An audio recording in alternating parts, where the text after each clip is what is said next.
enter Launch Complex 39B that you see there on your screen to work a issue with a leaky replenish valve on the side of the mobile launcher. The mobile launcher is the gray structure that you see there. The Red Crew team is a highly trained group of individuals, 2 technicians and 1 safety lead that will be making entry into the pad to tighten down bolts, the packing bolts on the valve. It is a straightforward job as described to me by the launch team. Once they're at the valve location, the Red Crew has advised it should take about 15 minutes to do the work. So they should be in and out of there relatively quickly. There's no troubleshooting to be done. They have a specific task that they're going to go in there and perform. And then they'll depart the pad. It is a hazardous operation inside the blast danger area. And the launch team will be tracking their every movement. EMS is standing by, along with pad rescue.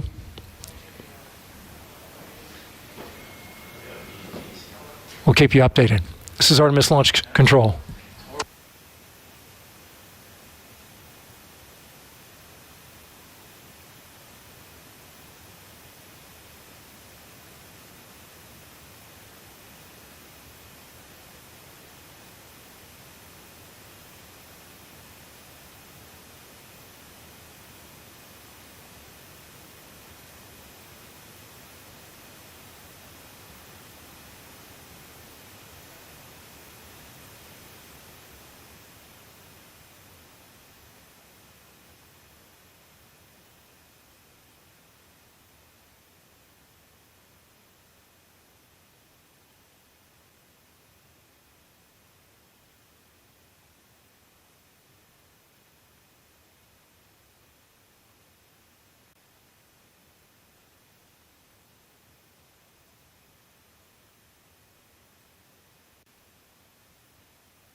Okay, you're looking at a live shot of the launch pad and the two vehicles at the bottom that just arrived, the two technicians, and the safety representative. This is the red crew that is specifically tasked to go out and tighten some bolts on the core stage hydrogen replenish valve on the side of the mobile launcher. It is a hazardous operation. But as you can see from this camera view, and I have view of the safety team here, they're monitoring multiple camera views and watching the red crew as they do their work. Looking to fix an intermittent leak that popped up about an hour ago.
T-minus 2 hours and 13 minutes. We are tracking the red crew, 2 technicians and a safety representative that have made entry to the launch pad and are currently inside the compartment where the leaky replenish valve is.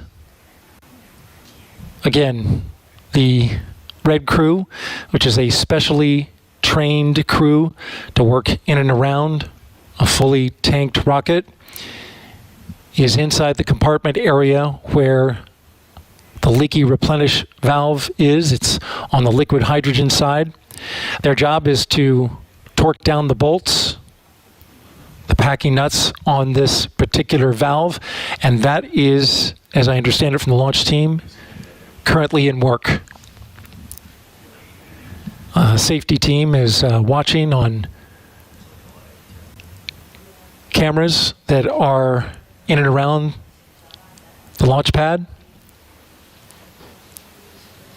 This is not a totally uncommon operation. The red crew, there's a number of individuals who stand by ready to do work on the red crew, who are specifically trained in their areas of expertise when they have to put hands on at the launch pad after or during tanking.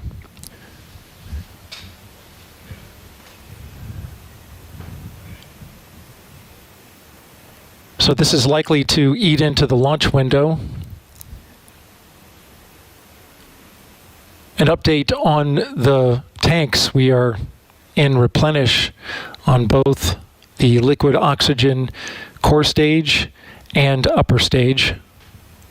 We are in stop flow for liquid hydrogen on the upper stage and the core stage. And that stop flow, of course, is related to the intermittent leak on the replenish valve that's on the side of the mobile launcher. We saw the red crew go in. The red crew estimates it'll take about 15 minutes to complete the job. And then they're coming right back out.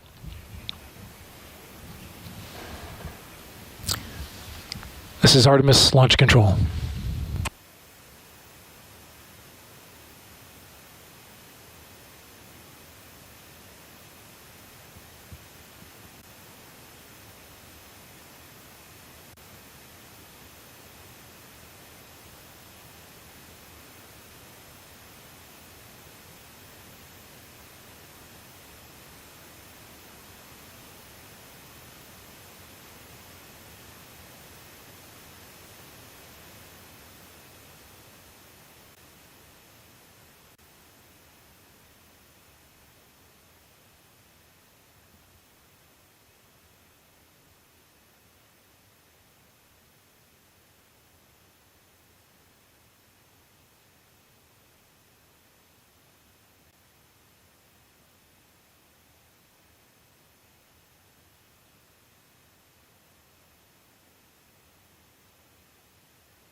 T-minus 2 hours and 7 minutes and counting.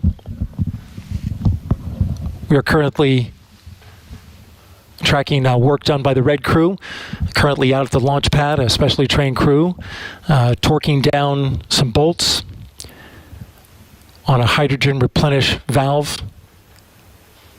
The safety team has eyes on it. They're currently doing that work. I want to make a programming note for you. Currently, if you're watching NASA TV's main channel, we are now going to begin the special launch broadcast that we have planned.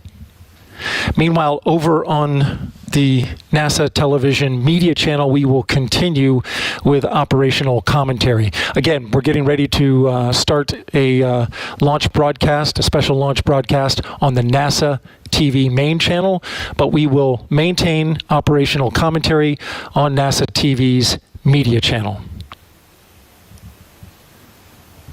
Please stand by for that. This is Artemis Launch Control.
Years after we last left footprints on the moon, NASA's Artemis I is our first bold step towards getting us back there and pushing us farther than we've ever been before.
You are looking at the world's most powerful rocket and Orion spacecraft live on Launch Pad 39B.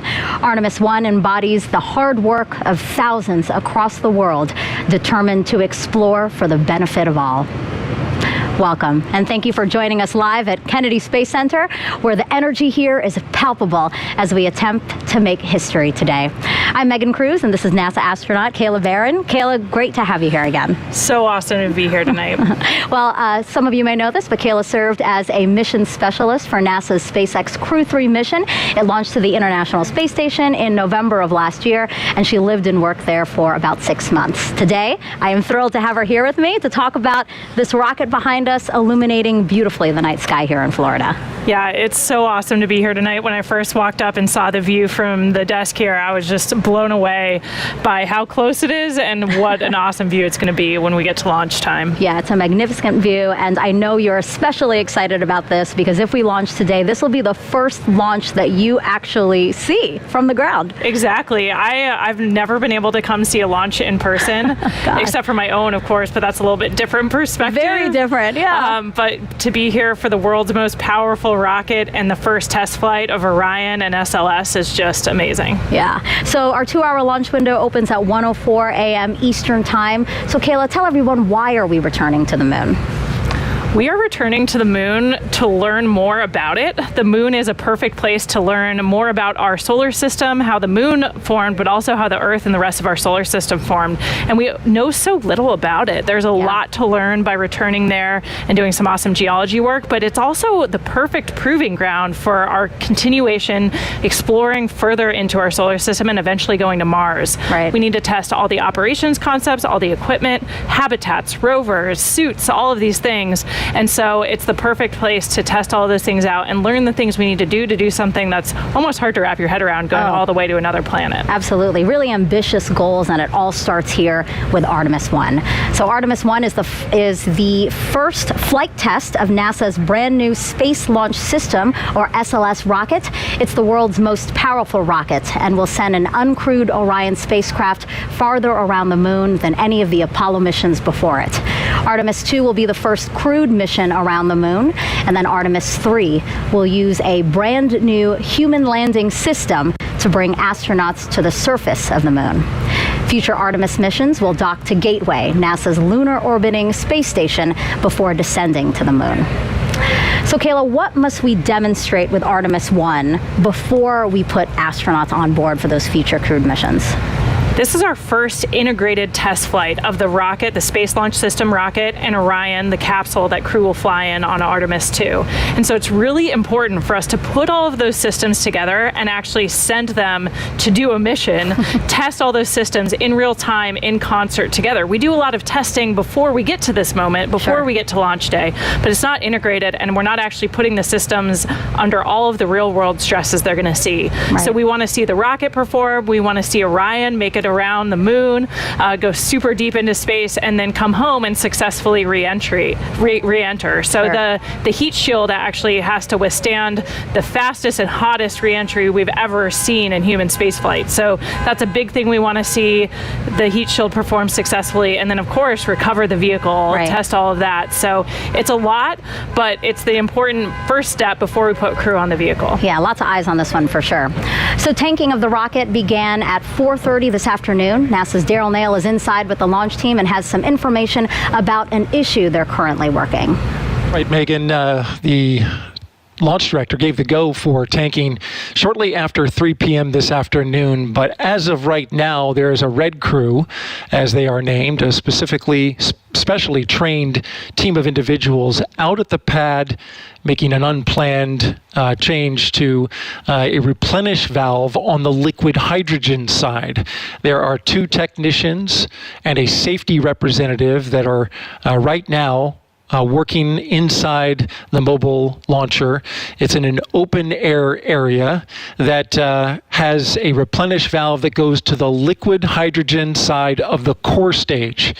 Now, this happened roughly earlier this evening, probably about an hour ago, when a leak was detected at the core stage liquid hydrogen valve by the launch team here inside Firing Room 1 at the Launch Control Center.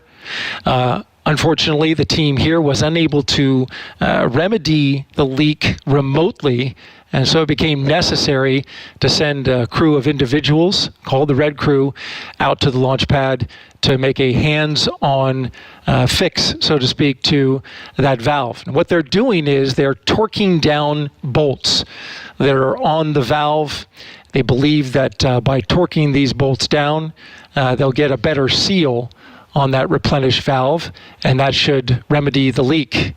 The leak was detected by the hazardous operations team here inside the launch control when the percentage of hydrogen went above 1%.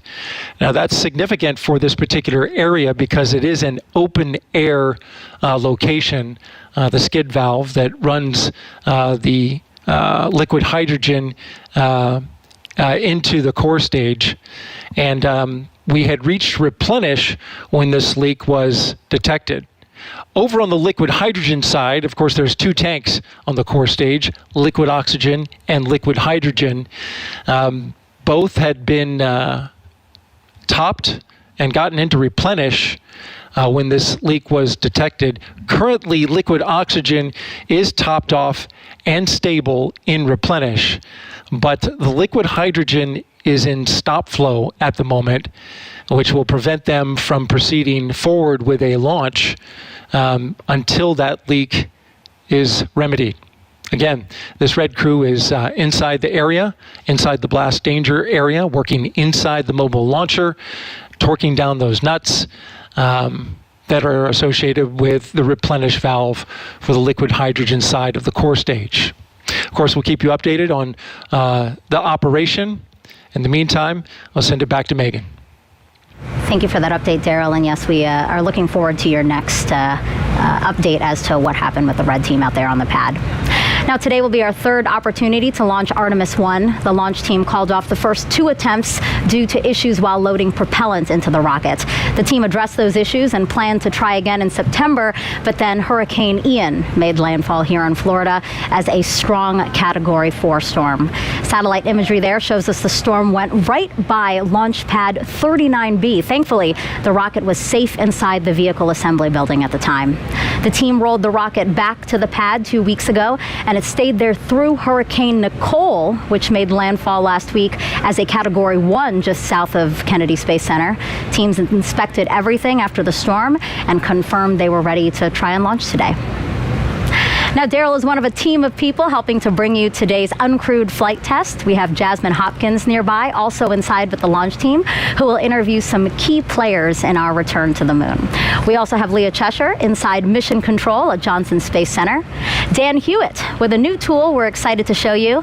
Leo Martin at the Kennedy Space Center Visitor Complex. And finally, Brian Cizik with the U.S. Space Force monitoring weather. With 1 hour, 54 minutes until liftoff. How are we looking, Brian? And you showed we certainly had some interesting weather here in East Central Florida over the last several months, but I'm happy to report we're not looking at any type of satellite imagery like the ones you just showed. Overall, weather is looking quite favorable as we head throughout the countdown and into the launch window. So here's what we're looking at right now, really just one area of concern. That's these upper level clouds that are moving in. So there's a cold front in the Gulf of Mexico right now. That's producing some showers in the Gulf, but those are not expected to get to us by the launch window, but the upper level winds are bringing in some cirrus clouds that are moving in. Now they're high enough and thin enough where they're really not going to be a concern. For it to be a thick cloud layers rule violation, they'd have to be a lot thicker and a little bit lower in the atmosphere in order to hold a charge. So that's what we're looking for in these lightning launch commit criteria, not just natural lightning, but rocket triggered lightning potential, as some of these clouds can hold a charge. A rocket can actually induce a lightning strike in an atmosphere that's not strong enough to produce a natural lightning strike. So that's really what we're watching. But right now, weather is go. These clouds, as I said, are high enough and thin enough where they're really not going to be much of concern. But we are going to be watching it. My colleagues Melody Lovin, Mark Berger, and the rest of the launch weather team will be watching this very closely as we head closer to T0. So let's take a look at the graphic. The latest briefing, 90% go. Really the only concern being the thick cloud layers rule and a very small concern for the cumulus cloud rule. But overall, overall, the weather is looking favorable. As I said, right now, weather is go. Those clouds are high enough and thin enough where we do not expect them to be a concern. So I'm happy to report a very favorable launch forecast as we head closer to T0. Megan, back to you. Don't you just love hearing 90%? You know, that's wonderful, especially here in Florida. You know what I mean? Weather can really be tricky here in Florida. So 90% is perfect. Now, Florida Space Coast has been the primary launch site for NASA's crewed missions for the last 6 decades. First Apollo, then Shuttle, the Commercial Crew Program, which Kayla flew up as a part of, and soon Artemis. Let's go now to NASA's Jasmine Hopkins.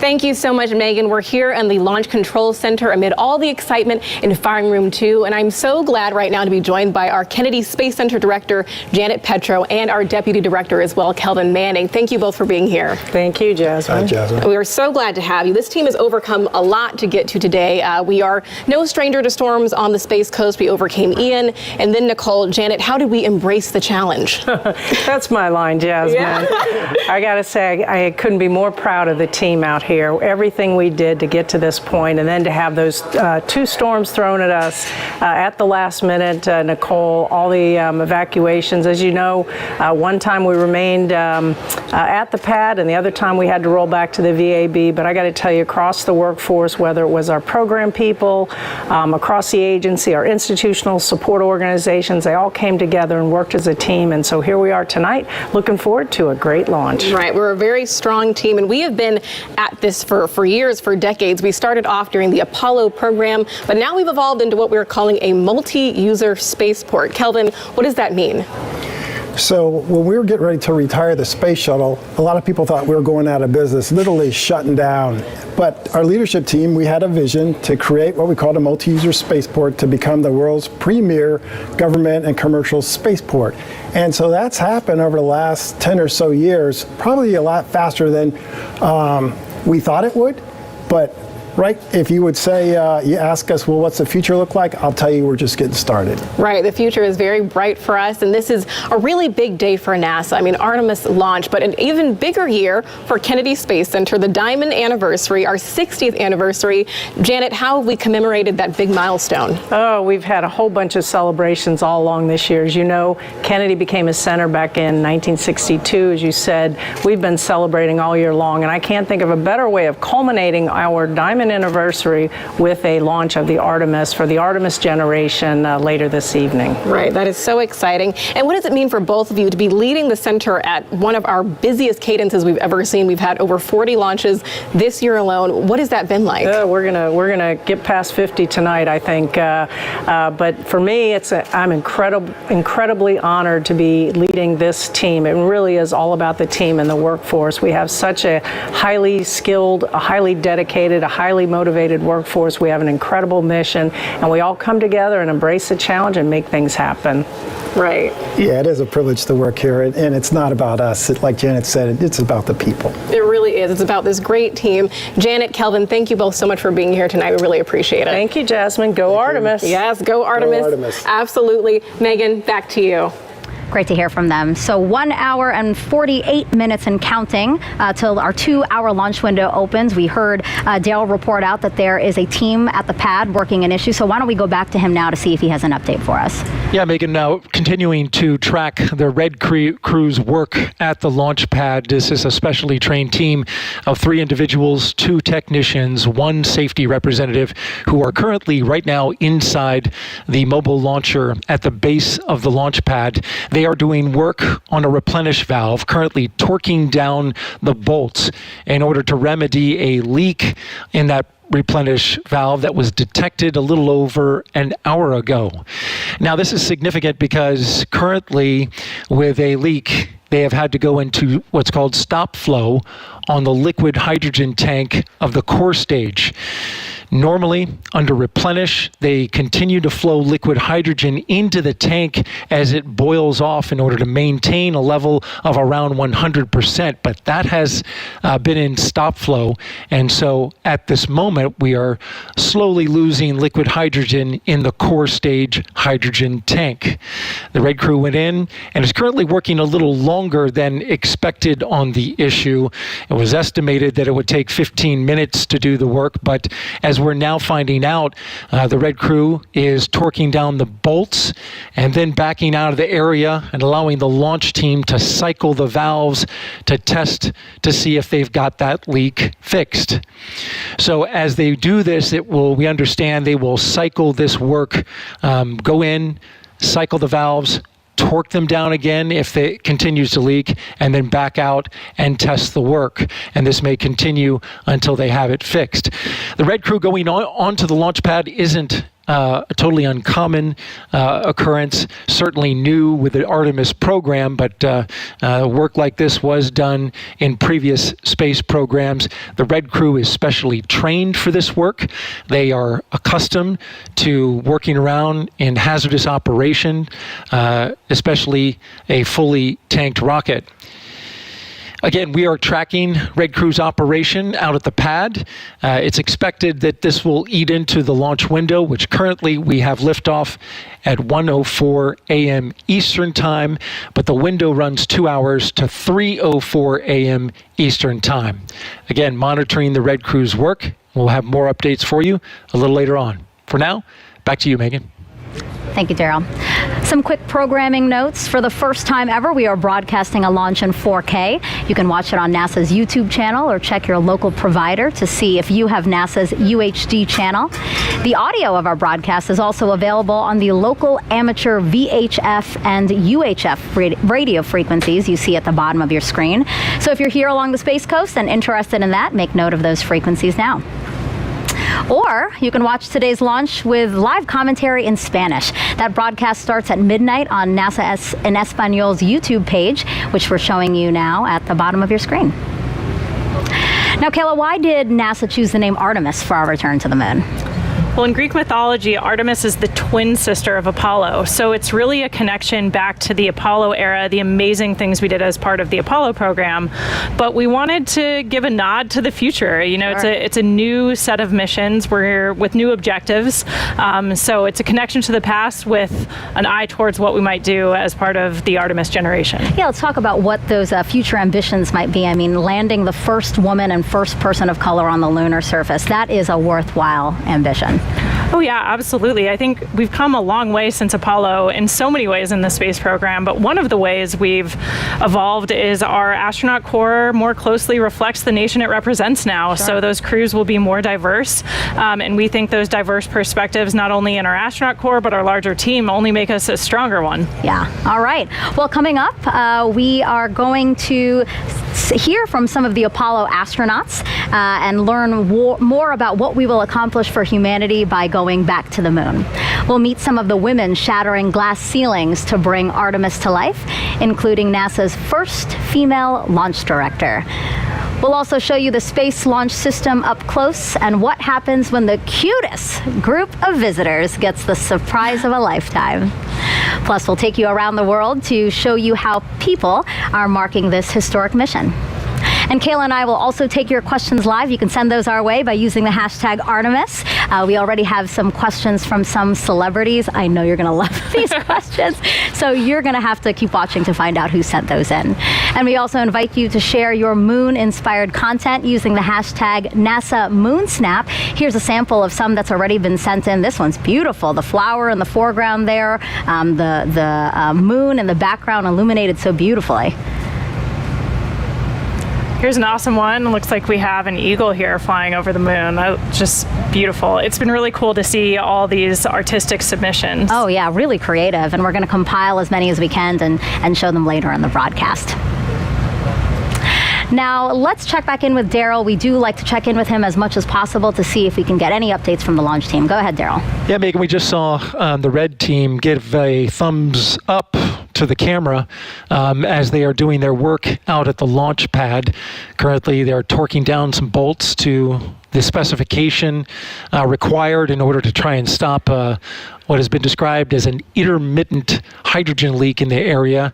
It went above the 1% threshold, and so that is a violation of the HAZGAS limit in that area. The team continuing to work. As you look at the rocket on the pad, they were called out to the pad about a half hour ago, and they appeared to be making their way, at least have stepped back from the area of work. The way that the workflow has been going is they torque down the bolts, step back a little bit. The launch team then cycles the valves to check to see if the leak is still there, and then they come back in. And the core stage was in replenish for both hydrogen and oxygen. The upper stage had nearly been finished when the leak was detected, and the countdown, though it is continuing, the rocket, the leak had to be addressed in order for the launch to proceed.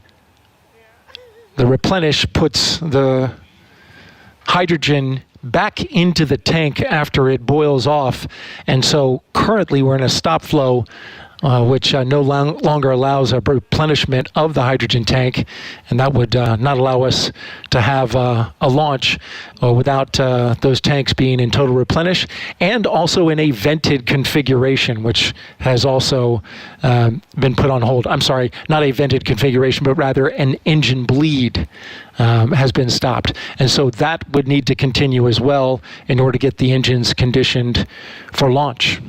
That's the latest here from Firing Room 1 at the Launch Control Center. Megan, we'll send it back to you. Thank you, Daryl. 1 hour, 41 minutes until, again, the planned start of the 2-hour launch window. Right now, let's head over to the Apollo Saturn V Center at Kennedy Space Center's Visitor Complex, where NASA's Dan Hewitt is just inside in front of a Saturn V rocket, which is the only vehicle to date to carry humans beyond low Earth orbit. He's going to show us what he has behind us there, the moon board. It's an interactive tool. Yeah, thanks, Megan, and welcome everybody. We're in the Saturn V Center, fitting that the rocket that carried astronauts to the moon of Apollo is just over our shoulder as we meet the rocket that's going to do it with the next generation under Artemis. So SLS, the Space Launch System, is out on the pad right now. It's on the mobile launcher. Before we jump into that, just to give you some perspective, so that valve that Daryl's been talking about is in the base section of this mobile launcher down here. That's different from the areas we were focused on in August and September in these 33-foot tall tail service mast umbilicals that are delivering the hydrogen and oxygen to the core stage of SLS. But let's jump right in. A couple of key components to SLS. We're going to start here on the sides with the solid rocket boosters. If they look familiar, they're derived from those that flew the space shuttle. In fact, some of the segments of these boosters today were flown on previous space shuttle missions. We call them solids because of the type of propellant inside. If you were able to look in, you would see a mix of ammonium perchlorate, aluminum powder, and a binding agent called polybutadiene acrylonitrile. That's your expert vocabulary word for the day. Now, as these are firing, they're providing more than 90% of the steering and 75% of the thrust as SLS makes its way uphill. And those are attached to the core stage, 212 feet tall, 5 major sections. We're going to start at the fun part down here on the bottom. 4 RS-25 engines, again, derived from those that flew the space shuttle. In addition, we have this core engine section here where we have all of their necessary plumbing, also the connection points where we're feeding the propellants into the core stage itself. And as these are firing, each one providing up to 500,000 pounds of thrust during operation, consuming 1,500 gallons of propellant every second as they go uphill. Now, These are liquid rocket engines, which means you need a fuel, about 500,000 gallons of liquid hydrogen, and an oxidizer, about 200,000 of liquid oxygen up here. That hydrogen gets fed through feed lines down at the bottom of the tank here. The oxygen coming from these two feed lines you see running down out of this, the intertank section. The intertank also has the upper attachment points for the solid rocket boosters. The bottom attaches down here at the engine block. Now all the way up top we have the forward skirt. It's where you have your core avionics, your brains for flying SLS, as well as connections to the mobile launcher and some antennas. And if we zoom in, why does it look all bumpy? We have a spray-on insulation on the core stage. These propellants are stored at cryogenic temperatures, hundreds of degrees below 0 Fahrenheit. And so we have to try and keep them as cold as possible. Now, underneath this upper skirt, we have the second stage, the Interim Cryogenic Propulsion Stage, or ICPS. This is a modified upper stage from the Delta IV family of rockets from United Launch Alliance. Single RL-10B-2 engine, also propelled by liquid hydrogen, liquid oxygen. This is used for our in-space propulsion maneuvers. Critically, that translunar injection, which is going to give us the energy to go beyond low Earth orbit and head out to the moon. Altogether, that's the Space Launch System. It's going to be making its first flight, hopefully today. It's going to be a heck of a show. Let's get back to the countdown. I'll send it over to you, Megan. Thanks, Dan. 1 hour, 37 minutes and counting until our 2-hour launch window opens tonight. The Space Launch System rocket and Orion spacecraft together, standing just taller than the Statue of Liberty at Launch Pad 39B. It's the culmination of years of development and thousands of tests. Here's a look at its path to the pad. The Space Launch System is really the backbone of the Artemis missions. It's the truck. It's the big carry vehicle. It allows us to carry both crew as well as the equipment that we need to live and work on the moon. 60 years ago, NASA was in a race to get to the moon. This time is more than just a race. It's about establishing a long-term presence. Can you imagine rolling the Statue of Liberty out to put at the pad? That's what we're doing. It will lift up from Earth with more power than the Saturn V, which was the first vehicle to take us to the moon. Artemis is our next giant leap.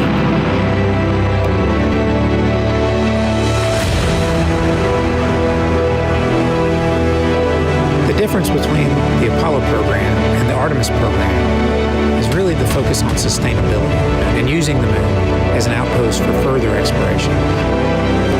This time, we're going back to learn how to live and work on the moon. The Space Launch System really is the culmination of our knowledge for 60 years of building rockets. We started by looking at over 1,700 different potential components that would go into the rocket, and by looking at the way we could reuse some of the most reliable equipment that was flown on the shuttle. We took those and we put them together into a system that had enough energy to make sense to do the mission that we've been asked to do. We're moving from low Earth orbit, like you see in the International Space Station today, to moving beyond that, to taking the next step in exploration. It's 322 feet tall. It's got 700,000 gallons of cryogenic propellant in the core stage alone. It can produce 8.8 million pounds of vacuum thrust. The Space Launch System is really a national rocket, a national asset too. We have worked with contractors as well as with our NASA experts, our science and engineering department, our safety and mission assurance team. To get the Space Launch System designed, developed, and produced, it has taken thousands of companies across the country. It comes together by train, it comes together by plane, it comes together by barges. So all of that culminates at the Kennedy Space Center for the launch of the first Artemis mission. Everybody has worked together to ensure that we have a safe and reliable rocket. At NASA, safety and testing is extremely important because ultimately this rocket isn't meant just to carry cargo, it's meant to carry people.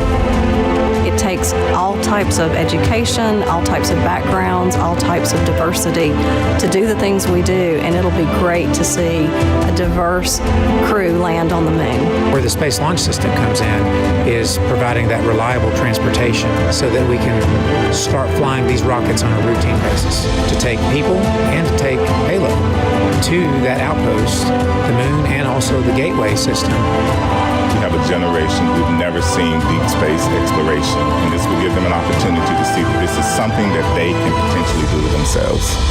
It's going to be a paradigm shift for NASA. We're going to be back to looking at things that nobody's ever done before. A lot to look forward to, and it all begins with launch.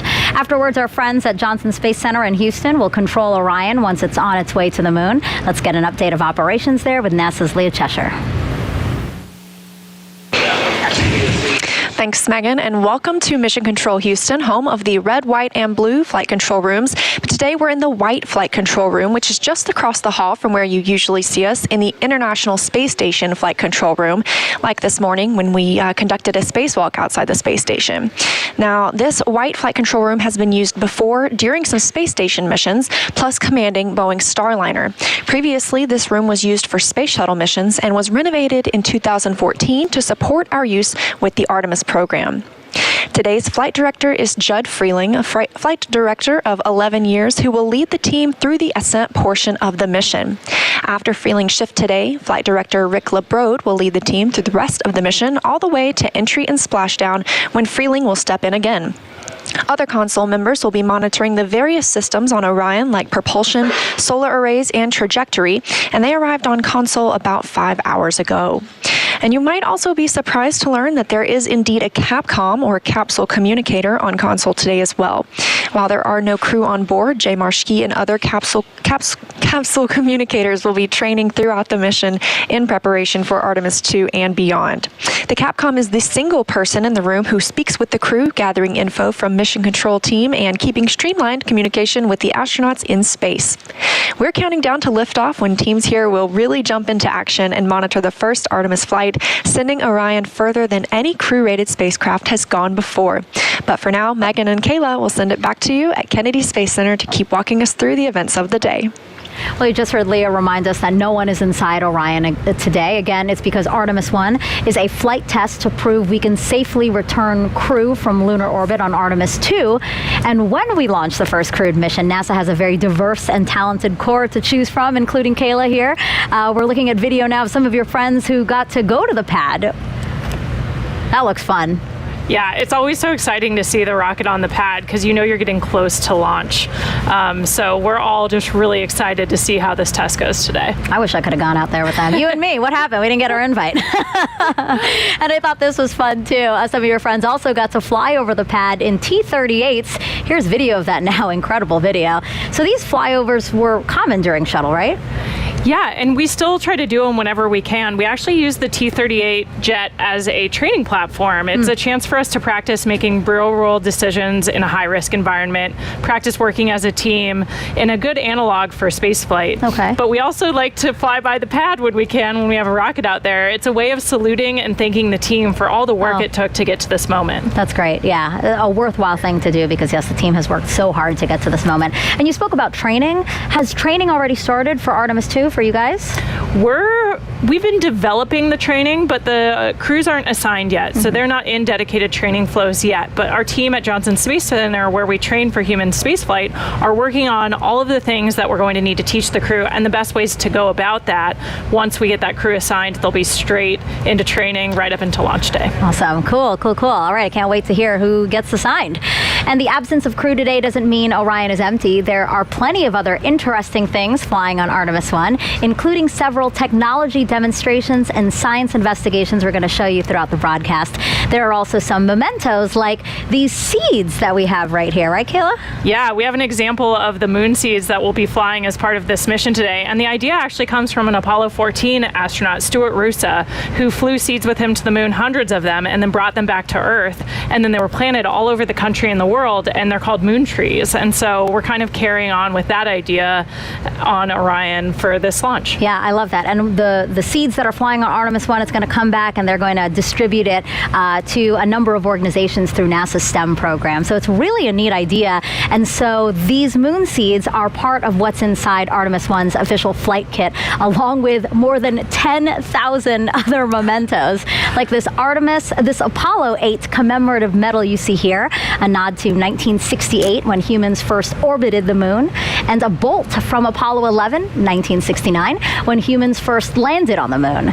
Those items are on loan to us from the National Air and Space Museum, and once back on Earth, will be exhibited there, so you can check them out. There are also a variety of flags, pins, and patches like these Artemis I patches that will be distributed to people who contributed to this flight. Now, NASA spacecraft, both crewed and uncrewed, have carried mementos like these since the 1960s. Astronauts are also allowed their own personal flight kits. So I was wondering, what did you bring with you for your Crew 3 mission?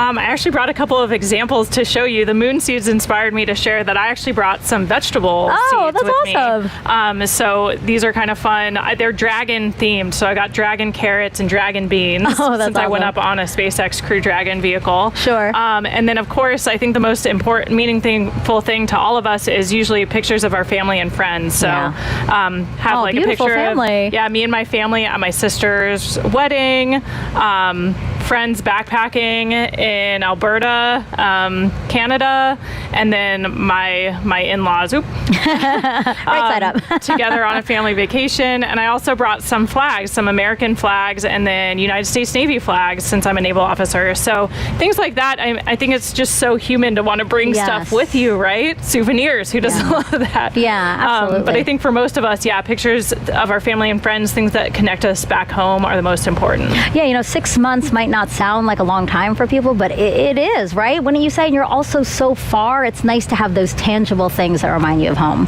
Absolutely. Yeah, really important for us. Cool. Thank you for bringing those. It was really fun to look at. All right, 1 hour, 27 minutes and counting until launch. And we have our first questions from social media. So let's take a look at the clip here. Kayla, you're going to notice a familiar, handsome face. Hey there, I'm Chris Evans, and I play Buzz Lightyear in Pixar's Lightyear movie.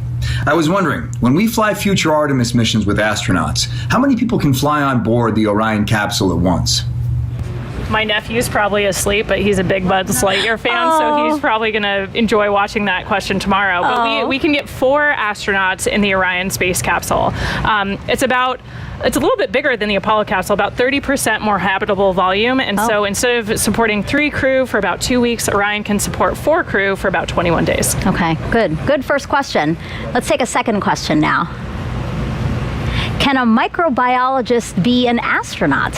Absolutely, and we already have microbiologists who are astronauts, like my training classmate Zena Cardman.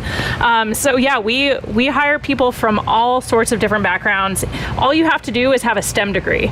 Beyond that, you can come from any pathway. So some of us are military astronauts like me, either aviation or I'm a submariner, but we have a ton of people from different scientific and engineering communities, including microbiologists. Yeah, I love that it's so diverse, because I think diversity really adds to what you guys can do.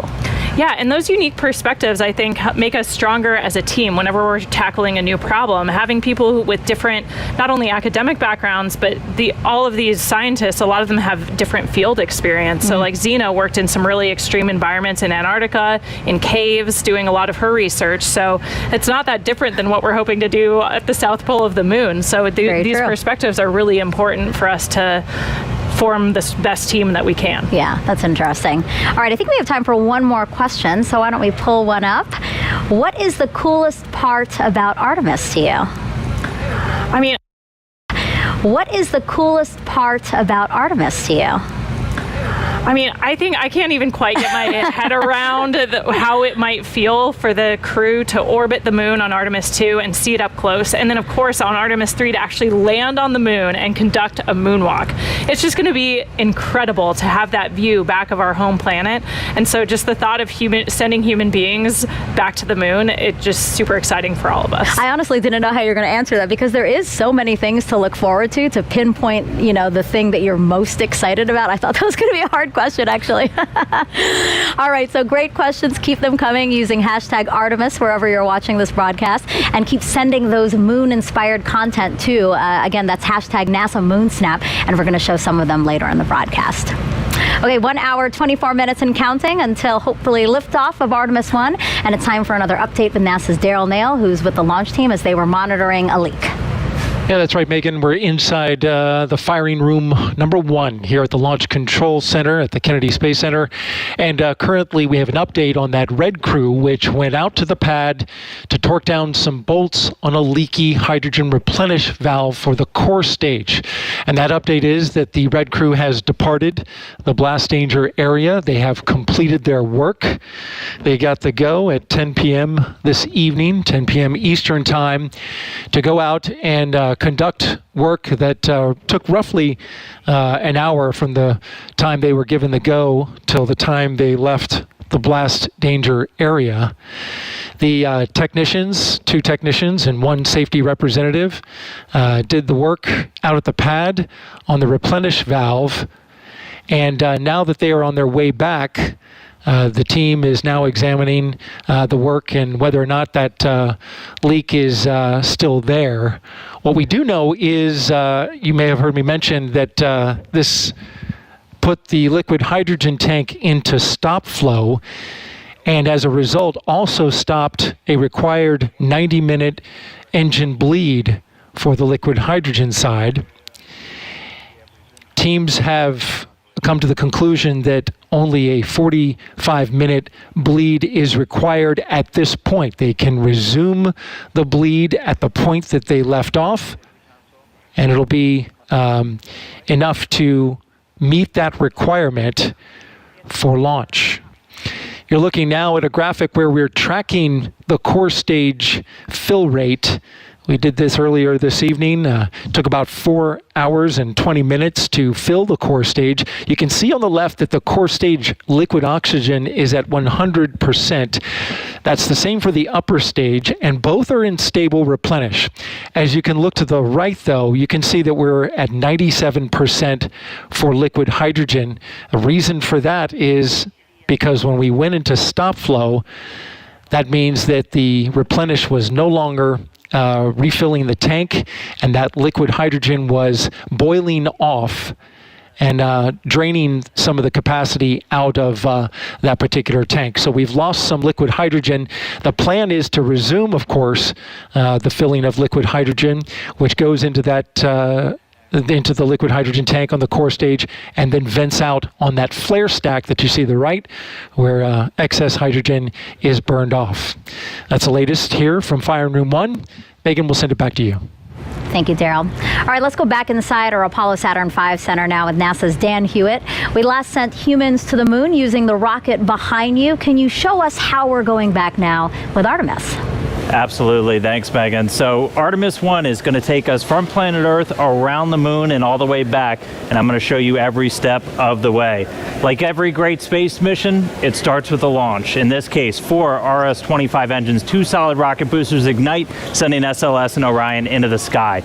On the way uphill, we'll have a number of jettison events, things coming off the rocket. One of the most visible, these 2 large solid rocket boosters, a little over 2 minutes into flight, will break away. We'll also have the launch abort system come off once we're high enough, and then 3 fairings, which are protecting Orion's capsule and service module during the flight through the thicker parts of the atmosphere.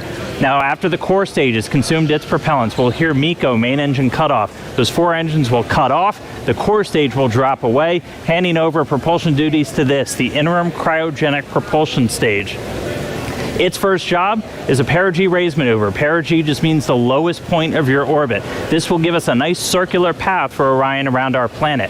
While it's there, we can really check the spacecraft out, make sure everything from electrical systems, guidance, navigation, and control, communications are all functioning before we commit it to heading to the moon. And we do that with this, the Translunar injection. This will be about an 18-minute firing on today's timeline, and this is done to give us enough energy to get out of low Earth orbit and make our way to the moon. Shortly after that, the ICPS will separate. It'll do a disposal burn, sending it around the moon and into an orbit around the sun. But from there on out, propulsion duties get handed over to the European service module. It's going to make a couple of outbound trajectory correction burns on the way out, critically testing that orbital maneuvering system engine, that large one on the very bottom that's going to be needed when we start making our maneuvers around the moon to get into what's known as distant retrograde orbit, or DRO. To do that, we're going to do the outbound powered flyby, dipping in about 70 or 80 miles off the lunar surface, really pushing with that large engine. That's going to slingshot us around. We're going to do a final orbit insertion maneuver, and then we will be in DRO, distant retrograde orbit, this dotted line right here. Distant, we're about 40,000 miles off the lunar surface, and retrograde because the moon orbits the Earth in a counterclockwise fashion. We're going to be going clockwise, opposite retrograde. It's a very stable orbit, doesn't require a lot of energy to maintain your space there, really lets us put Orion through the paces, learn about using this spacecraft in deep space. But eventually it'll be time to come home. We'll fire up the engines once more, do a departure burn. This is what commits us from departing the moon and heading back home. We'll dip in close to the surface once more for the return powered flyby and execute correction burns on the return transit as we target a splashdown in the Pacific Ocean. Before that happens, the spacecraft separate. The European service module's job is done. It drops away to burn up, revealing the heat shield. This is goal number one for this flight, is testing that heat shield at lunar return velocities, because when we hit the upper atmosphere, we're going to be moving more than 20,000 miles an hour, heating that up to more than 5,000 degrees Fahrenheit. So really need to make sure that that can withstand that heat of reentry. After it makes it through, parachutes deploy, Orion splashes down in the Pacific. A Navy ship and other recovery assets are standing by to pick it up out of the water and bring it in to the first mission in the Artemis program. So that's all still going to unfold. It all starts with launch today, though, so let's get back to the countdown. Over to you, Megan. Our return to the moon would not be possible without our partners across the country and the world. So joining us now is Frank Davina, head of ESA's European Astronaut Center. Good evening to you. Good evening. Well, so I want to ask you, talk to me about Airbus and how that company and ESA contributed to the Orion spacecraft. Well, Airbus is, of course, the lead manufacturer and integrator of the service module of our Orion capsule, and that will fly to the moon.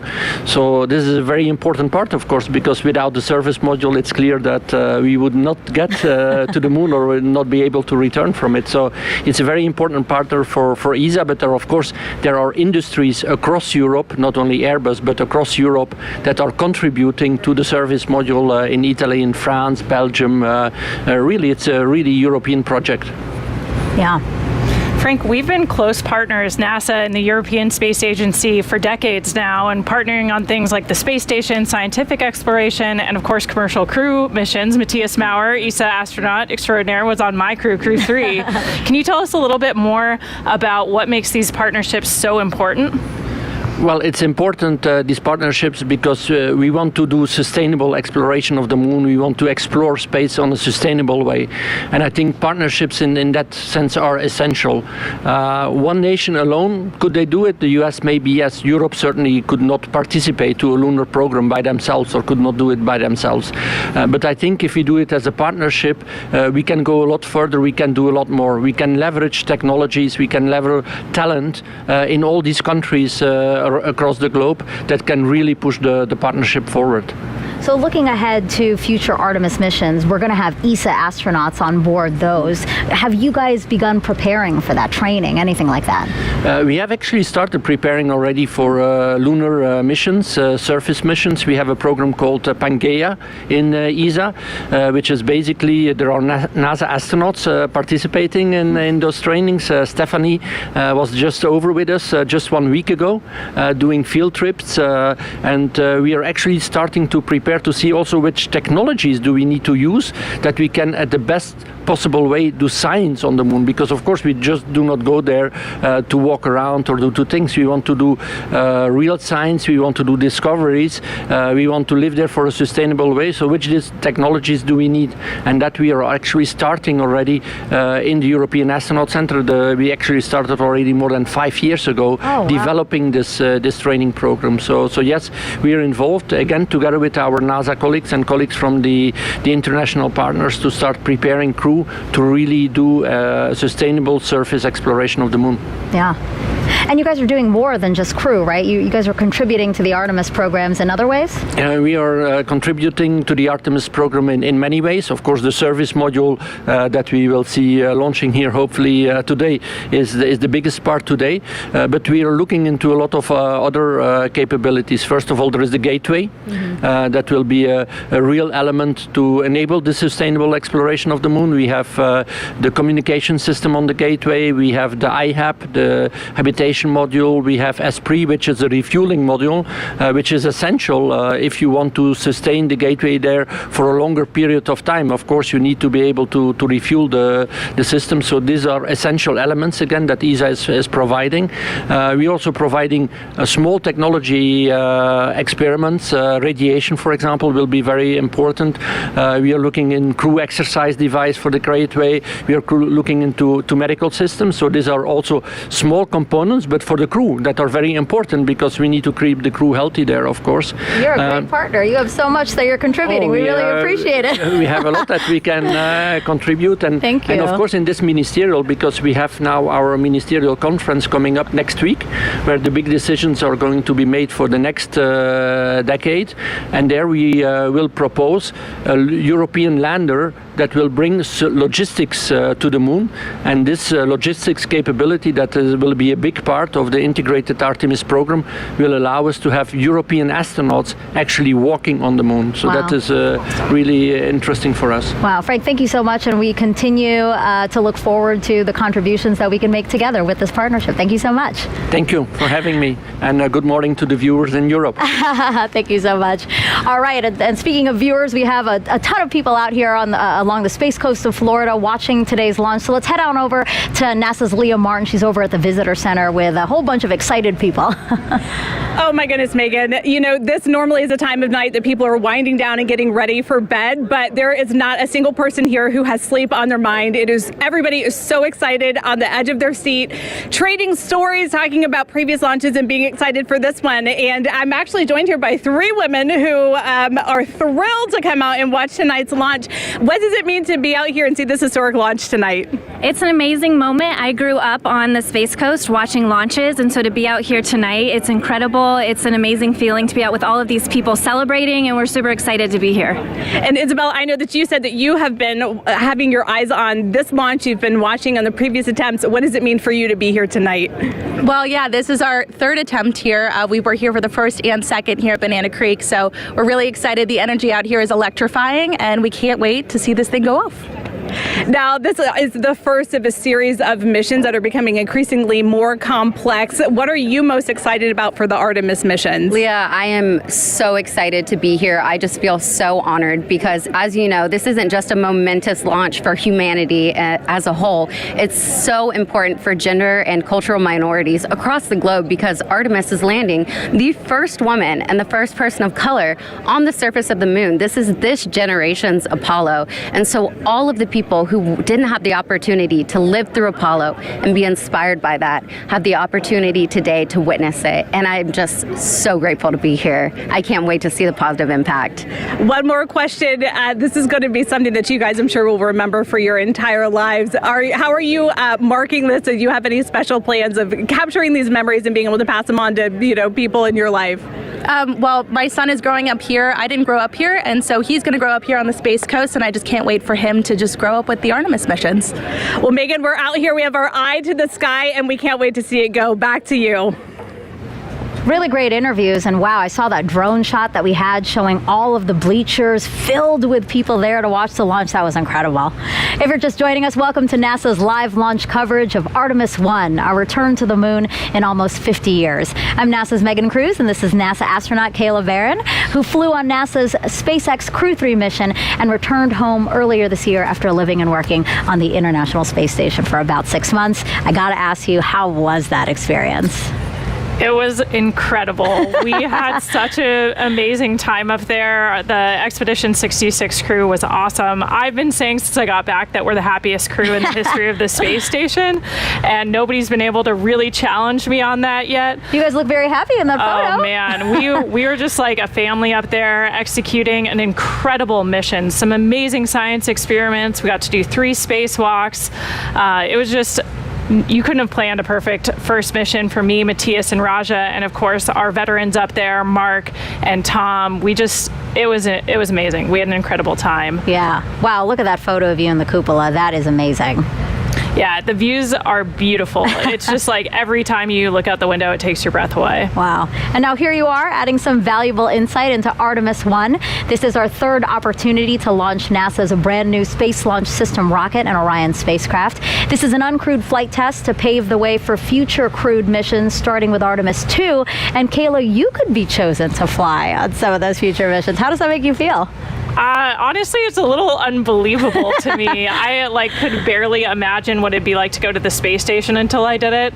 And just thinking about what it would be like to look back at the Earth from orbit around the moon or even standing on the moon kind of blows my mind. Wow. So yeah, it's hard to even imagine that that's true, but it's a really special time to be at NASA and an even more special time to be in the astronaut office. Yeah, that's a beautiful picture of you seeing the moon, right?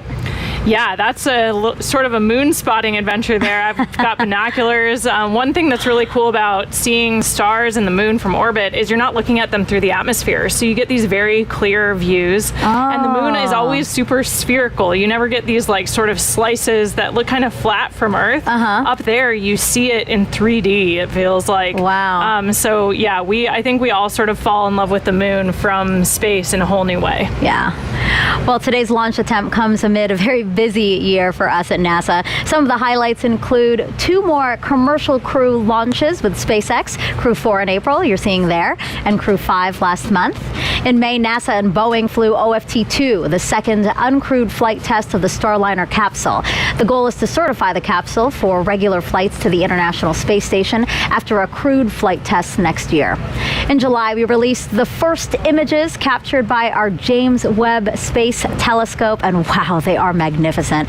Pictures like these could help us answer some of astronomy's biggest questions about how our universe began. And then in September, we intentionally slammed the DART spacecraft into asteroid Dimorphos and successfully changed its course. The asteroid wasn't headed for Earth, that's important to say, but the test was to show that we could defend our planet if needed. And recently, 2 other missions that benefit the Artemis program. Last week, we tested a new inflatable heat shield that could help us eventually land humans on Mars. And just 2 days ago, Capstone arrived at its intended orbit around the moon. The small satellite launched from New Zealand in June and will now test the unique lunar orbit for a future space station there. You heard us talk about a gateway. Now, Kayla, what do you think about all that NASA is accomplishing? I mean, those are all just amazing examples of why it's such a cool time to be part of human spaceflight and the larger space program. We're learning so much, not only about our home planet, but our galaxy and the universe. Like those James Webb images just capture my imagination every time they release a new set. Yes. And so we have a lot going on and a lot to be excited about right now. I hope people are following along for it because it is truly great, and we want people to share along with that. So, all right, 1 hour, 6 minutes and counting from liftoff of Artemis I. Let's head back to the Launch Control Center with Daryl Nail. Yeah, thanks, Megan. And so we get an update for you now. The Red Crew, of course, completed its work on torquing down the bolts for that replenish valve on the core stage hydrogen side. And now we are back in replenish for core stage hydrogen, which is good news. The team now looking to work on that upper stage. And we understand for the update to the NASA test director, they just informed the NTD that they can start getting getting back the flow on the upper stage as well. It went into a stop flow roughly around 10 p.m. Eastern time after a leak was detected. You can see the core stage status there. The liquid oxygen side is in stable replenish, both for the core stage and the upper stage of the rocket. Over on the right side, you can see we've lost some hydrogen since going into a stop flow that allowed some liquid hydrogen to boil off during about an hour or so while a red crew was sent out to the launch pad to make repairs. Now, the hydrogen bleed for the engines was reestablished, and it looks like the team is back on track to recover that after a stop flow halted the bleed. They are required to bleed that liquid hydrogen through the RS-25 engines for 90 minutes, but they're picking up where they left off, and that appears to be on track. In the meantime, we've had an update from the range. And the range has informed the NASA test director that currently at the moment, if we were to launch now, they are no-go due to the loss of signal on a radar site. That's currently being worked right now. Again, the range advising the NASA test director that they are no-go. The range is not clear for launch until they remedy that issue on their radar site. And so we're also tracking that. In the meantime, we started this at 3:23 p.m. Eastern Time, got the core stage tanked in about 4 hours and 23 minutes, and now looking to get everything back on track to try to make that launch window at 1:04 a.m. Eastern Time, which has a 2-hour window associated with it, all the way to 3 a.m. Eastern Time. That's the latest from the firing room. Megan, back to you. Thank you, Daryl. Now, there may not be astronauts aboard the Orion spacecraft for this flight test, but there are some passengers there with very important missions. Inside the Orion spacecraft, as we fly around the moon, we have some cool experiments going on to help us understand what the environment is like. Although there's no humans aboard Artemis I, we do have a few special passengers aboard that will help us pave the way for future Artemis missions. So there's basically 3 occupants riding. You can kind of think about it like 3 astronauts. We have a moonican. We will also have 2 torsos that are learning about the moon and learning about the environment for our astronauts before they go. We have a mannequin on Artemis I. We call him our moonican for short. That moonican is called Commander Moonican Campos. The name is actually in homage to Arturo Campos, who was an important person who helped bring the Apollo 13 capsule home. The moonican will sit in the commander's seat, and it will wear a suit just like our astronauts will wear. Moonican Campos is actually weighted to simulate an actual human aboard the Orion spacecraft. So it will help us understand what our astronauts will experience as they go to the moon and home. The Orion Crew Survival System suit and the Orion seat were designed simultaneously to fit together as a seamless package. The actual design of the suit was built into the Orion seat such that when they're in the suit, in the seat is a true cocoon of protection for them. During this test flight, the seat will actually be instrumented with accelerometers. Sensors that tell us how much the chair is shaking during launch and re-entry and how many G-forces or gravitational forces it experiences. We expect Commander Moonican Campos to have a very exciting ride on his way to orbit. The thrill of launch, the experience of weightlessness, the excitement of landing. What we learn on Artemis I with our mannequins assistants will help us better understand how a human will actually behave in the seat, both for landing and for launch to allow us to ensure their safety. In addition to the moonican, we'll have 2 seats that have basically what's like a human dummy, an upper torso that are detecting how much radiation they're experiencing. It's called the Matryoshka Astrorad Radiation Experiment, MARE. MARE is an international collaboration with German Aerospace Center, DLR, and with Israel Space Agency. The MARE experiment consists of 2 anthropomorphic phantoms called Helga and Zohar that are simulating a female body in a space radiation environment. One of those will be wearing a safety vest, The Astrorad radiation vest, that we hope will help protect our astronauts from radiation. Each one of the two Phantoms will be equipped with about 20 battery-operated radiation instruments. So between the two, we'll be able to determine how well we can protect our astronauts from radiation events. Space radiation is a mix of high-energy, heavy-charged particles that originate from the sun. To put things in perspective, 1 year of Earth exposure to cosmic rays is equivalent with 1 day of space radiation exposure in deep space.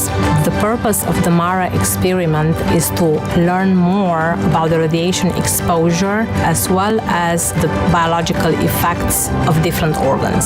So basically, it's like we have 3 occupants inside Orion that are learning about the moon and learning about the environment for our astronauts before they go. Going back to the moon with new exploration goals and new technologies will help us gain better understanding of the challenges we encounter with deep space exploration. We will have to develop new technology and solutions to meet really difficult challenges. But that's what NASA does. That's what Artemis is all about. And we have one more passenger to tell you about. It's everyone's favorite Beagle that's had a special connection with NASA ever since Apollo. Artemis is NASA's plan to go back to the moon, and Snoopy is to be the zero gravity indicator. A zero-G or zero gravity indicator demonstrates the moment that the crew in the spacecraft reach weightlessness. Snoopy is about to take his first trip around the moon. The relationship with NASA and Snoopy goes back about 50 years since the Apollo days. He was the face of the safety campaign, the icon for NASA's culture of safety and mission success. So NASA and Peanuts have a Space Act agreement. And we collaborate together on STEM content. And we really were excited when it was decided that Snoopy would be the zero gravity indicator on Artemis I. We wanted to go all out, so we created a custom Snoopy. And the spacesuit is actually made out of material worn by the NASA astronauts. Everything was done with extreme detail. They cut patterns for his suit, even how his collar worked and how the NASA Meatball logo looked. We're very excited. I'm personally very excited. I can't contain the excitement I am feeling about this day. Snoopy is going farther in space than he's ever been before. This is a day that we've all been waiting for. It's fantastic. And we snapped this picture of Snoopy and Orion. He's comfortable and ready for his journey to the moon. Lucky for us that Snoopy has this twin that's staying here on Earth. That way we can take a closer look at how cute he is. And this orange suit, I mean, it is amazing. It's actually the same material that would be worn by Artemis astronauts, right? Yeah, you know, the suits we'll be wearing in Artemis ultimately are an update of the suits that the shuttle crews wore. They're this iconic orange color.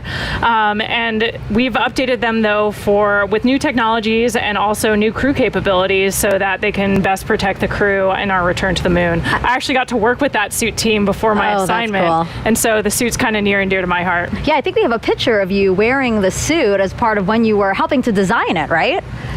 Yeah, so I was our representation from the crew office, from the astronaut office, to the engineering team that's working on putting this suit together. So I got the chance to wear it for some of the early testing, and it is an amazing suit, and it'll protect us while we're in the vehicle. Cool. So what was your zero-G indicator?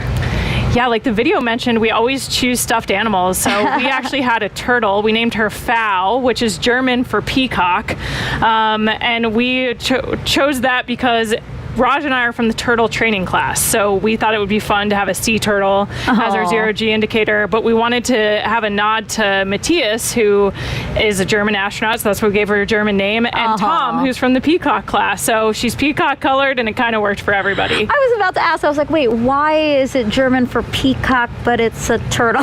Yeah, exactly. Now I get it. Was diplomacy, crew diplomacy. Now I get it. So we had turtle, we have Snoopy here. Why is it always toys?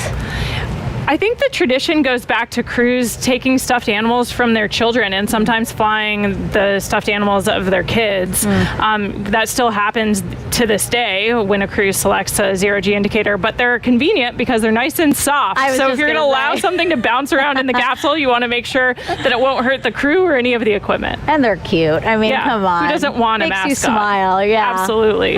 Well, NASA's workforce has changed over the last 50 years. For Artemis I today, women make up 30% of the launch team. But when we first stepped on the moon with Apollo 11 in 1969, take a look at this picture here. You see this woman highlighted near the center there? That's going to be Joanne Morgan, and she was the only woman in the firing room. She now has a special message for the Artemis generation. Hello, I'm Joanne Morgan, and I am so excited for Artemis I. This flight test will bring new knowledge to people on Earth, and I'm thrilled to see such a diverse team at the LCC making it happen. Firing Room 1 is a different sight today than when I was on console for Apollo 11. I was totally focused on doing my job and never thought about being the only woman in the room.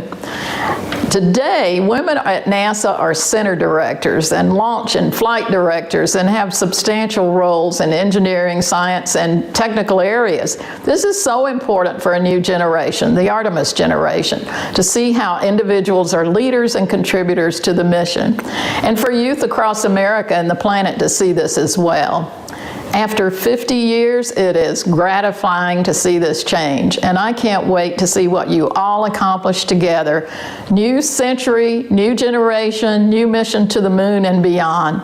Godspeed, Artemis team and Artemis I. I think it's so great that we know she's following along and interested in this mission too. Yeah, it's so awesome to see the women who have come before us at NASA and paved the way for a much more diverse team to contribute to these amazing missions. Yeah, and speaking of women breaking the mold, before serving as a NASA astronaut, I know you were a naval officer and a member of the first class of women commissioned to the submarine community. How amazing is that? I mean, what would you say as you look at these pictures? What would you say to women, young girls who might be thinking, hey, I might want to join a predominantly male field? Yeah, you know, I was just really lucky to be in the right place at the right time. I was a senior at the Naval Academy when they announced that they were going to change the policy and allow us to serve aboard submarines. But even before that change happened, I knew that I was passionate about serving in that role and I was dreaming about it. So I think allowing yourself to really examine what your passions are and be brave enough to dream that you could actually do those things. I had awesome mentors who encouraged me along the way and told me never close a door on yourself. You know, you always want to put yourself in the roles you're most passionate about, especially if you're going to challenge yourself. Doing something you love that's hard is so much better than doing something that you're not as well suited to. So I was just lucky I had some awesome leaders in my life who encouraged me to be brave enough to dream so that when those opportunities presented themselves, I was ready to take them on. Yeah, no, that's great. Having mentors is always so important because, yes, sometimes you don't know what path to take, especially if you're blazing your own. So it's always so nice to have somebody to talk through some of that. Absolutely. 52 minutes until the opening of the 2-hour window for Artemis I today. Once it soars off the launch pad, our colleagues over in Houston will take over. Leah, how are things looking in mission control right now?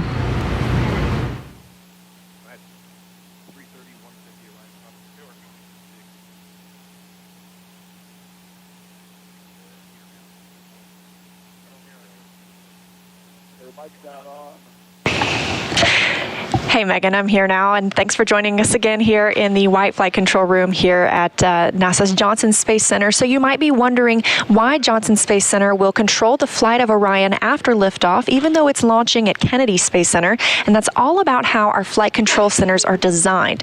Launch control is at Kennedy, while mission control is in Houston, and we also have the SLS Engineering Support Center at NASA's Marshall Space Flight Center. Ever since the Gemini 4 mission in 1965, all flights have been commanded from Houston after launch, so we have the infrastructure and the experience here at Johnson Space Center to work through long-duration missions with, or in this case, without crew. Additionally, launches must be conducted over water rather than over populated areas, which makes Kennedy Space Center a prime location. Again, we're ready to jump into action once SLS takes flight, and this room will be staffed around the clock until Orion splashes down at the end of the mission. We're excited to continue that work today with Artemis I and throughout the Artemis program, but for now, we'll turn it back over to you, Megan and Kayla. Now, the fully stacked SLS and Orion system was rolled from the vehicle assembly building to the launch pad about 2 weeks ago. We captured this video of the 4-mile, 9-hour journey. It took a special transporter and a special team of people to make it happen. Hear from them what it's like to shoulder the weight of this moment. The crawler transporter is a machine that goes and picks up the mobile launcher, the SLS rocket with Orion.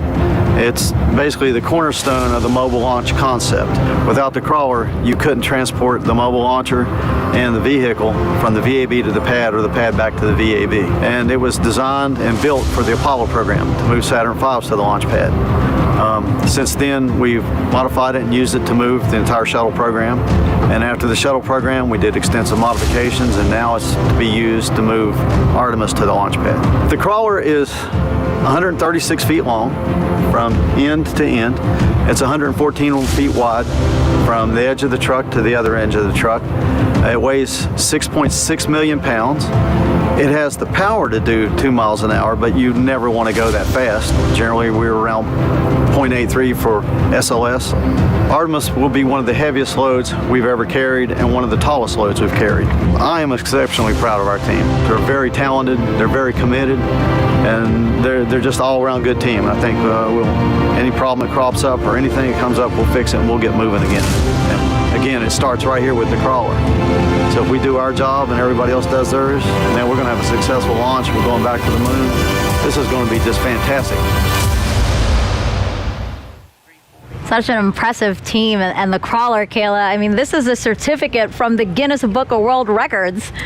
Yeah, it's pretty cool getting recognized for the heaviest self-powered vehicle in the world at 3,106 tons. That's amazing. Amazing. I know. We were just talking about how awesome the crawler is. I mean, it was retrofitted. It was created in the Apollo for the Apollo missions, and it was updated, modified for shuttle, and now it's been modified for Artemis. It's just really an amazing machine, and the people who keep it maintained and operate it, I'm so glad that we could feature them today. Absolutely. All right, so we are 48 minutes and counting again from that opening of the 2-hour window we have today. Kayla, if you thought you were excited, you have got to check out this video here.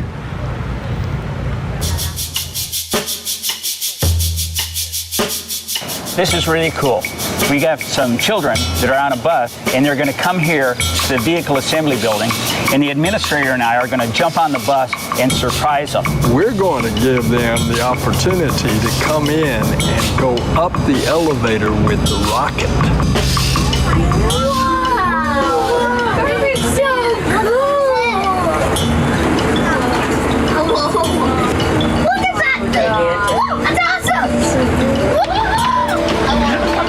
Hey guys, would you like to see a moon rocket? Yeah! Because it is the future of our country, indeed the future of the world. And we saw what our space program does for science and technology and engineering and mathematics. We saw that in the Apollo generation.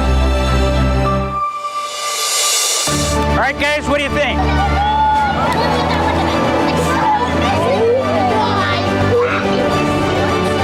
What I hope to achieve today is inspiring a new generation.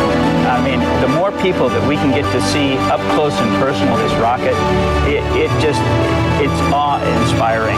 And I cannot wait till the launch. When America sees our rocket actually launch on a test flight to the moon, it's just going to spark a whole new push for what we are doing. Best day of my whole life ever. It's going to be incredible. It was a dream come true. This rocket is definitely going to the moon. I think it's really amazing. I was actually really excited because I've never seen a rocket this close up. Now we have the Artemis generation. This is a new generation of us going back to the moon to learn and live, and then we're going to Mars. I told you they were so excited. They're so cute. Their faces. It was amazing.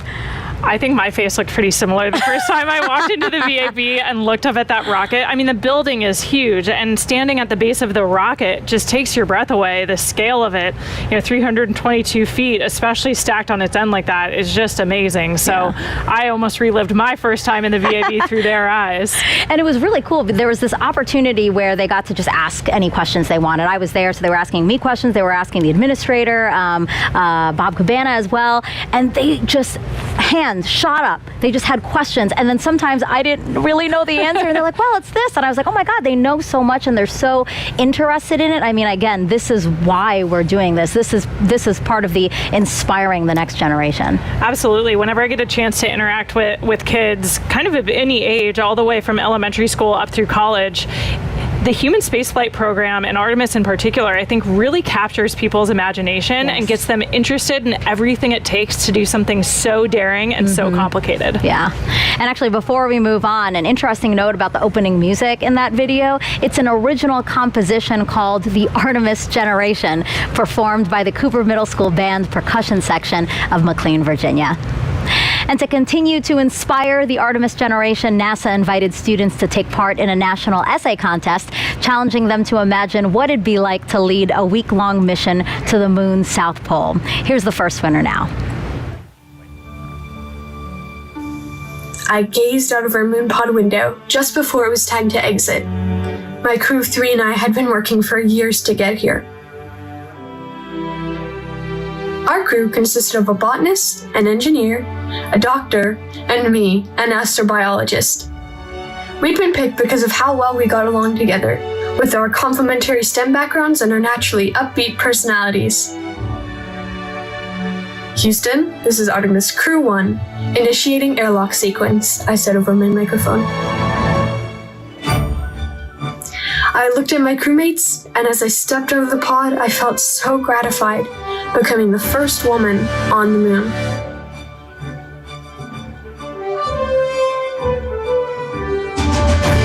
Our purpose was to set up a moon habitat containing the 4 things needed to keep a crew safe: oxygen and clean water, a waste disposal system, the Veggie Project for food, and a protective outside shell made of regolith and mycelium. We will build it over the next week, and it will be used by other astronauts for years to come. Embarking on this incredible adventure, I couldn't help but be grateful to be given this opportunity to lead the most remarkable crew and to know that I was a part of the Artemis generation. So that was beautifully written by Taya Sauer of Laguna, California, and she was one of 3 essay winners. The 2 others were Austin Pritz of Walcott, Indiana, and Amanda Gutierrez of Lincoln, Nebraska. If you want to check out their essays, you can scan the QR code you see on the screen. The 3 of them beat out nearly 14,000 students who submitted essays, so you definitely want to check out the other 2, again, by scanning this QR code. So right now you're looking live at right outside of Kennedy Space Center's visitor complex. We have plenty of bleachers set out to accommodate, as you can see, a lot of guests that are hoping to see the launch today. So why don't we go in there and check back in with NASA's Leo Martin. Hi, Megan. Yeah, this place is filling up. You can feel the excitement, people chattering, people sharing stories, people talking. And, we just heard about those Artemis Moonpod essay winners who are part of the Artemis generation. Also joining me tonight from the Artemis generation, we have 2 students who were actually able to come down and visit at Kennedy Space Center to watch this launch live tonight. I'm joined here by Denham and Allison. How does it feel to be here tonight? Really, when I first found out, I was really nervous. I didn't really know what to expect. We really just looked at each other and we kind of screamed. Just out of excitement? Yeah. How did you feel? Honestly, it was amazing. It was surreal. That we have this opportunity out of so many people who applied for this. It was outstanding.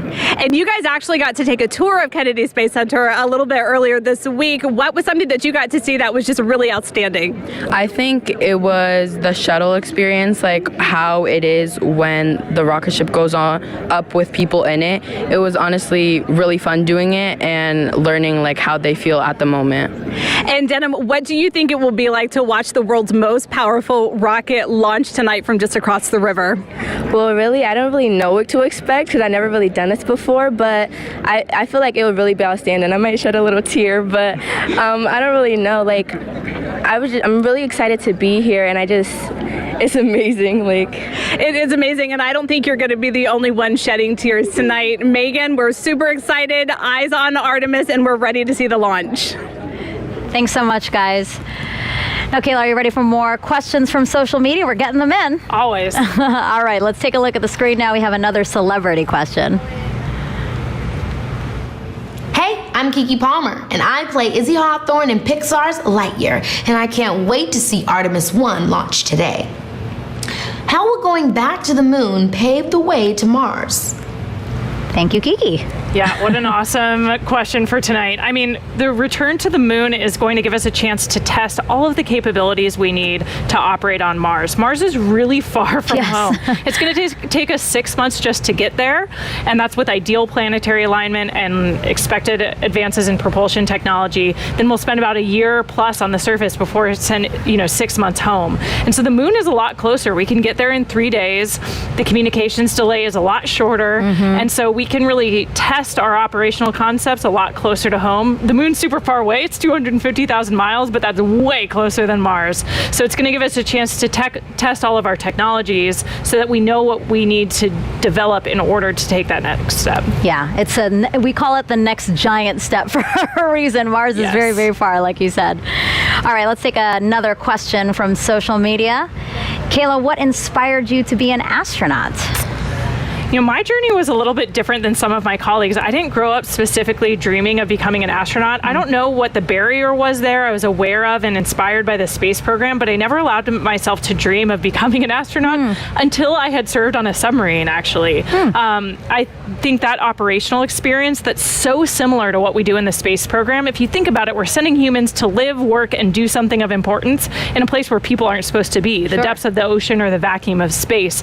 And so I think those experiences gave me the confidence to even dream that I could become an astronaut, and then inspired me to apply in the first place. And that doesn't deter you, again, like being in a place where, we're not supposed to be, a confined space at that.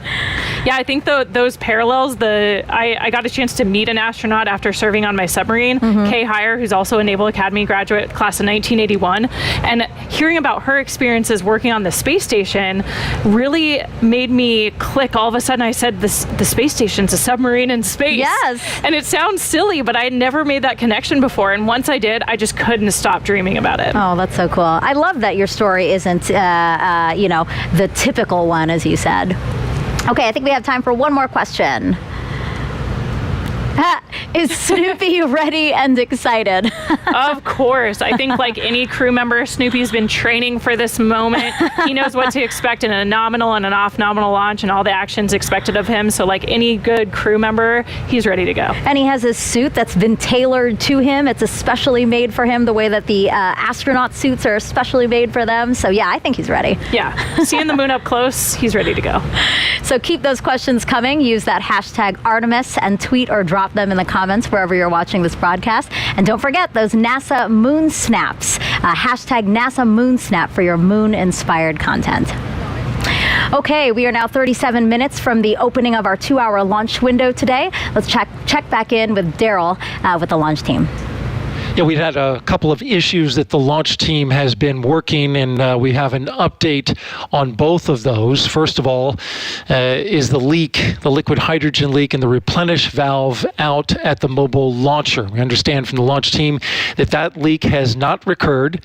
The work that happened out at the pad is that the red crew and the work that they did out there remedied the leak. That's good news. And now the liquid hydrogen tank on the core stage is back in replenish at this moment. And the upper stage of the rocket, liquid hydrogen side, is in fast fill. You can see from the graphic there that we are back up to 100% over on the liquid hydrogen side on the right hand of the screen. On the left hand of the screen, you can see we have been in stable replenish for liquid oxygen. Now with regards to the range, they reported that they had an issue to the NASA test director with their radar sight. Later found out that that was actually a bad Ethernet switch that was cutting out and not providing them the data. The range reported that they will swap out that bad switch, and they're currently working on that. They advised at the time, about a half hour ago, that it would take them about 70 minutes, or about 25 minutes into that work. They did just recently update the NASA test director to say that it's going to take them a little bit longer because they're going to need to re-verify this Ethernet equipment once they have it installed. Again, that work is ongoing, but at the moment, if we were launching right now, the range is no-go as a result of that bad Ethernet switch. The Dalilu file, which helps steer the Space Launch System through the upper atmosphere, has been uploaded to the rocket, and so we're good to go there in terms of other configurations that are ongoing. But we are continuing to monitor communications of the launch team about holding to the top of the window, currently slated for 1:04 a.m. Eastern Time. But we do have 2 hours, and we have yet to see whether or not the launch team is going to be able to make enough adjustments in order to hit the top of that window. No slip yet, but we're monitoring their work, and we'll give you an update when we have it. Back to you, Megan. Thank you, Daryl. Really great news about that leak. Kayla and I actually said, wow, that's really great news. So we'll wait on your next update. Let's go back live now to Kennedy Space Center's visitor complex, where we have NASA's Dan Hewitt inside there with our new moon board. Dan, let's focus in on Orion now. It has 3 main elements, right?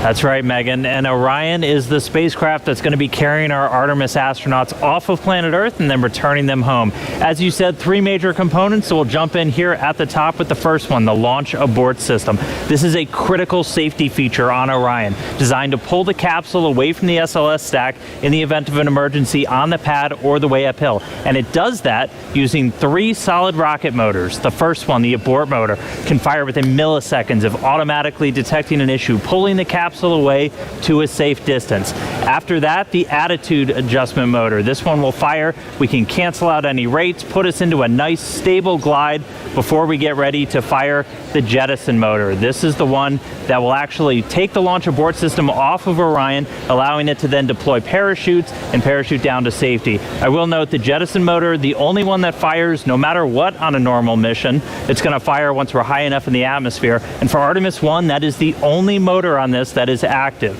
The attitude and abort motors are inert for Artemis I. And that's all focused on protecting this, the Orion crew module. This is where you have your astronauts physically inside. In the capsule, you have everything you need to keep a crew safe, happy, healthy, thriving in deep space. You have a pressurized environment, seats, crew displays, toilet, everything that you need. On the outside, couple of critical features. On the bottom, the heat shield. Remember, this is goal number 1 for this mission, is testing that heat shield. It's an ablative structure made to survive that fiery re-entry at the end of a mission. Along the outside, you see these small gray circles. Those are reaction control system thrusters. Orion can use that at the very end to control the yaw, pitch and roll as it's hurtling through the atmosphere. We have windows. You need windows to look outside. 2 on the front, 2 on the sides, 1 in the side hatch, 1 up top in the very top docking hatch. Those are different layers of glass and acrylics for pressure and thermal control. We have a docking system, an uprighting system, parachutes, all for the very end of the mission. Third and final piece, down here at the bottom, the European service module. This has all of the propulsion assets for after SLS has done its job. Starting on the bottom, the large orbital maneuvering system engine. This is the one that's providing the most thrust for all of those key maneuvers around the moon. 8 auxiliary thrusters also around the aft to the bottom part of the service module to provide some additional push as well. And then 24 of these smaller reaction control system thrusters. They can be used for attitude control control, which way you're pointing, as well as small translational maneuvers moving side to side. We flip the vehicle up, we see 4 solar arrays, each one 24 feet in length, all together generating 11 kilowatts of electrical power for Orion systems. Inside the service module, you have tanks for things like the thermal control system, potable water when we have a crew on board, and also pressurized oxygen and nitrogen for an atmosphere, which gets fed through this umbilical here to the crew module along with electrical lines. That's also what's going to separate us at the very end of the mission. So that's Orion. It's going to be making its first flight around the moon on Artemis I. Can't wait to see it, taking those selfies around our lunar neighbor. Send it back over to you, Megan. Thanks, Dan. That last component Dan talked about, the European Service Module provided by the European Space Agency. Let's go to Jasmine for that. Thank you, Megan. We are back in Firing Room 2 with the Launch Control Center, and joining us now is Philippe Delou, ESA's Program Manager for the Orion European Service Module. You have quite the title there, a big title for a big job, I'm sure. We are very glad to have you here, and we understand that the European Service Module is powering Orion that's going to send humanity farther than ever before. Philippe, how is it getting us there? Yeah, thank you. Good evening, everyone. So yes, the service module accommodates the propulsion system that contains among the tanks and the pressurization of the system the engine. All the engines, 33 engines in total, among which the main engine, which is going to perform the burns to put Orion into the moon orbit and then back on the trajectory to return to Earth. The other engines are used for attitude correction during, attitude control and trajectory correction during the travel to the moon. In addition to the propulsion system, the service module generates the power and distributes the electricity to the crew module and the service module equipment so that they can operate. And the third function is the thermal control of the system.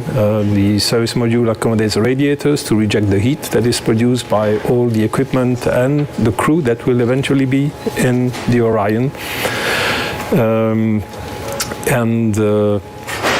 Finally, not on Artemis I, but on future Artemis mission, it will have tanks to store the crew consumable, the water, the oxygen, and the nitrogen.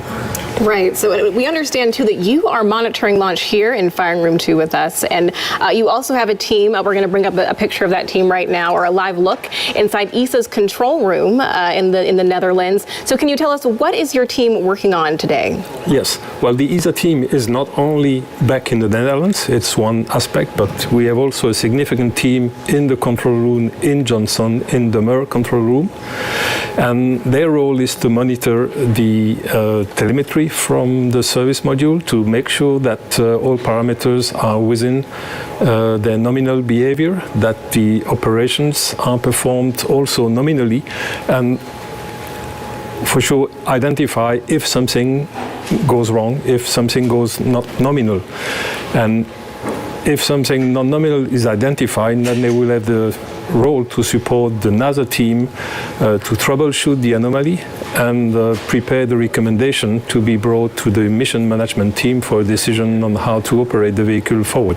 Great, we're really glad to hear that your teams are monitoring here, Johnson in the Netherlands as well. And this has been a huge collaboration. There were 10 countries that contributed to the European Service Module. Can you tell me about that teamwork? Indeed, it was a real teamwork of about 60 companies across 10 European countries. Together with the prime contractor, we have selected the finest companies available in Europe to build a state-of-the-art equipment which is needed to go back to the moon with humans. Right, we're going back to the moon and farther even beyond. Thank you so much, Philippe. I really appreciate you being here tonight. You're welcome. Thank you very much. Of course, of course. Megan, back to you. Now it's time to check back in with Mission Control in Houston. Leah, how are things over there? Things are good over here at Johnson Space Center, which is just one part of an agency-wide effort with many NASA programs doing their part to make future missions a reality. When the first woman and first person of color travel to the moon, they'll be wearing a state-of-the-art launch and entry spacesuit called the Orion Crew Survival System. When they set foot on the moon, they'll be in another all-new next-gen suit, both being developed at the Johnson Space Center and through partnerships with commercial providers. During those spacewalks, astronauts will collect samples for further study of the moon.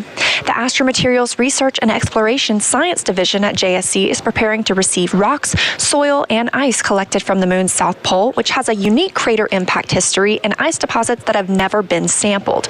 And leading the effort to advance capabilities for science, exploration, and commercial development of the moon is the Commercial Lunar Payload Services Initiative, or CLPS. More than a dozen American companies are developing science investigations and tech demos. Additionally, we need a sustainable presence, a specific station in orbit to facilitate continuous lunar access and serve as a home base or a jumping off point for new deep space exploration missions. This is where Gateway comes in. It's a multi-purpose lunar space station being developed by a worldwide effort led out of JSC. NASA is again teaming up with international and commercial partners to create this essential component. Artemis and Gateway will enable NASA's Human Research Program to better understand how the human body adapts beyond low Earth orbit, ensuring future astronauts traveling to the moon and Mars have the tools to keep healthy and thrive in new environments. And with that, we're going to turn it back over to Megan and Kayla at Kennedy. Thank you so much. So Artemis will also facilitate new discoveries about the moon. So to tell us what we're hoping to learn, we have Sarah Noble here. She's the Artemis Lunar Science Lead. Great to have you here. Thanks. So tell us about what we know about the moon. Yeah, so we learned a ton about the moon during Apollo, right, from the samples and the data that we collected. In fact, we're still learning from those samples and data even today, 50 years later. But then since Apollo, we've actually been studying the moon mostly from above, learning about getting more of a global perspective on the moon that we really didn't have during Apollo. And so that's allowed us to ask a lot better questions and to understand where to go to find the answers to them. Now that we're headed back to the moon, sending human beings as part of the Artemis program, what are we hoping to learn that's new?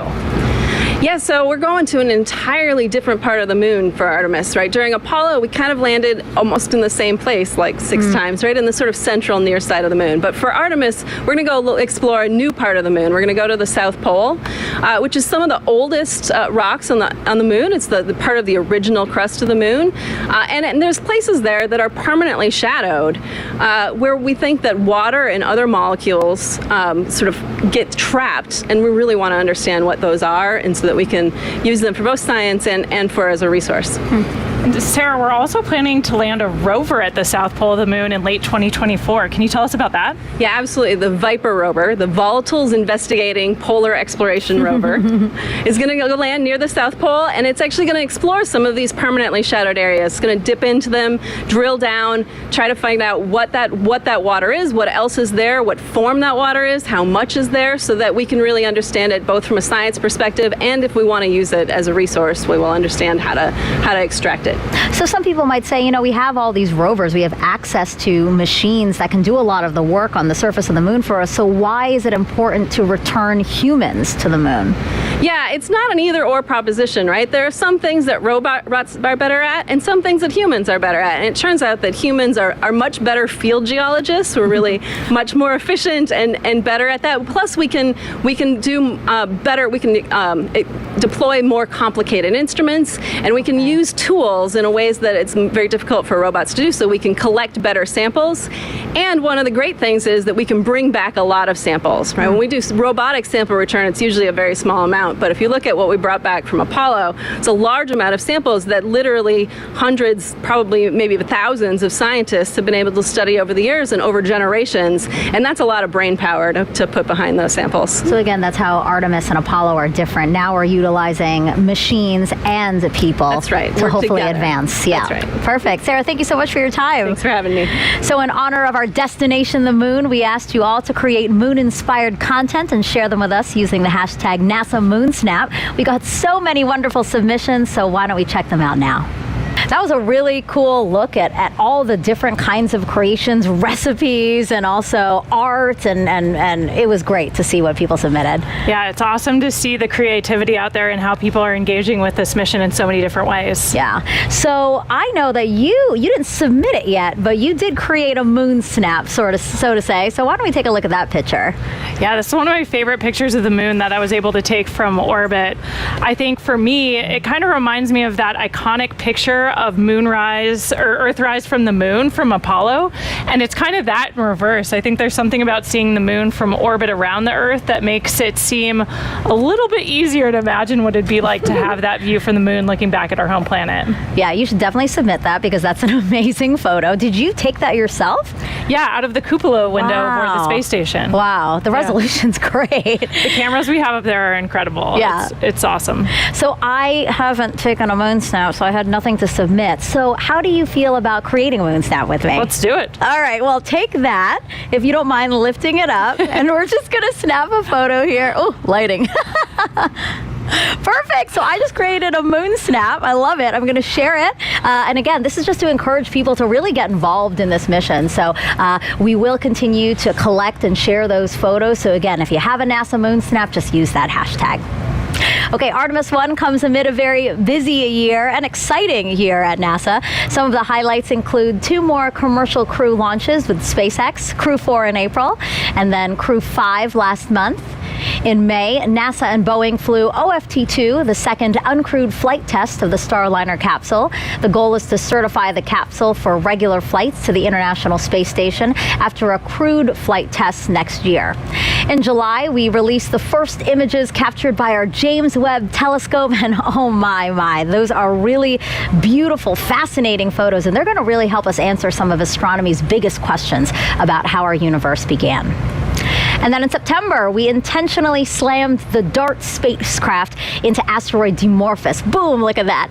And we successfully changed its course. The asteroid wasn't headed for Earth, but the test was to show we could defend our planet if needed. And recently, 2 other missions that benefit the Artemis program. Last week, we tested a new inflatable heat shield that could help us eventually land humans on Mars. And just 2 days ago, Capstone arrived at its intended orbit around the moon. The small satellite launched from New Zealand in June and will now test a unique lunar orbit for a future space station there.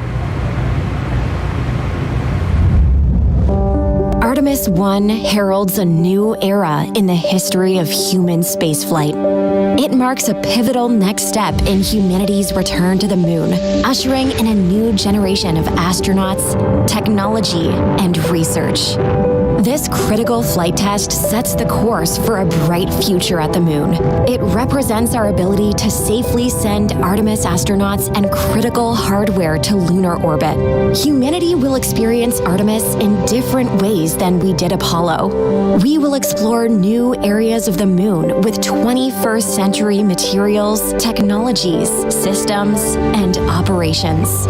Gateway will be humanity's first space station to orbit the moon, built with next-generation technology. Gateway will not only provide a deep space outpost for future lunar expeditions, it will also serve as a station for landers, experiments, and supplies. Starting with the core power and habitation elements, Gateway will grow with increasing capability as international partners contribute new habitat and refueling modules, observation windows, external robotics, and more. Gateway will enable longer stays and more science to be conducted on and around the moon than ever before. And one day, it will help set the stage for missions to Mars. A highly skilled, diverse core of astronauts will be selected for Artemis missions, including the first woman and first person of color to step foot on the moon. Aboard Gateway, the crew will conduct exciting research from their unique deep space vantage point. Gateway will also be a transfer station for astronauts to board innovative human landing systems that will ferry them to and from the lunar surface for exciting scientific expeditions near the South Pole. Once on the moon, Artemis astronauts will use expertise in fields like biology and geology to conduct groundbreaking research in modern spacesuits using advanced tools. They will will drive new rovers to investigate the lunar terrain and unlock some of the greatest mysteries of our solar system. Artemis I cements our capability to send astronauts and cargo to the moon for years to come. We're going back to the moon. We are Artemis. As we approach the opening of our 2-hour launch window, we have a special musical performance for you. America the Beautiful, played in honor of the flight test by the Philadelphia Orchestra and Yo-Yo Ma.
A truly beautiful performance. It really has me feeling quite emotional right now. Yeah, perfect tribute for tonight's launch.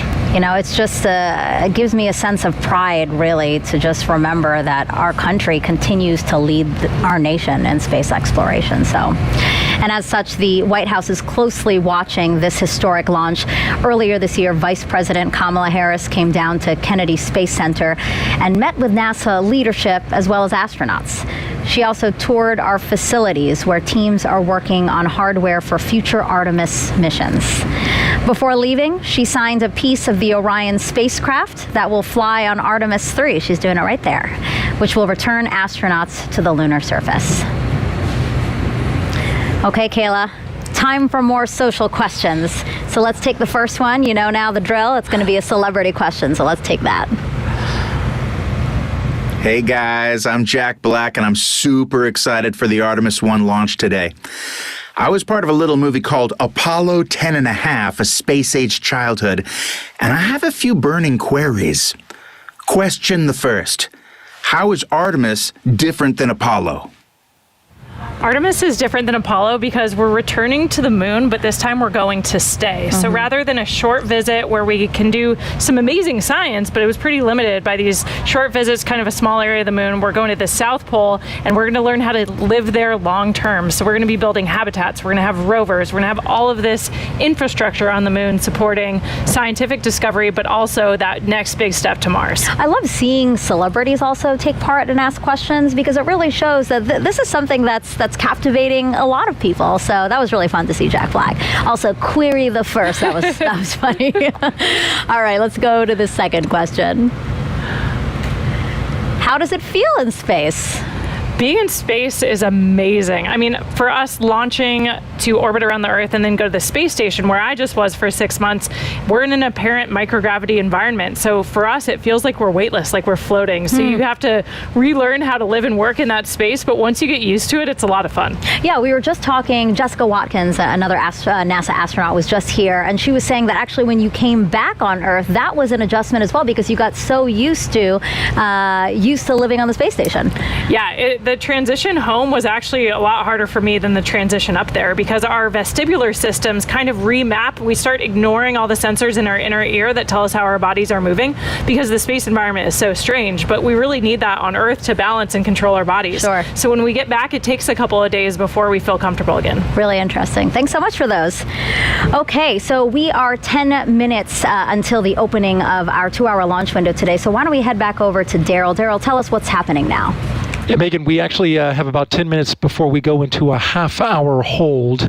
That half-hour hold is part of the L clock, and what you see on your monitor right now, I believe, is the T clock. So in about 10 minutes, we'll hold for a half hour, and currently the launch team is trying to evaluate how much of a delay may result from some issues that we've been facing over the past hour. Just to recap those, we had a leak in a replenish valve on the mobile launcher that feeds into liquid hydrogen core stage tank. That's been resolved. The leak has been fixed, and we're moving forward. Currently, the upper stage of the rocket for liquid hydrogen is roughly 78% at the moment. So that is tracking. Progress continues there. The core stage has been topped off, and now both liquid oxygen and liquid hydrogen are 100%, along with the upper stage of the liquid hydrogen side of the equation. So we're just waiting on the complete tanking of the upper stage liquid hydrogen. Now, with regards to the range issue that we had, we just got an update from the range, the 45th Space Wing officer reporting in to the NASA test director that the Ethernet switch has been replaced. This problematic switch took down their ability to see radar from one of their assets, which is key in getting acquisition and signal for the flight termination system if it were to be needed. Of course, this is a critical system that has to be tested before we can launch. So at the moment, we're looking still at a 1:04 a.m. Eastern Time launch, but it is pretty clear from the work that is ahead that it looks like we're going to slip into that window. How much exactly, we don't have an accurate calculation from the launch team as of right now. But of course, we're anticipating that. So for the moment, you see on your clock now, we are in the T-minus 10-minute hold. We just entered that. And now, roughly, we're looking at 28 minutes to resume terminal count. The launch team will assess what work needs to be done, how that syncs up with the range getting back online with their equipment, and then we should have a new T0 for you soon. That's the latest from Firing Room 1 here at the Kennedy Space Center. Megan, back to you. So things are obviously still very dynamic. We're going to come back to Daryl as much as possible. Now, to understand where we are going, we have to know where we have been. To do that, we spoke to some of the special few who walked on the moon and those who sent them. We choose to go to the moon in this decade and do the other things, not because they are easy, but because they are hard. Because that goal will serve to organize and measure the best of our energies and skills. It's been 50 years since we've been to the moon, and we've got a great program called Artemis. We're going back. The Apollo program was a test for the American people that you can do what you set out to do. All it took was turning to it and making it happen. We are go for a mission to the moon at this time. Engines on 5, 4, 3, 2, all engines running. Launch commit. Liftoff. We have liftoff 49 minutes past the hour. I think the characteristics that I remember most of the Saturn V was the noise. The noise was enormous and it was almost impossible to communicate. We're go, stay tight, we're go. Tranquility Base here, the Eagle has landed. The landing to me was a great celebration. The nation was almost euphoric. It's one small step for man, one giant leap for mankind. There are so many things that we can eventually learn about our universe and the spacecraft that we use exploring.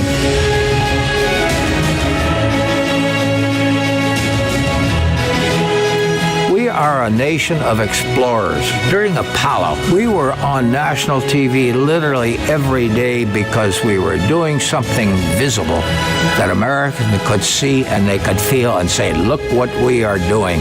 And I believe Artemis is going to come up and say, look what we are capable of and what we are doing now.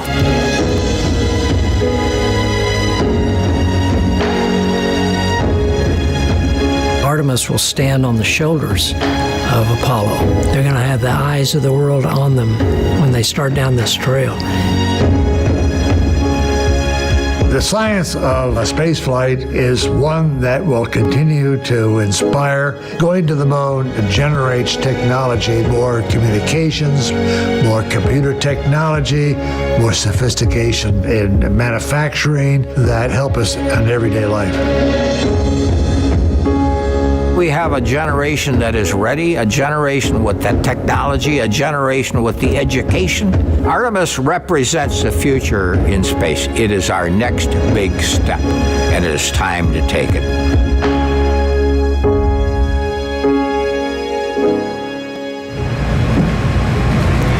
If you're just joining us, welcome to NASA's Kennedy Space Center, where we are showing you a live look of another visitor center. This is the U.S. Space and Rocket Center. Wow, take a look at all of those people who are there hoping to watch the launch today. You know, this is the visitor center for the Marshall Space Flight Center in Huntsville, Alabama. That center played a crucial role in contributing to the Artemis program. So I'm not surprised that there are a bunch of people there watching. All right, so now we're going to take go back to Leah Martin over at Banana Creek. Again, that's right outside of our visitor center, and she's with some other folks who came out to watch today's launch. Yeah, you know, Megan, we talked about this being America's rocket, right? Every state in the United States has contributed to this rocket, so it should be no surprise that we have people from all over the country joining us here tonight. I'm actually joined by some friends of ours who are joining us from Georgia and Utah. What does it mean to be here tonight to see tonight's launch? I think it's amazing. I know that tons of people from all over the United States have helped build the rockets and are here tonight, so it's awesome to know that we all have a little bit of personal ties to the rocket. And go ahead. No, I'm just excited to be here because I've been a fan of space travel and going to the moon and back, and I'm glad to see it's happening again later in life. And you were actually telling me a little bit earlier that you grew up in the Apollo era, in those years following those first launches, and now here, how does it feel to be watching the sister program launch and seeing at the beginning? Look at the goosebumps. That tells it all right here. I'm totally thrilled to be here. Now, and you were actually telling me that you have a personal connection to this rocket as well. You know some people who have worked on it. What do you think it feels like being here? How does it feel for you to see something that's the culmination of so many years of hard work? Yeah, I think it's crazy when you think about how long it takes to build it and stuff. Like, I wasn't even born last time people tried to get to the moon. So it's awesome. I think it's so exciting, and I cannot wait. And we have a ton of people who are working tonight still on call, and so we just want to tell them words of encouragement. What more do you have to say? Oh, I hope it goes tonight. Megan, back to you. Go Artemis. Woo!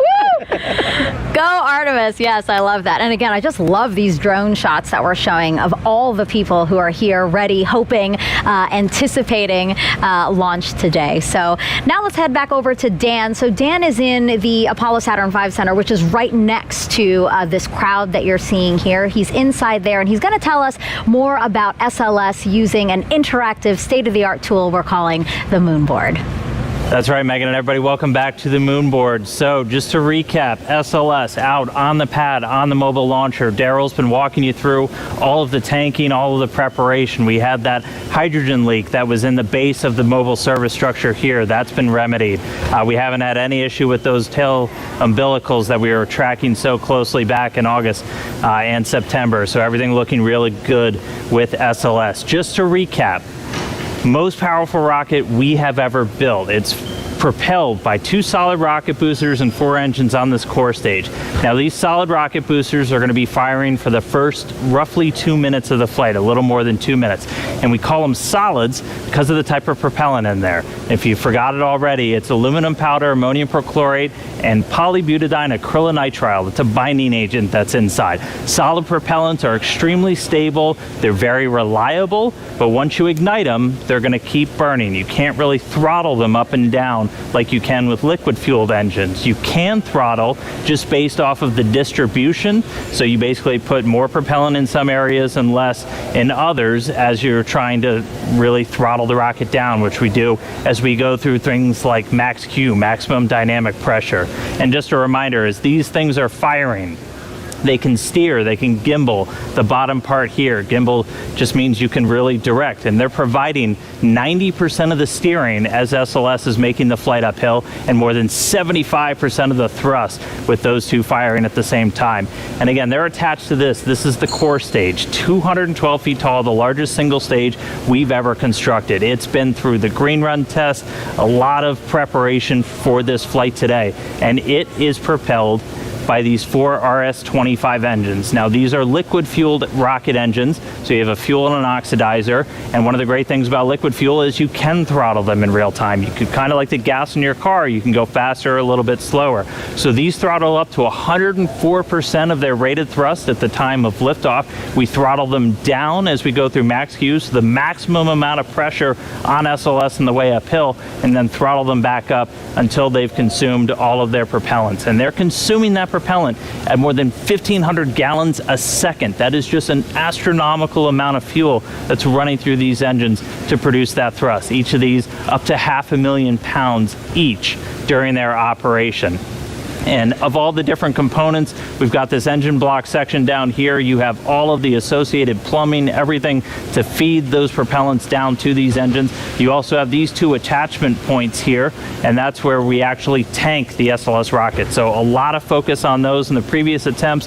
They've cooperated spectacularly so far today, and we've been able to fully tank this core stage. And a reminder, you have a fuel, about 500,000 gallons right here of liquid hydrogen, and then an oxidizer. You need those 2 together, and then an ignition source. That's what gives you your reaction, your thrust, your basically controlled explosion that then comes out of those rocket engines. So fully tanked, these are cryogenic fuels, hundreds of degrees below zero, so we've got a spray-on insulation across the entire vehicle. As it's sitting out there in the Florida air, it's a little bit warm tonight, but we need to keep those hundreds of degrees below zero. It takes a lot of energy to do that, so the less you have to use to keep them cold, the better, which is why we have that insulation. So we're going to be seeing SLS take flight for the first time tonight as we clear all of those final issues. Again, this is going to be one heck of a show when this thing launches into the night sky. So with that, send it back over to you, Megan. If you're just joining us, welcome to NASA's Kennedy Space Center for live launch coverage of Artemis I. I'm NASA's Megan Cruz, and this is NASA astronaut Kayla Barron. It's been great having you these past 2 hours. It's been so awesome to be here for this historic launch tonight. So right now we are awaiting a new T0. The launch team had to work through some issues, and they're doing a great job at working through those issues. So now we're just waiting to see a new T0, since we had been aiming for the top of the launch window, which opened does open at 1:04 a.m. Eastern Time. Now, today is a big deal. Apollo 17 in 1972 was the last time humans stepped foot on the moon. That the rocket you see right there behind us, illuminated in the darkness there, is the first step back towards getting us to the moon. Now, Artemis I is the first integrated flight test of NASA's deep space exploration systems. That's the ground systems here at Kennedy Space Center, the Space Launch System, or SLS rocket, and the Orion spacecraft. We will send an uncrewed Orion spacecraft farther beyond the moon than any of the Apollo missions before it. For Artemis II, Orion will have astronauts on board as it orbits the moon. Then future Artemis missions will land the first woman and first person of color on the surface of the moon. So Kayla, why do we want to go back to the moon? The moon's a super interesting place to study. It can tell us a lot about the Earth, its own formation, but also more about our solar system. And we also want to return this time in an international partnership for a permanent presence on the lunar surface that'll teach us everything we need to know to travel onto Mars. And what about for you? I mean, you have the possibility of maybe being selected for those future missions because the Artemis program can choose from any of you guys, any of the NASA astronauts. It's a crazy time to be a NASA astronaut and even imagine that that could be real. I think we're all just honored to be a part of the team that's doing this. We're just a small representation of all of the amazing human beings around the world that it takes to do something as audacious as returning to the moon, learning what we need to go onto Mars. So we're just all excited to support the program in any way we can. But of course, a ride to the moon would be incredible. So I think we're all just dreaming about those moonwalks. Now, since Artemis I is setting the stage for those future crewed missions, is there anything in particular about this 26-day mission that you will be watching? Is it re-entry? Yeah, you know, we've mentioned that a few times throughout the broadcast tonight. The re-entry is a really important part of the flight, of course, and the heat shield, we're interested in seeing how it performs in real life. We tested it on the ground, but Orion's going to be coming in faster and hotter than any human-rated spacecraft in history. And so we really want to see how the heat shield performs and make sure all the systems can keep the crew safe for that dynamic event. Yeah, we'll all be watching for that too. It's not just about the launch, a 26-day mission, as we said, so we'll be keeping watch over the entire mission. Our workforce now is very different from what it was during the Apollo era. When Apollo 11 launched, there was only one female engineer in the firing room. Today's launch of Artemis I is led by NASA's first ever female launch director. Take a look at how she and other women across NASA are shattering glass ceilings. When I was a little girl, I wanted to be an astronaut, a scientist, a doctor, a fighter pilot. When I was a little girl, I wanted to grow up to be strong and independent. When we were asked to draw a picture of what we wanted to be when we grew up, I drew an astronaut standing on the surface of the moon. All I thought about was when I was going to get to NASA. It's a huge honor to be NASA's first female launch director.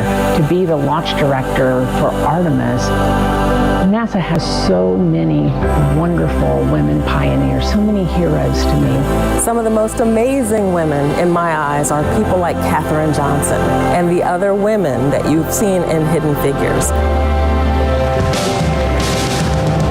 Difficult to believe that I'm on this side now wearing this blue flight suit with all of the other astronauts, representing this iconic image that had so inspired and excited me my entire life. Being of South Asian heritage, Kalpana Chawla was just such a big thing for me growing up. I've always looked up to Sally Ride and Mae Jemison, who really laid the foundation to allow people like me to be in the position that I am now. All of these women were pushing those boundaries and breaking those glass ceilings. Now, of course, there are some fantastic women in leadership positions that inspire me every day. So much has changed since the Apollo program. During the Apollo 11 launch, we had one woman, one out of 400 engineers in the room. And I look at our team today, it's much more a reflection of the world that we live in. A big piece of why it's so important to have women and diverse backgrounds, because it allows us to bring everybody along with us on this journey. It doesn't really matter what you look like. If you've got the brains and you have the knowledge, we need you at the table. We are at such an exciting time in human spaceflight right now, and Artemis is such a huge part of that. We haven't been to the moon in many, many years. We have a lot of younger generation folks that have never seen that happen.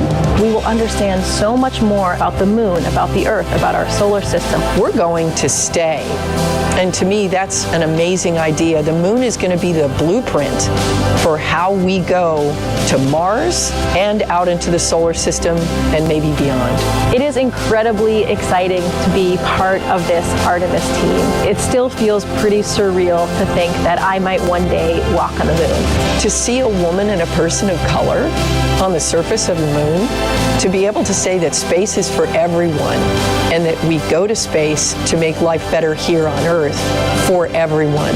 I know that tears will be in my eyes.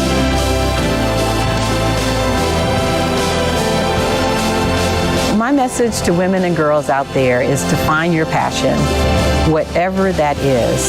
Don't let anyone tell you what you can do or can't do. Only you can realize your dreams. Space is for everyone. And if me being in this role helps to send that message, I think that's a great thing. And I just actually love that I don't feel like a woman at NASA. I just feel like a person at NASA. The women of NASA are Artemis, and we make a difference every day.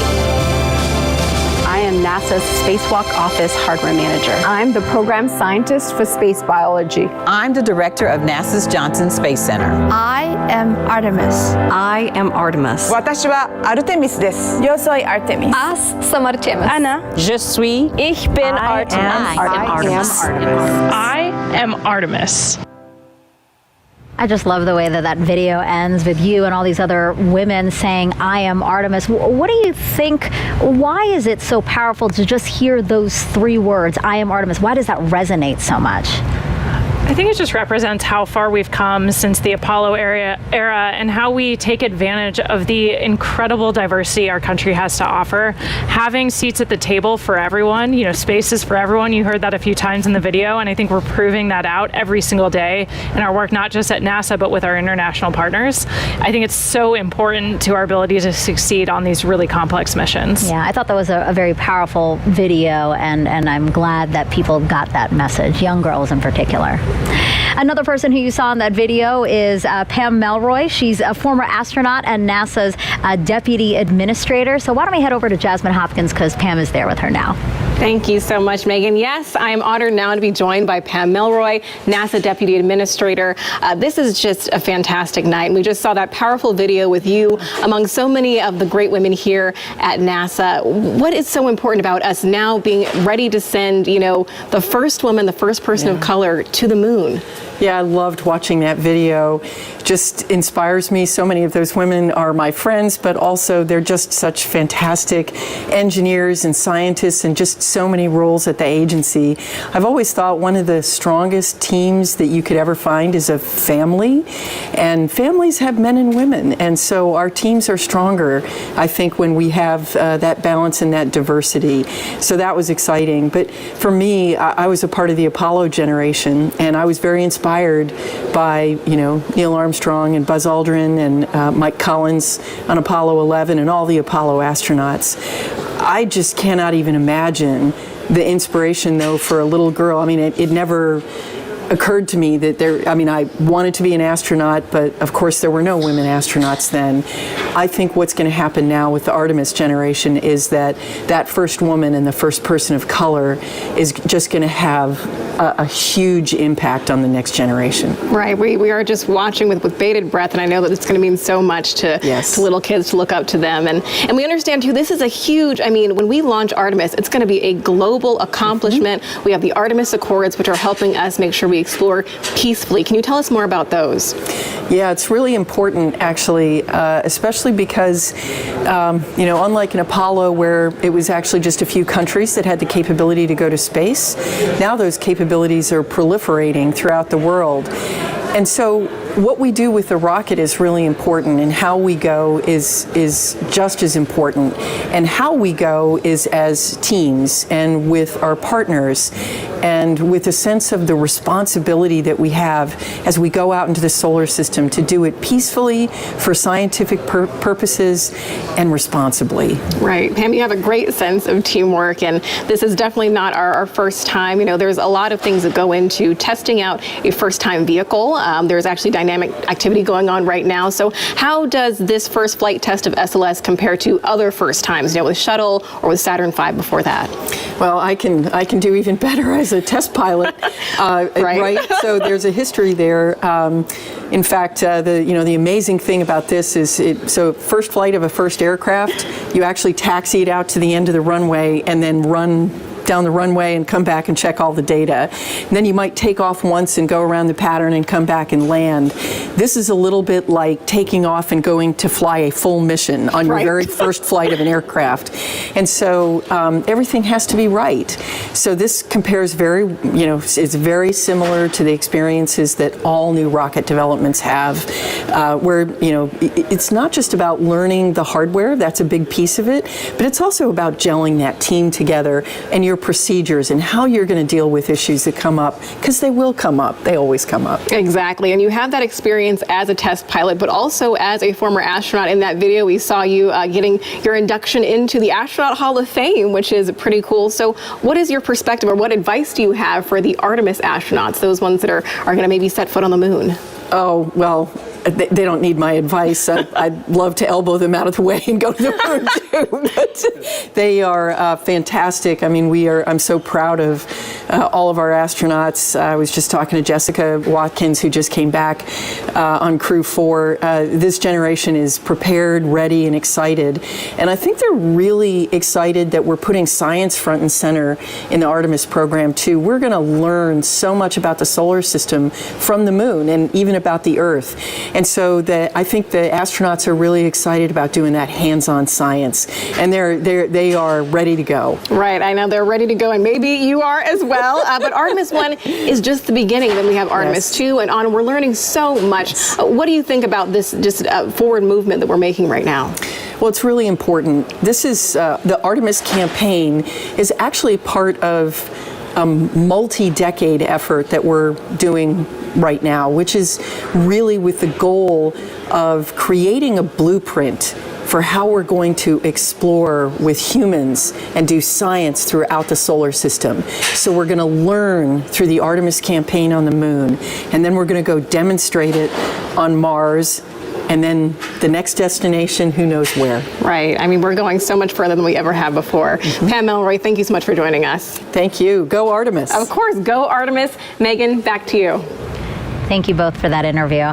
Now, teams over at NASA's Johnson Space Center are also monitoring today's launch attempt. So why don't we go back over there with Leah to tell us what's going on over there. Thanks, Megan. And you're right. Teams here at Mission Control Houston continue to monitor today's events. Again, they will really kick into action once we have liftoff, and they'll remain on console all the way through splashdown. But quickly, I have to show you something, a little show and tell. It makes me feel like the coolest kid in school. I've got a moon rock here. I hope you can get a good shot of it. It is from Apollo 15, 1971.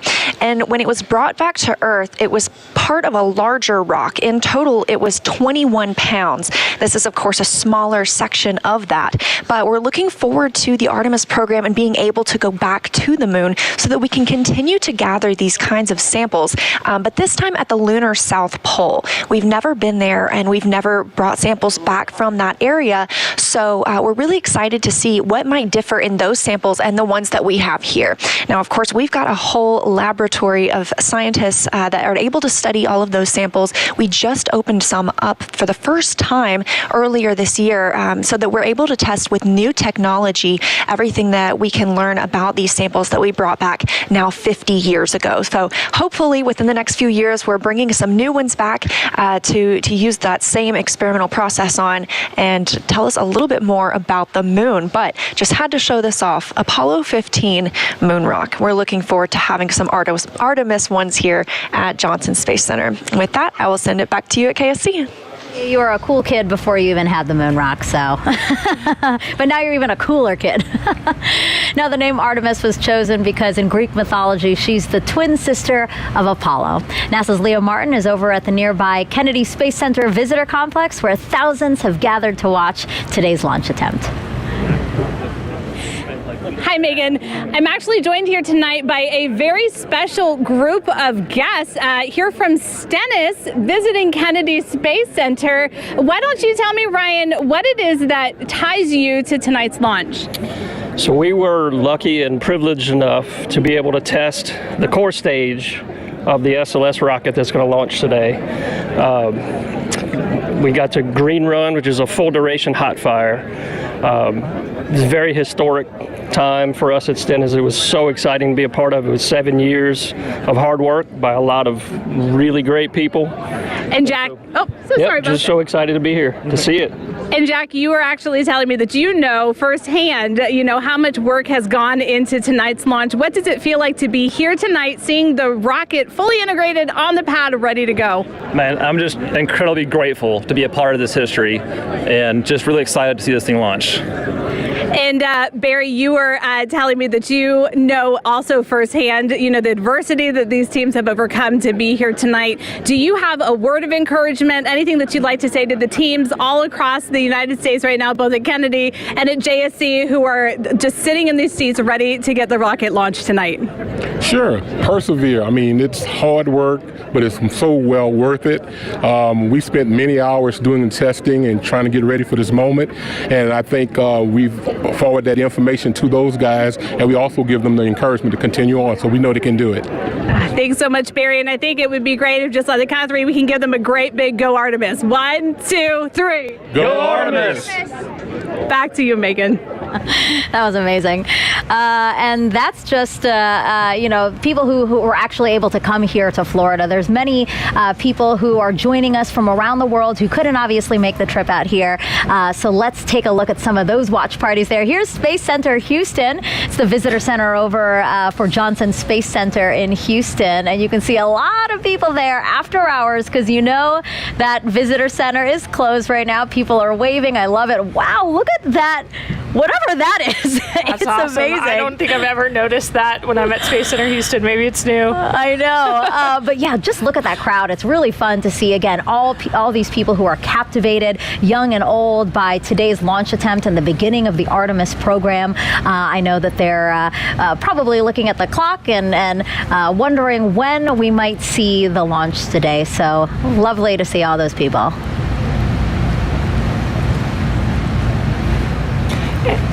And there's the Space and Rocket Center, where we have a ton of people waving their flags, cheering us on tonight for this incredible launch this evening. I love that. They totally look like cheerleaders, and they're embracing it. I love it. And yeah, this is the U.S. Space and Rocket Center. This is the visitor center over in Huntsville, Alabama. As I've said before, Marshall Space Flight Center there is super instrumental in what the Artemis program is doing. They contributed a lot to the mission, so it's nice to see everyone there. And then here is Airbus in Bremen, Germany. So Airbus is the main contractor for the European Space Agency, and together the company and ESA, they provided the European Service Module, which is an important part of the Orion spacecraft. So we have quite a bit of people there. A more reasonable time over there in Germany. It is 7 a.m. So I'm going to say Guten Morgen to them. Did I say it right? Guten Morgen to them over there in Bremen, Germany. Again, the Airbus company. All right, so let's get another check on the launch team with our Daryl Nail, who's inside there and has an update for us. Yeah, that's right, Megan. So we are clearly in a delay now. The NASA test director, who's basically flying the ship for the launch countdown tonight, has said that we are extending the hold that we were currently in at T-minus 10 minutes and counting. And so that puts us off the 1:04 a.m. Eastern Time launch. We're now slipping indefinitely into the hold. And NASA test director Carlos Monge saying that we are currently estimating how much work needs to be done before resuming the polling that is supposed to take place 15 minutes before launch. It then goes to terminal count at T-minus 10 minutes. Now we've got an update on the tanking of the upper stage liquid hydrogen tank. Currently 95% filled. We're in topping on that tank. It is the last of 4 tanks in the Space Launch System that needed to be completely fueled up before we launch. Of course, cryogenic tanking, a complex operation that has seen some delays tonight. We had a roughly hour delay after a replenish valve in the core stage liquid hydrogen side required hands-on work by a Red Crew team that went out to the launch pad and tightened down some bolts on the valve and got it fixed before leaving the launch pad, and then launch team verifying that that work was complete. Now currently we're awaiting some work with the range. The 45th Space Wing, which oversees the range here, and makes sure that the airspace and the ocean out over the flight path is clear, and also has the responsibility to destruct the rocket should it go off track. They have been working on some issues with their equipment and sending a flight termination signal to the rocket. There is testing that must happen with the flight termination system that was delayed by a bad Ethernet switch. Switch has been changed out, and now the range is looking to start testing their connectivity to the rocket in order to preserve that safety function that they are responsible for. So again, we are slipping now indefinitely into the launch window. We're awaiting the launch team to evaluate just how much time is required to complete the work to get this rocket ready to launch. And of course, when we have a new T0 for you, we'll report that out right away. Megan, back to you. Daryl, thank you so much. As NASA prepares to explore the moon, here's a look at the spacesuits and tools that will help us to do that.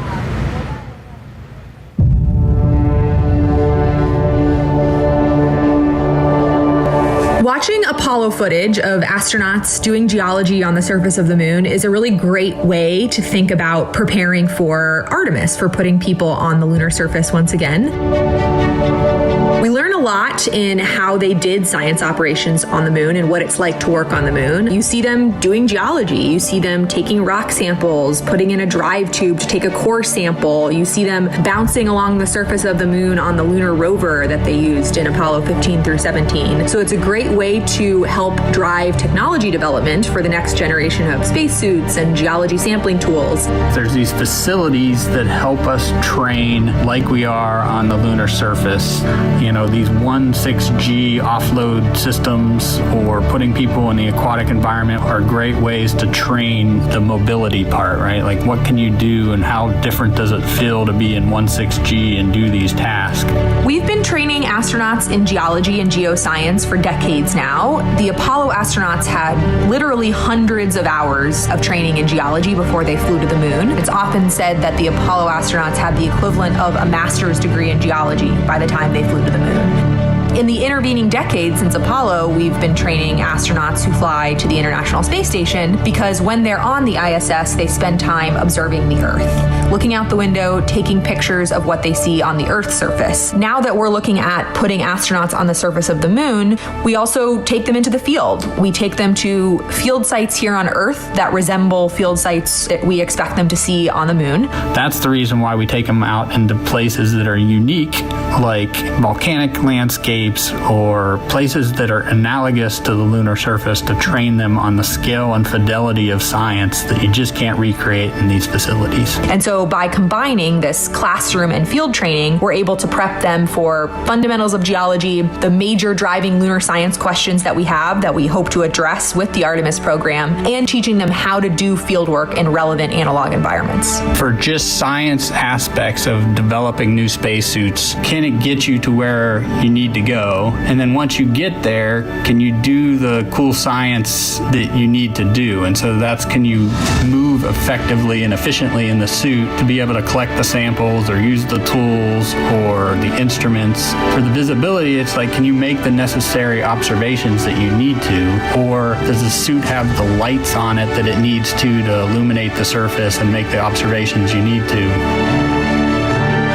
The lunar South Pole holds tremendous resources that are going to allow us to continue to explore. This is a place that we've never been before. There's so much to be learned from getting boots on the ground and exploring a unique place that challenges us as humans and also helps us develop technologies that make our everyday life that much better. We think there might be volatiles present at the South Pole. By using these volatiles, we'll be able to do things like create drinking water, create rocket fuel to launch launch astronauts back to Earth. And so by harnessing the power of the land, we'll be able to help astronauts establish that long-term sustainable presence.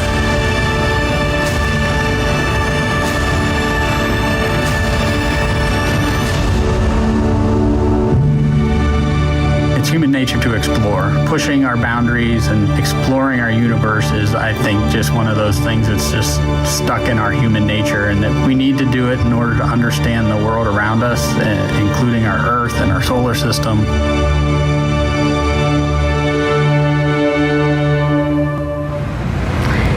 We just heard there how curiosity is just a part of us. So, with that in mind, why don't we do some social questions? Because some people are very curious to hear what you have to say about their questions. So why don't we pull up the first question here? What are your thoughts on the responsibilities that come with going to space? Obviously a question for you. I am not going to space. Yeah, the opportunity to travel to space comes with a lot of responsibility. I think for all of us, it's a huge honor to be a part of these teams, and the work we're doing is so critical in supporting scientific discovery on the ground. So on the International Space Station, we're a national laboratory. Our crew executed over 350 different scientific experiments during our 6-month mission.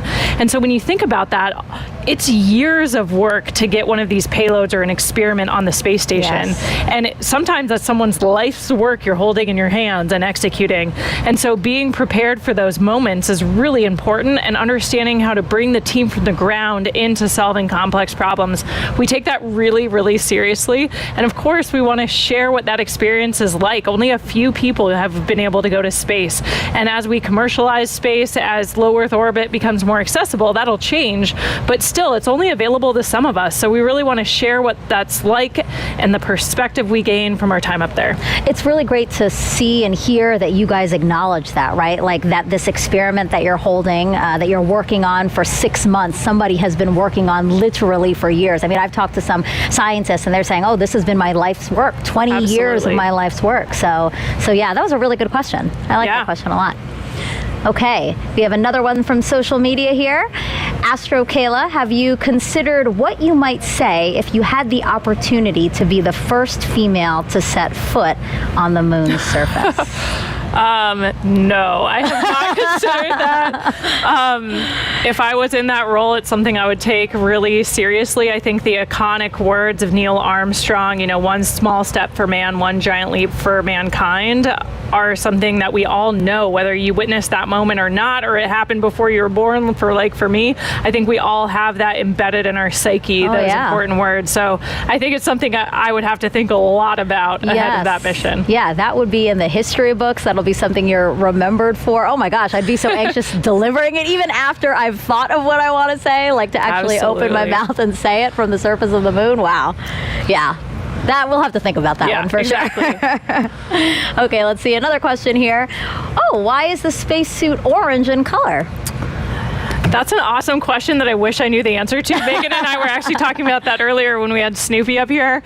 It's a continuation of the same suit that we used during the shuttle era. And I was kind of hypothesizing that maybe it's to help forces if for some reason when we landed in the water we had to get out of the capsule for some reason, it would be easy to see us. But that I'm going to have to take a phone a friend on that one, I think, to know the real answer. I'm sure somebody will be commenting on social media right now with what the real history behind the orange suit is. I'm trying to think about it too. I'm thinking, does it have anything to do with SLS being orange because of the foam match insulation? Your vehicle. Yeah, why not? Maybe it's that. I don't know. I don't know. We got stumped. That was our first one that we got stumped on.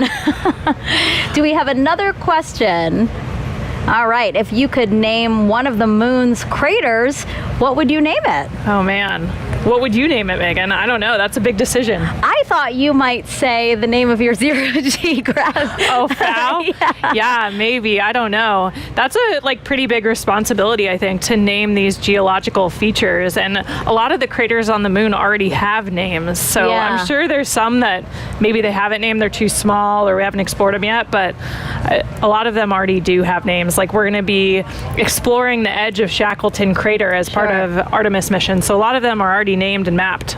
Yeah. Thanks for throwing it back on me. I was like, I don't know. Do you think like our parents or husband or fiance are now upset that we didn't say them? I don't know. I mean, I don't think so. I think they understand. These are big decisions. This is. All right, last question here, for this segment at least. What will Orion do when it gets to the moon? So for this mission, Artemis I, it's actually going to orbit the moon and then go into a distant retrograde orbit. And so it'll get really close as 62 miles, and then go way past the moon and way deeper into space than we've ever been before. So yeah, the Orion vehicle will be checking out all of its systems. We're going to be analyzing that data from the ground, and then we're going to see that it can survive re-entry and a successful splashdown off the coast of San Diego. Yeah, that was a good question too.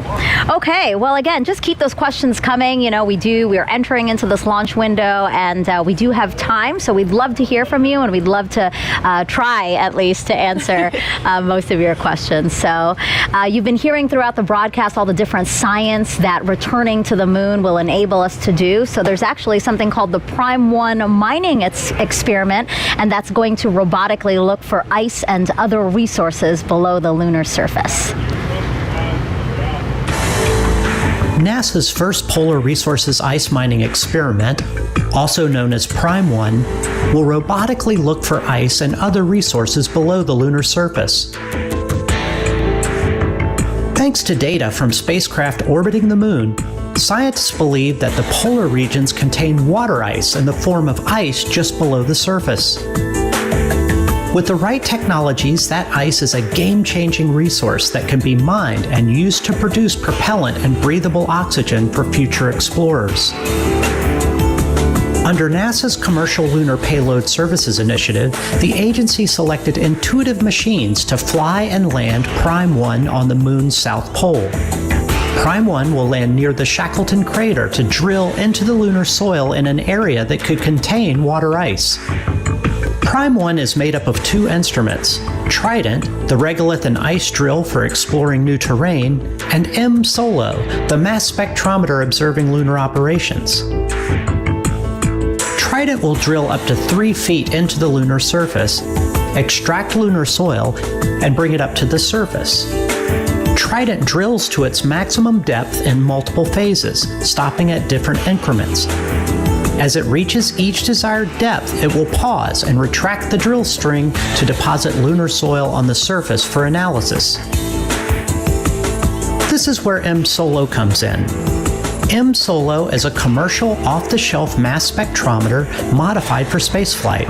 It will evaluate the chemical elements and compounds released from the lunar soil for water and other chemical compounds.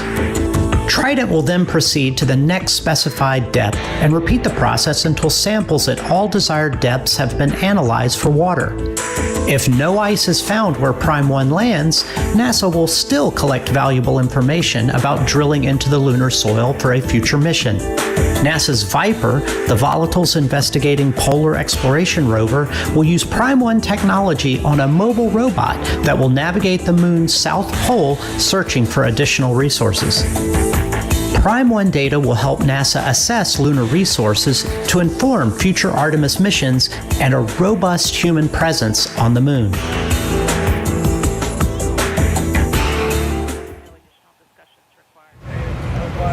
So we are still awaiting a new T0 for today's launch attempt, but for more on what to expect when we launch for this first day, let's go to NASA's Dan Hewitt. He's inside our Apollo Saturn V Center at the KSC Visitor Complex. Hey, thanks, Megan. Everybody, welcome back to the moon board. There's a lot of people here in the complex. I just heard a woo-hoo. People are getting in and out because we have a great view of launch when it's going to happen, and it's going to happen today. But that launch is just the first step in the Artemis I mission. So let's look at what's ahead for this historic first flight. As we just said, launch is step number 1. Those 4 RS-25 engines throttle up, followed shortly after by the 2 solid rocket boosters igniting, sending SLS and Orion skyward. Now on our way uphill, we'll have a number of jettison events. You'll be able to see things coming off of the SLS rocket. One of the most visual ones will be these two solid rocket boosters. Now they'll expend their propellant a little over 2 minutes into the flight. They will separate. We'll see them flare off onto either side, and then the core stage continues to fire. We're also going to see the launch abort system come off the top. Once you get high enough in the atmosphere, it's no longer required. You could actually do aborts using engines on Orion and its service module. I will also note that on the launch abort system, it's got those 3 solid rocket motors. The jettison motor is active. The abort and the attitude ones are not for this flight. We don't have people, so we're not flying a fully active abort system. We also have 3 fairings that are there to protect Orion, the service module and the crew module, as we're flying up through the really dense parts of the Earth's atmosphere. Next up, we'll hit core stage separation. So we've got 4 main engines. We'll hear MECO, main engine cutoff. Those engines will shut down. The core stage will separate, drop away. It's eventually going to splash down in the ocean. And that hands over the propulsion duties to this, our upper stage, the interim cryogenic propulsion stage, or ICPS. Its first job is to execute what's known as a perigee raise maneuver. So the perigee is the lowest part of your orbit. You have a perigee, that's your low part, and an apogee, that's your highest point. We're going to raise up the perigee, and that's going to actually put us in a nice circular path around the planet. And while we're there, that gives us time to check out Orion. We're flying it in space for the second time, the first time in this fully integrated stack with SLS. We'll be able to look at all of Orion's systems, make sure those solar arrays are capturing the sun's energy and turning it into electrical power for Orion's systems, make sure the communications are working, all of our guidance, navigation, and control.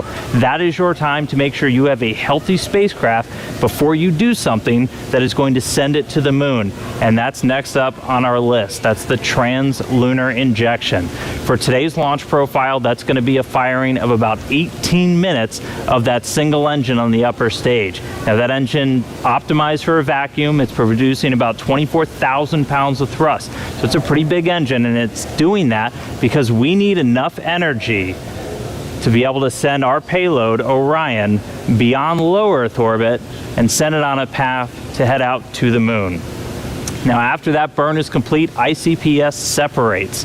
It's going to do what's called a disposal burn. So it's going to send itself on a path from Earth around the moon and slingshot out into what's known as a heliocentric orbit. So it's going to completely leave the Earth-Moon system and go into orbit around our sun. But after it separates, propulsion duties get handed over to this, the European service module, and it's got a couple of different engines that it's going to be using, and we're going to be testing those out just on day 1. We're going to do what's called the outbound trajectory correction burn 1, and we'll do a couple of these trajectory corrections as we're flying out to the moon, but that first one is that first critical test of this large engine, the orbital maneuvering system engine. That's the one that has the most thrust, generating about 6,000 pounds of force in a vacuum, and that's what's going to be doing a lot of our maneuvers, or giving us that pushing power as we do these maneuvers around the moon to enter into what's known as distant retrograde orbit, or DRO, and that's this dotted line that you see around here. Now we call it distant basically because of the distance we're away from the moon. We're about 40,000 miles, a little bit less, off the lunar surface, and then we call it retrograde because the moon orbiting planet Earth in this direction, going in a counterclockwise fashion, we're going to be entering into a clockwise orbit around the moon, opposite retrograde. Now to do that, we're going to get in close, we're going to dip in off the lunar surface. We're going to be about 80 statute miles off the lunar surface as we do this outbound powered flyby. Again, the major thrust coming from that orbital maneuvering system engine. After we do that, we'll do a final maneuver to actually go into that distant retrograde orbit, that DRO. Now, why DRO? Why are we not just going around the moon and coming back on like a free return trajectory, which we did on some of the Apollo missions? Well, in DRO, it's a very stable orbit. It doesn't require a lot of fuel to maintain that area around the moon. So it gives you a lot of time to really test the spacecraft. If you followed with any launch of a new spacecraft, you know there's only so much testing you can do on the ground. Once you actually put all of that hardware in space, in the environment that it's going to be operating, hundreds of thousands of miles away from Earth, you're going to learn things you didn't even realize about everything from communications, the life support systems, the thermal control, everything on a spacecraft needs to get put through its paces in this environment before we put people on board. And that's why we're heading out to DRO. Eventually, though, it's going to be time to come home, and we will do a DRO departure maneuver. This, again, firing up that orbital maneuvering system engine and others on the service module, and this is what's going to commit us from leaving the moon and heading on back towards Earth. We'll dip in once more, close off the lunar surface, slingshot and use the lunar gravity to do this return-powered flyby, and then, similar to the way out, we can make correction burns as we kind of fine-tune our path back towards the Earth. And then it's time for re-entry. A couple of things happen before that. One of the really critical ones, spacecraft separation. We're going to detach the European service module shortly before re-entry. Its job largely done. That burns up in the Earth's atmosphere and reveals on the crew module the heat shield. I circled it earlier. This is goal number 1 of the Artemis mission. Artemis I mission is testing this heat shield at lunar return velocities, because when we make that trip around the moon and we come back, we are going in speeds of excess of 20,000 miles an hour. So when we slam into the Earth's atmosphere, it's going to heat that thing up to more than 5,000 degrees Fahrenheit. For the Artemis I profile, we're going to do what's known as a skip re-entry. So basically, you can come in too shallow and skip off the atmosphere, too narrow, and you're going to do what's known as a ballistic entry, which really heats things up. We're going to do kind of a mix where we're going to skip once off the atmosphere, and that we're still going to get the heat, but that helps to reduce some of the G loads on the crew. Once you're through that, you get to parachute deploy. There's 11 parachutes in total that are going to slow Orion down before it splashes down. We're going to be going from 20,000 miles an hour to about 300 miles an hour before those parachutes deploy, and then they do a final job of getting it in the water in the South Pacific. We've got these big orange balloons. That's an uprighting system, so even if Orion landed in the water upside down, those can inflate, and they put us back upright into what's known as stable 1. That's where you want your spacecraft to be, nice and upright in the water, especially if you're an astronaut in there floating. Now, we also have a large U.S. Navy ship with a big bay that's going to basically come up and swallow Orion into its deck, and you've got a couple of other assets in the area to help recover hardware, the forward bay cover, parachutes, things like that. But that's scheduled to happen 26 days after a launch today. So that's 26 days from liftoff here in Florida around the moon to a splashdown in the Pacific, and that will be the first mission in the Artemis program, the farthest we've ever sent a human-rated spacecraft in history, and just the first step before we put people on board. So that's a look at everything still to come. We're counting down to that launch. I'll send it back over to Megan and the team at the host desk, guys. A very comprehensive look at that. Thank you so much, Dan. If you're just joining us, welcome to Kennedy Space Center and our live coverage of Artemis I, an uncrewed flight test that will return us to the moon in nearly 50 years. But you know, some might ask, why the moon? Well, here's why. We are going. The history of this agency is marked with broken barriers, once viewed as impossible, with science fiction turned reality, with innovations that have spun industries all their own, and with demonstrations of peace for all humankind. We soar in the skies of our home planet. We maintain a human presence just outside of gravity, and we touch points all across the solar system and beyond. We're going back to the moon, and this is why. The moon is a treasure trove of science. It holds opportunities for us to make discoveries about our home planet, about our sun, and about our solar system. The wealth of knowledge to be gleaned from the moon will inspire a new generation of thought and action. Without fail, every major program and mission NASA has invested in has led to technologies and capabilities that have shaped our culture. The breakthroughs of the Artemis era will define our generation and the generations to follow. tens of thousands of jobs associated with propelling us to the moon today are just the beginning of a lunar economy that will see hundreds of thousands of new jobs develop around the world. This is not an ambition of one entity or one country. The exploration of the moon is a shared effort, woven together by a desire for the greater good. Why the moon? Because the missions of tomorrow will be sparked by the accomplishments of the Artemis generation today. Because the ambition to go has already begun. And because Mars is calling. We need to learn what it takes to establish a community on another cosmic shore. So let's camp close before pushing out. And so, we go to the moon now, not as a series of isolated missions, but to build a community on and around the moon capable of proving how to live on other worlds.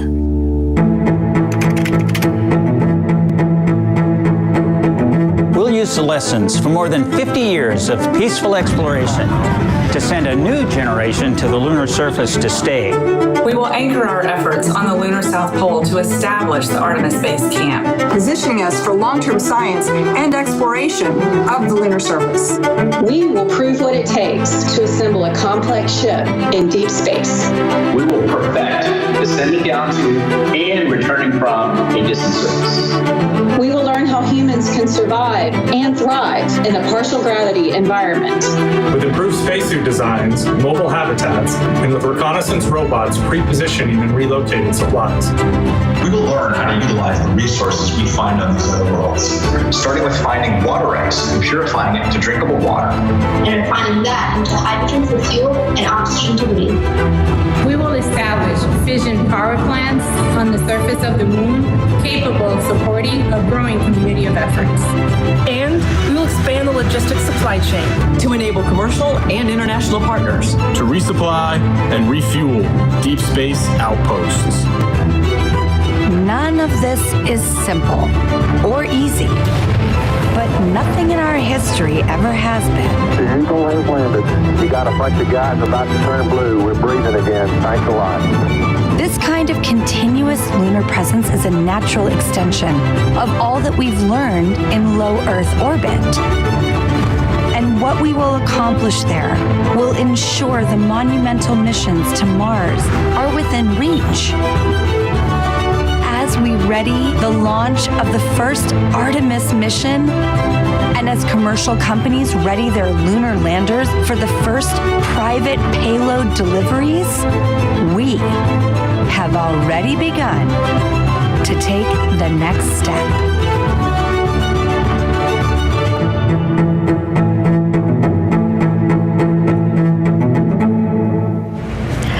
Throughout this launch broadcast, our NASA's Leah Martin has been introducing us to people over at the Kennedy Space Center Visitor Complex who have come out for hopefully the maiden voyage of Artemis I. People from near and far, young and old, just really excited to hopefully see this historic flight. So now she's joined by somebody else who has a really interesting story. Leah, tell us about it. Megan, I think one of the most exciting things about being here tonight is being with people who are like-minded, who have such a strong tie to the history of our nation's space program and their love of spaceflight. And I actually struck up an amazing conversation with Scott here, and you were telling me about the special tie that you have to tonight's launch as well. Oh yeah, I literally grew up with NASA. My father went to work with the NACA before NASA, went to work for Dr. Von Braun, followed him over to Marshall Space Flight Center, and became, when it became NASA. He worked on the Jupiter C, Redstone, Saturn I, Saturn V, and then because of that, he brought me here to see Apollo 11 launch.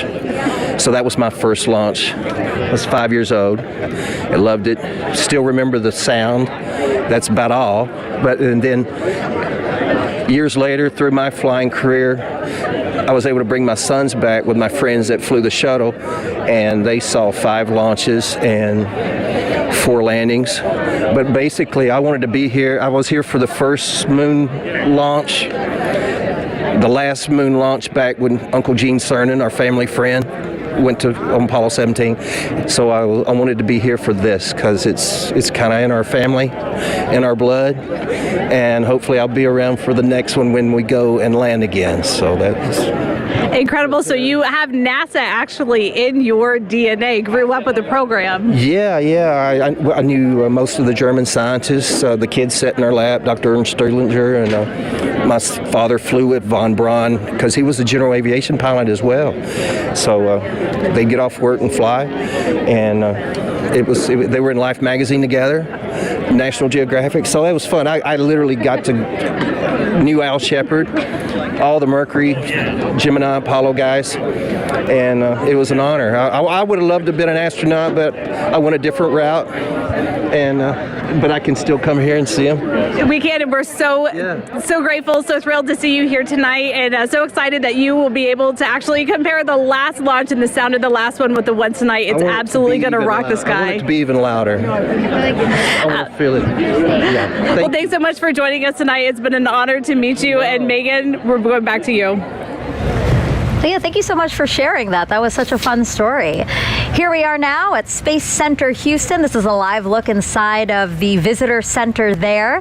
Lots of people hoping to see the launch today. I love this guy in the front with his NASA shirt representing. And again, just seeing children and young and old, just all these people who feel captivated and are excited about our next giant leap into deep space. So glad to have them here. Oh my gosh, I love this.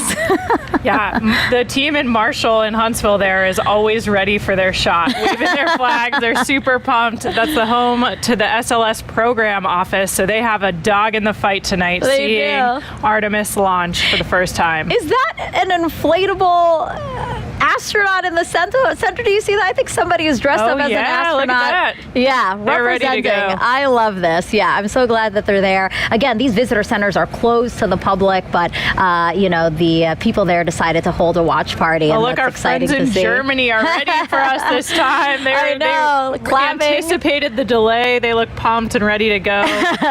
So these are employees of Airbus. Airbus is the main contractor for the European Space Agency, and together they provided the European service module for the Orion spacecraft. So really, we should be applauding them. They shouldn't be applauding. Thank you so much, guys, for your contribution to the program, and can't wait to see Orion and SLS launch. Okay, so now let's head back over to Daryl Nail over with the launch team so we can hear any updates about a new T0.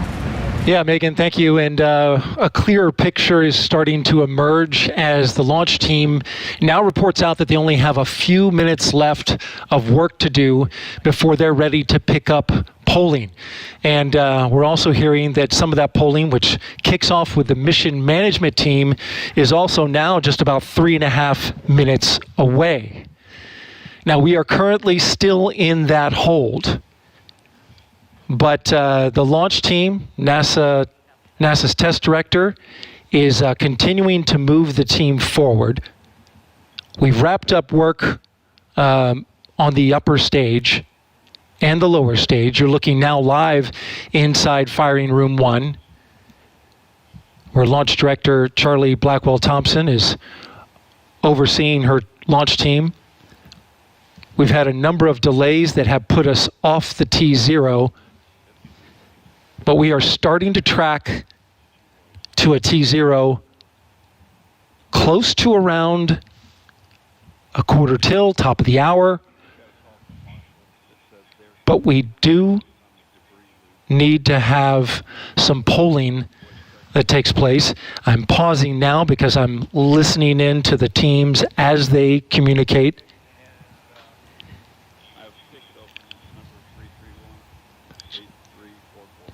In this launch window, which we're currently 26 minutes into, and it's 2 hours long, it runs until 3:04 a.m. Eastern Time, we have what's called 40 cutouts.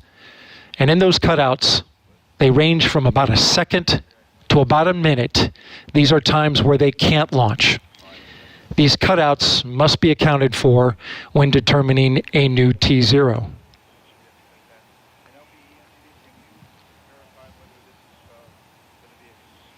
The upper stage of the rocket which was the last to get ready and configured. Just recently, the team cycled the liquid hydrogen valves, which is required. And they are currently working on the LO2 valves, liquid oxygen valves in the upper stage. That work is almost done.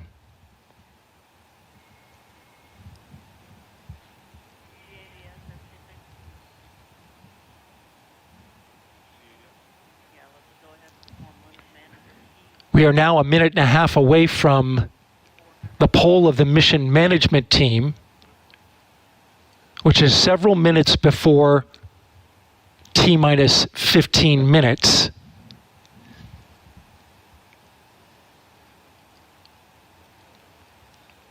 When that pole starts, we'll get a clearer picture of our T0.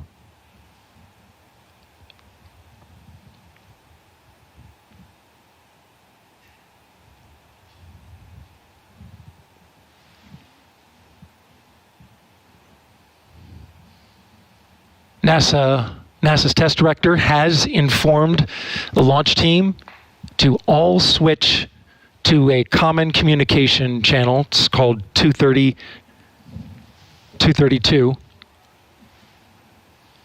And what this means is that the entire launch team is now on one channel, and all future communication will happen there. Whereas there are many channels. Now they reduce it down to one.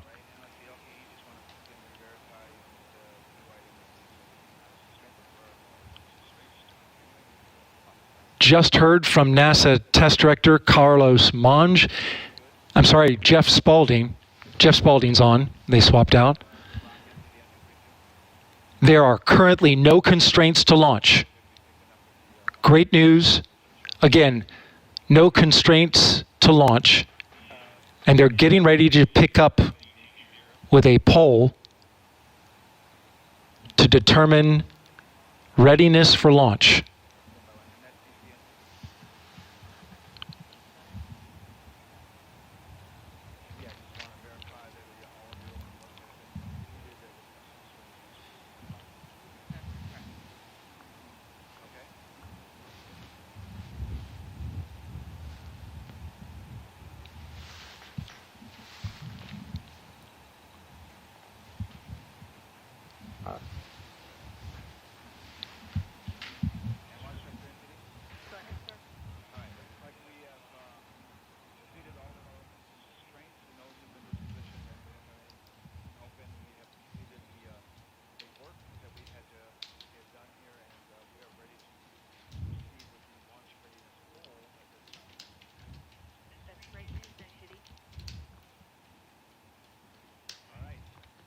Okay, NASA Test Director Jeff Spaulding getting ready to conduct the readiness poll, so we are getting close. We're going to pull up the audio now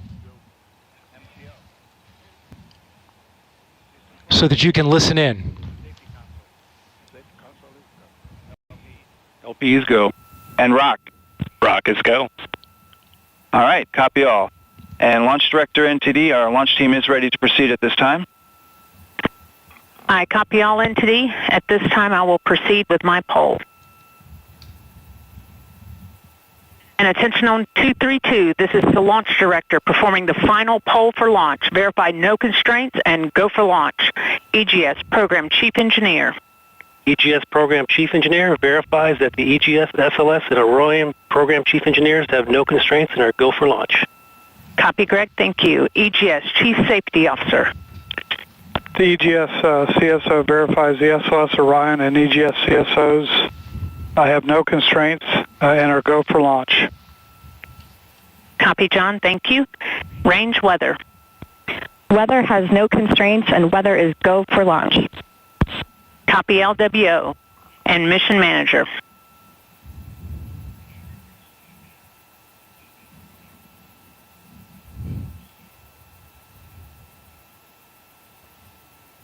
And Mission Manager, Launch Director. Launch Director, Mission Manager on 232. The mission management team has been polled. You have a go to proceed with terminal count and launch of Artemis I. I copy all. Thank you. And NTD, Launch Director. Go ahead, Launch Director. Yes, sir. On behalf of all the men and women across our great nation who have worked to bring this hardware together to make this day possible, and for the Artemis generation, this is for you. At this time, I give you a go to resume count and launch Artemis I. Copy, Launch Director, and thank you.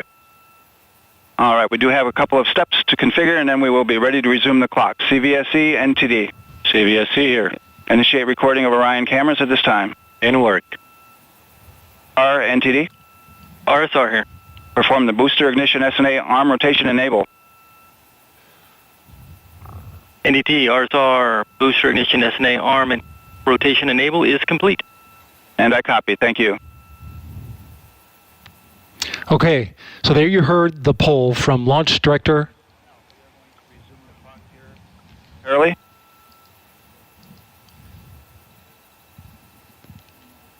Getting ready to get that new T0 time.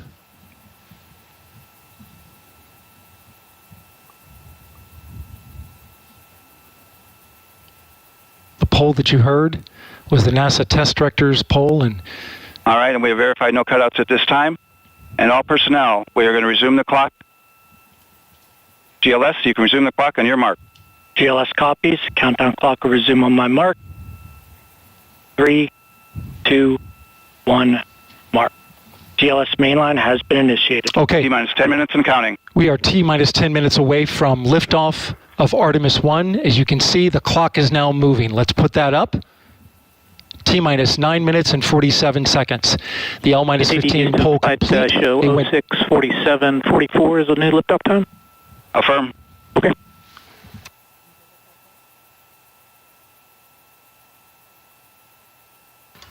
Oh, 1:47:44, 1:47 a.m. Eastern Time and 44 seconds.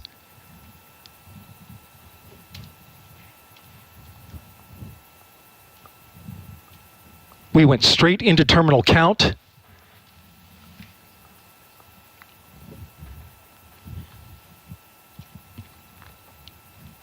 Liftoff now 9 minutes away. So terminal count. Control has been given over to the GLS, the ground launch sequencer, a computer and software that is doing all of the commanding and monitoring of the Space Launch System.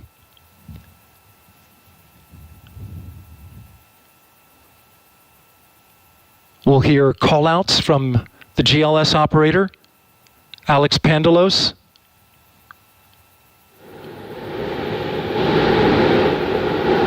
As well as NASA Test Director Jeff Spaulding. GLS is pre-tensioning the umbilicals at this very moment. You can see them as they run down the rocket. That's getting them ready to detach. At liftoff, those arms will swing away. We'll let go of the rocket in a clockwise direction.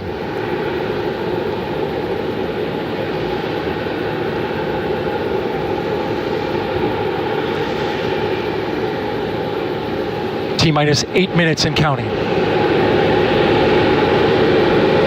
The GLS is performing up to 100 commands per second, including configuring ground systems for power transfer to the rocket. GLS is turning on cameras, recording video inside and outside the crew module to collect data for engineers. Purging the aft skirt booster with high flow nitrogen. Clear out any hydrogen gas that may be there.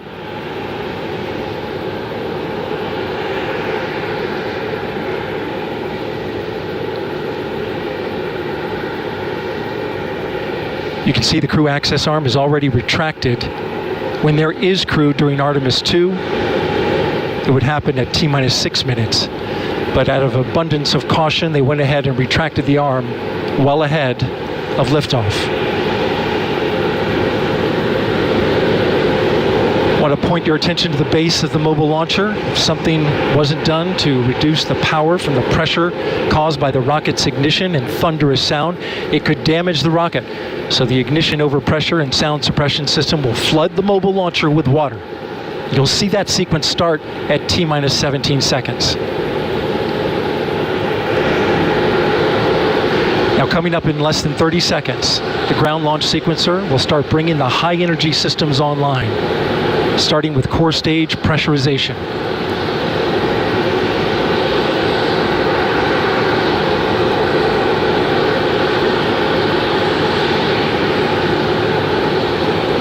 Fire Room 1 is completely silent as they listen for the next call.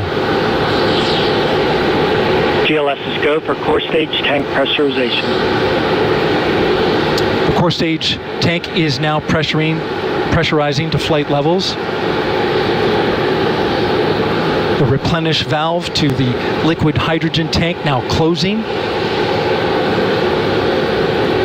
The liquid oxygen tank will come a little later. Now we're arming the Orion Ascent pyros and transfer to internal power.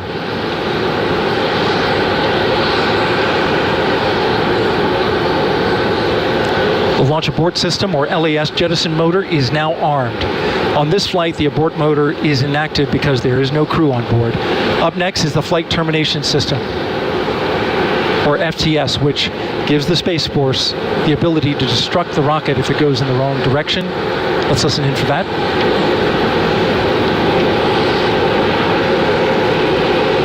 GLS's go for FTS arm. The flight termination system is now armed.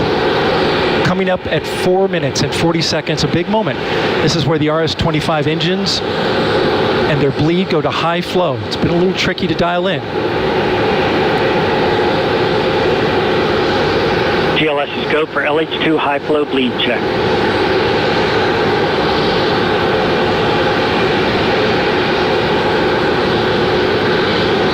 Good word, we've passed that. The cryo team got the LH2 engine bleed pressure loop dialed in. They are now at the right temperature for launch. Countdown continues. T-minus 4 minutes, 15 seconds. Up next, GLS fires up the CAPUs. Those are high-speed turbines which provide pressure to hydraulic pumps that steer the RS-25s. Stands for Core Stage Auxiliary Power Unit Start. GLS's go for core stage APU start. That now leads to the thrust vector control test at T-minus 2 minutes and 30 seconds. That can proceed now, and we will see the engines gimbal at the bottom of the core stage.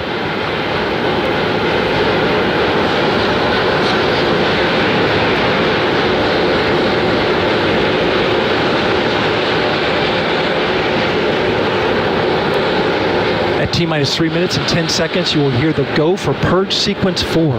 That's a helium purge of the 4 core stage engines downstream of the propellant valve, getting the air and moisture out.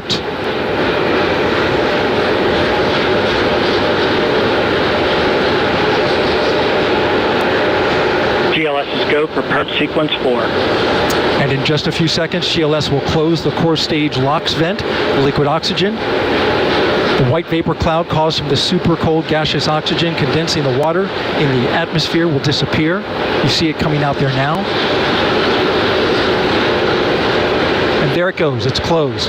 LOX vent closed, pressure rising in the core stage LOX tank to flight levels. Coming up in 15 seconds, look for that thrust vector control actuator test. Engines will gimbal.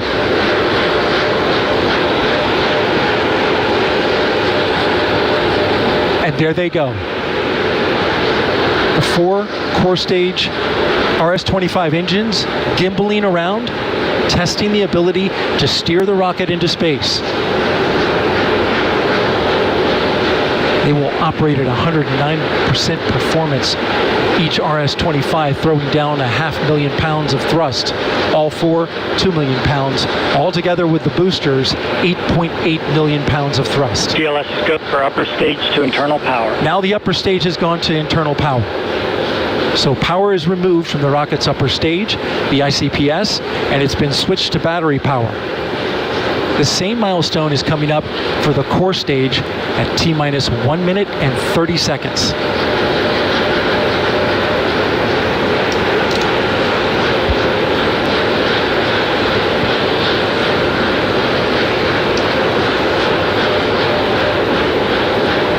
GLS is go for core stage to internal power.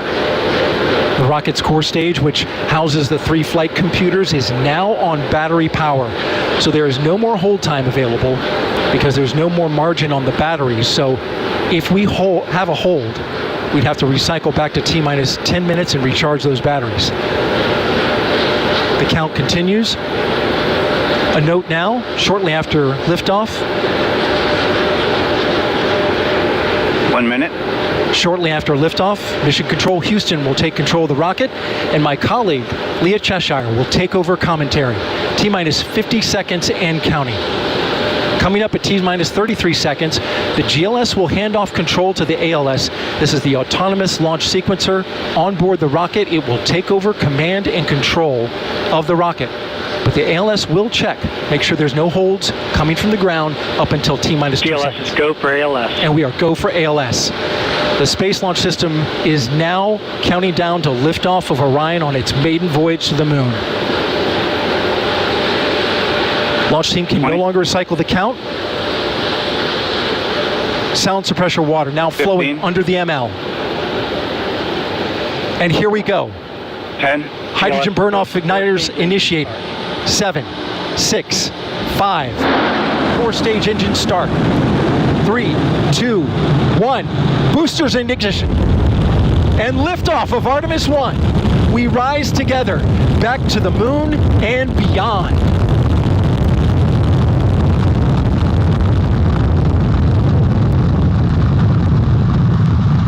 All 4 RS-25 engines on the core stage and 2 solid rocket boosters now propelling the vehicle at 128 miles per hour. Hearing good control on the roll from teams in Mission Control Houston. All good calls so far. Now 30 seconds into the flight of Artemis I. First milestone will be for the vehicle to pass through max Q at about 1 minute and 9 seconds into launch. This is the greatest period of atmospheric force on the rocket.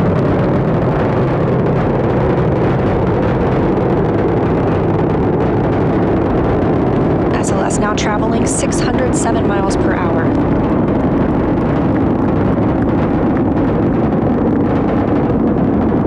You're looking at 8.8 million pounds of maximum thrust. Quiet here in the loops in Mission Control.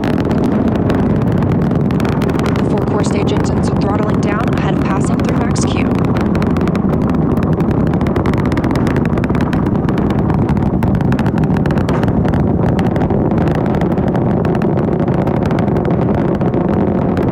Now 1 minute, 21 seconds into the flight, traveling at 1,420 miles per hour.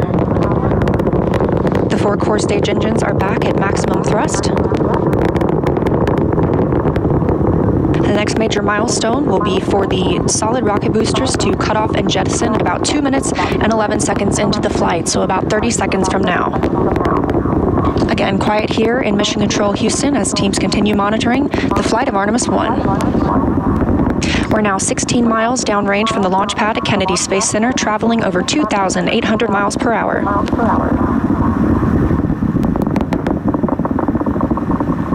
Standing by for solid rocket booster jettison and shortly thereafter.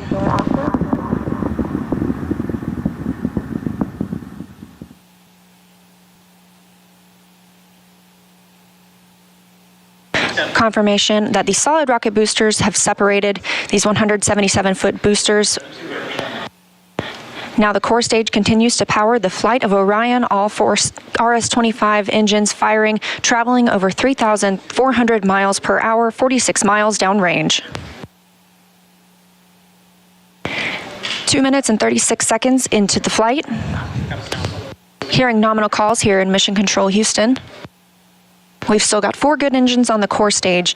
Next up, we'll be looking for the service module fairing to separate. This is 3 15 by 15 foot fairing panels, providing structural support, protecting the service module. Those will separate at about 3 minutes and 11 seconds into flight, and very shortly thereafter will be followed by the launch abort system separation. Just over 3 minutes into the flight of Artemis I, now traveling over 4,060 miles per hour, 83 miles downrange. We just had confirmation that the service module fairing has separated.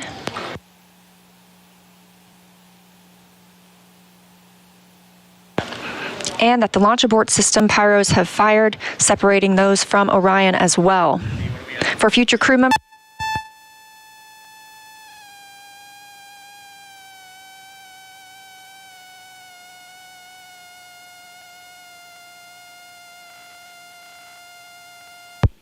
we just heard the call for 3-engine press, meaning if SLS were to lose an engine at this point in the mission, we could still achieve a nominal mission. We would just have an extended main engine cutoff time. However, we still have 4 good engines, all at maximum thrust right now, powering the first flight of Artemis at 5,200 miles per hour, 148 miles downrange.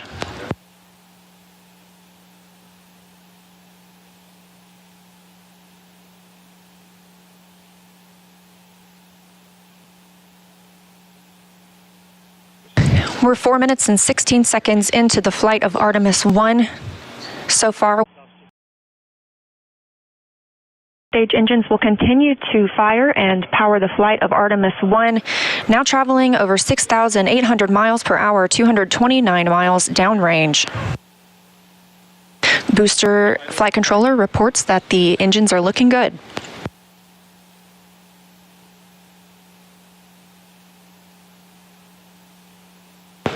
Our core stage main engine cutoff time is about 8 minutes and 3 seconds. We are now at 5 minutes and 11 seconds into the flight, 7,656 miles per hour. Again, 4 good core stage engines, those 4 RS-25 engines. The last time those core stage engines flew, they were taking space shuttles to orbit, and now with upgraded capabilities, they're launching the future of human spaceflight.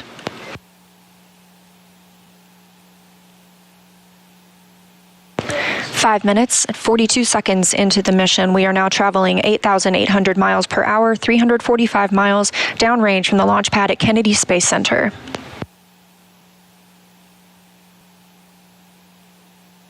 Again, we are anticipating core stage main engine cutoff at about 8 minutes and 3 seconds. And about 10 seconds later, we'll see core stage separation, at which point Orion and the interim cryogenic propulsion stage will be flying free. Now traveling over 10,000 miles per hour, 6 minutes and 15 seconds into the flight of Artemis I, 427 miles downrange. Quiet here on the loops in Mission Control Houston. Teams continue to monitor this first flight.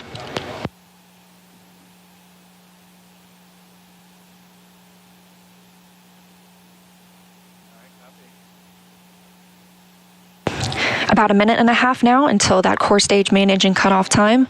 Our 4 core stage engines continue to fire at maximum thrust.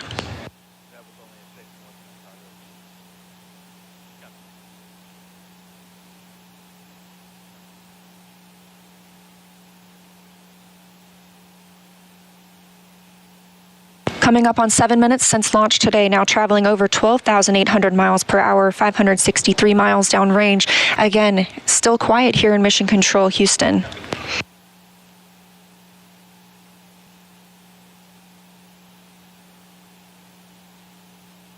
As we prepare for main engine cutoff, the 4 RS-25 engines are beginning to throttle down.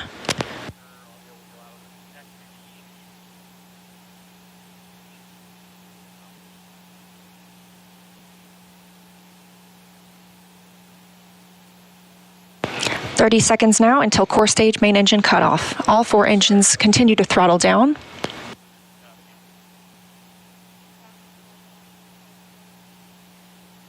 Now 7 minutes, 45 seconds into the flight, traveling over 16,000 miles per hour.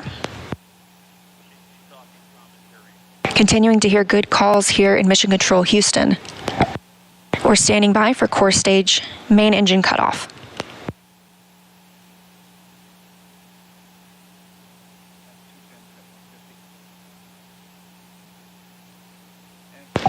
And we have confirmation of core stage main engine cutoff, Orion, and it's now in Earth's orbit. The flight dynamics officer reports that we have a nominal main engine cutoff. And we just heard the call for core stage separation. That means Orion and the interim cryogenic propulsion stage are now flying free from the core stage of the Space Launch System. The next milestone will be solar array deploy approximately 18 minutes after liftoff. But before Orion stretches its wings, let's check back in with our friends at Kennedy Space Center and hear all about what it was like to hear the rocket roar off the launch pad. Megan and Kayla, I've got to hear all about it. Well, if you're just joining us, welcome to NASA's Kennedy Space Center, where we just watched Artemis I launch, our first step towards our next adventure into deep space. As Leah said, I'm NASA's Megan Cruz, and this is NASA astronaut Kayla Barron. And I'm kind of still giddy and speechless. I don't even know how to explain how I'm feeling right now. I feel the same way. This is the first launch that I've been able to watch in person, and I've got to say, it was incredible. It took my breath away, and I was tearing up. Just what an amazing accomplishment for this team, this international team, people who have been dedicating their careers to getting this rocket off the ground and taking the first step to getting a crew on that vehicle back to the moon. It was just incredible. Yeah, this is a moment I think that we're all going to remember where we were when we saw this sort of thing, you know what I mean? And it was great to see, again, when we entered into terminal count, everybody here just started cheering, coming out to get a really good view. And boy, I mean, it lit up the night sky and it just shook everything around us. Did you feel that? Like in my bones, I felt that. Oh yeah.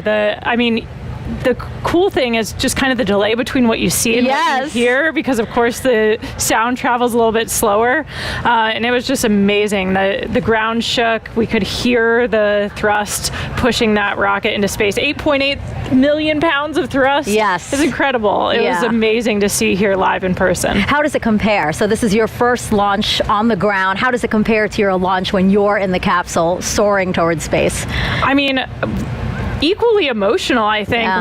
We train for everything, and so when we're in that capsule waiting for launch, we're just running our procedures. You could almost, trick us and say that we were in the simulator and it wasn't real. But like in that moment of liftoff, when the thrust builds underneath you, like we saw it today, it's just hard not to be overwhelmed by the emotional experience, the excitement, the joy of that moment. It's incredible. Yeah, I think we can't say it enough. This team really deserved this moment. They've been working so hard for this moment. When I heard that we got into terminal count, it was, I felt a sense of relief and excitement for them that I think everybody here did. We really wanted them to succeed. We really wanted to see the launch today. And wow, I will never forget this.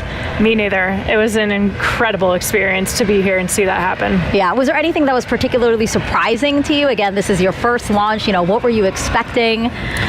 I think we also had a nighttime launch for our launch. And so I think one thing you underestimate is how much it lights up the night sky. Yes. We were able to watch it all the way through that trajectory. We were able to see the boosters separate and everything. So it was just an incredible view. It's amazing how much you get to see of the flight path when it's at night and sliding up the sky. Yeah, and I don't know if you noticed this, but we see the moon here, and the trajectory of the rocket looked like it was flying towards me. You know what I mean? I was like, oh my God, that's so poetic. It's so beautiful. I'm so glad we launched today. Yeah. Wow. Congratulations to the team. It's incredible. We're going to head over to Daryl, who was at the launch team. Daryl, you got to count us down through that, through liftoff. I mean, how was that being in the launch control center with them? Well, Megan, it was something else. I got to tell you, you're looking live inside the firing room where Charlie Blackwell Thompson is about to address her team after a whole lot of hard work and preparation to get to this moment. Let's stand by and listen to her now. Comm check. But you can't hear it in the room. Can you guys hear me? No. Jeremy, can you take the turn something on the microphone? The press site can hear me, but the room can't. The room can't. You can hear me? Because the guys...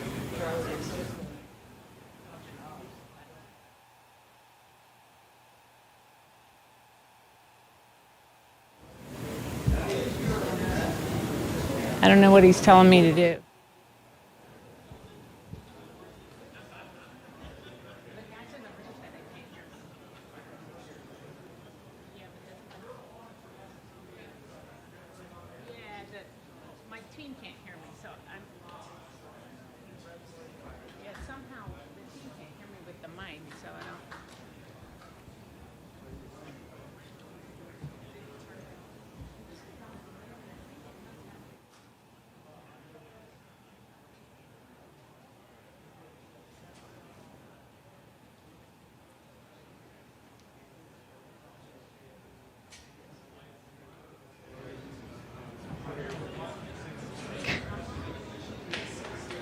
Is here.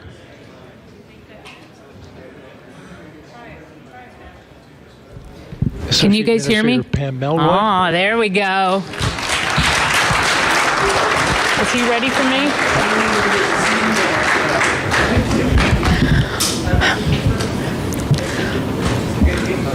Well, for once, I might be speechless.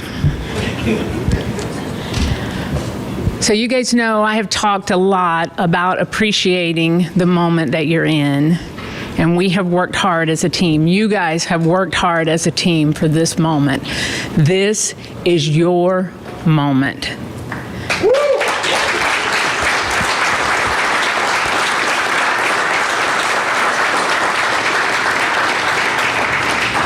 It is not by chance that you are here today.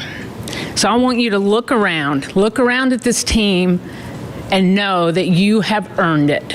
You have earned your place in the room. You have earned this moment. You have earned your place in history. You were part of a first. Doesn't come along very often. Once in a career, maybe. But we are all part of something incredibly special, the first launch of Artemis.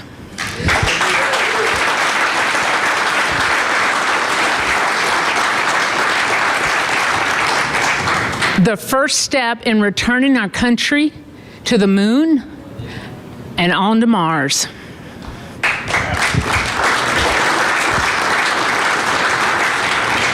What you have done today will inspire generations to come.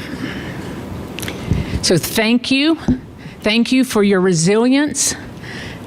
You know, I said at the pre-test briefing, the harder the climb, the better the view. We showed the Space Coast tonight. What a beautiful view it is. So congratulations.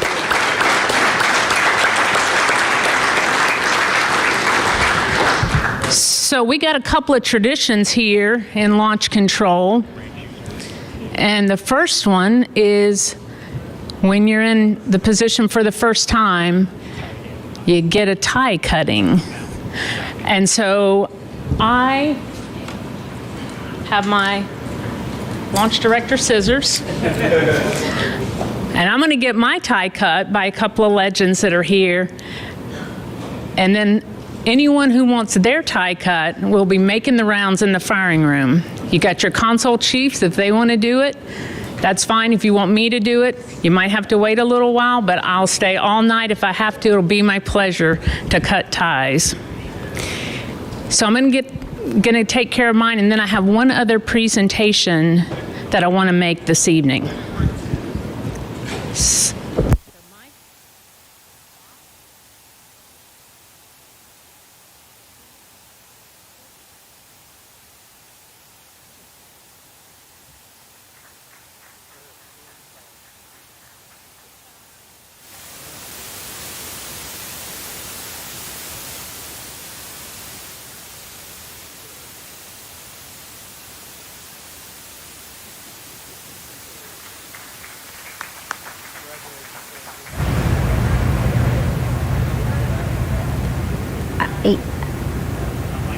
This is Charlie Blackwell Thompson, Artemis I launch director. She just got her tie cut.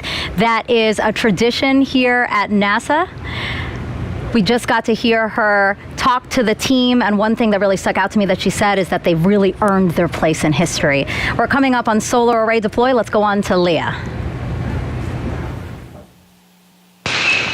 Thanks, Megan. And yes, we're here in Mission Control Houston, still monitoring the Artemis I mission and the first flight of Orion atop the Space Launch System. So far, we saw successful liftoff at 1:47 a.m. Eastern Time, all the way through separation from the core stage. We now have Orion and the interim cryogenic propulsion stage flying free. And we've just heard that we have initiated solar array deploy. So we are turning our focus to that. The spacecraft was running on battery power, but stretching these wings will allow it to stop relying on those batteries and significantly extend the time it can stay in space. So solar array deploy takes about 12 minutes. We have 4 solar arrays that we need to deploy and latch. These will provide power to the spacecraft on its journey to distant retrograde orbit and all the way back to Earth. Once these are properly configured, again, Orion will no longer need to rely solely on battery power. And we expect this to be done about 30 minutes after liftoff. Right now, we're 19 minutes since liftoff today. Orion is now traveling 17,175 miles per hour. We're continuing to hear good calls here in Mission Control Houston from the flight controllers monitoring the mission. A little bit about these solar arrays as we wait. Again, we heard the call that the deploy has been initiated. We'll hear a little bit more about that once they start to unfold. These 4 solar arrays generate 11 kilowatts of power, which is enough electricity to power 2 3-bedroom houses, and they have a wingspan of 63 feet. Just one of these 6.5 by 6.5 foot panels has 1,250 solar cells. So you're looking at a total of 15,000 solar cells. Now, we just heard the call that all 4 solar arrays have been released. So we initially heard the initiation call. That command had been sent. Now those 4 solar arrays are released. Again, this is about a 12-minute process. These solar arrays will deploy straight, and you're getting a live view right now. This is really exciting. They'll eventually be swept back against the vehicle prior to translunar injection burn to prevent any loads from breaking or damaging the arrays. And on the end of each solar array is a camera that will capture imagery for us throughout the mission, along with a few other cameras placed outside and inside the spacecraft to help us monitor and perform various other inspections.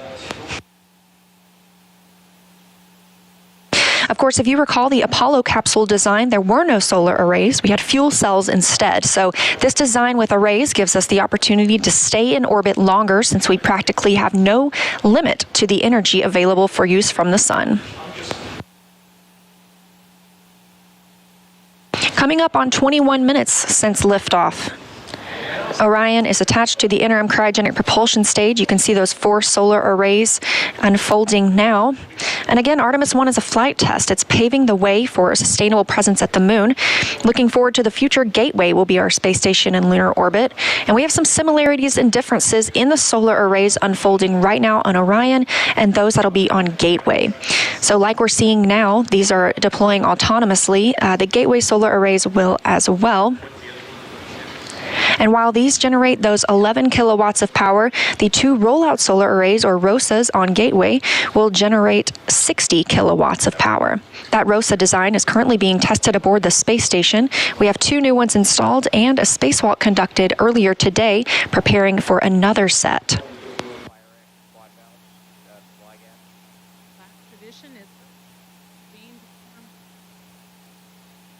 Coming up on 22 minutes since liftoff today, Orion and the interim cryogenic propulsion stage traveling over 16,800 miles per hour. The solar arrays deploying now are part of the European Service Module. It's comprised of 20,000 parts and components. The service module was developed as part of an agreement between NASA and the European Space Agency, or ESA. This is the first time NASA is using a European-built system as a critical element to power an American spacecraft.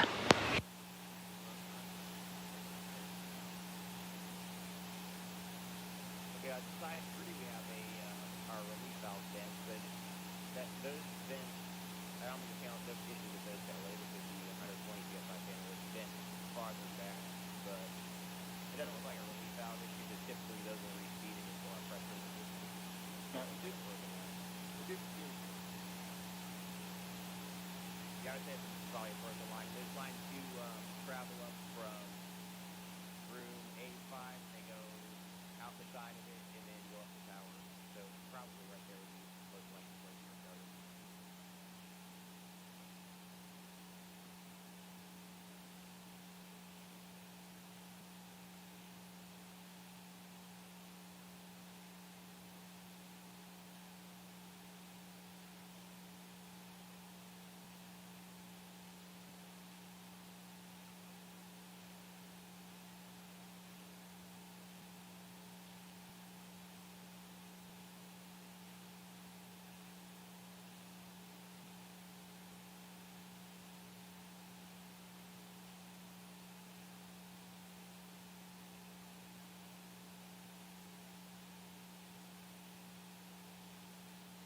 Coming up now, and 24 minutes into the flight of Artemis I, spacecraft now traveling at 16,500 miles per hour around the Earth. We are in solar array deploy, and we have confirmation all 4 arrays are deployed.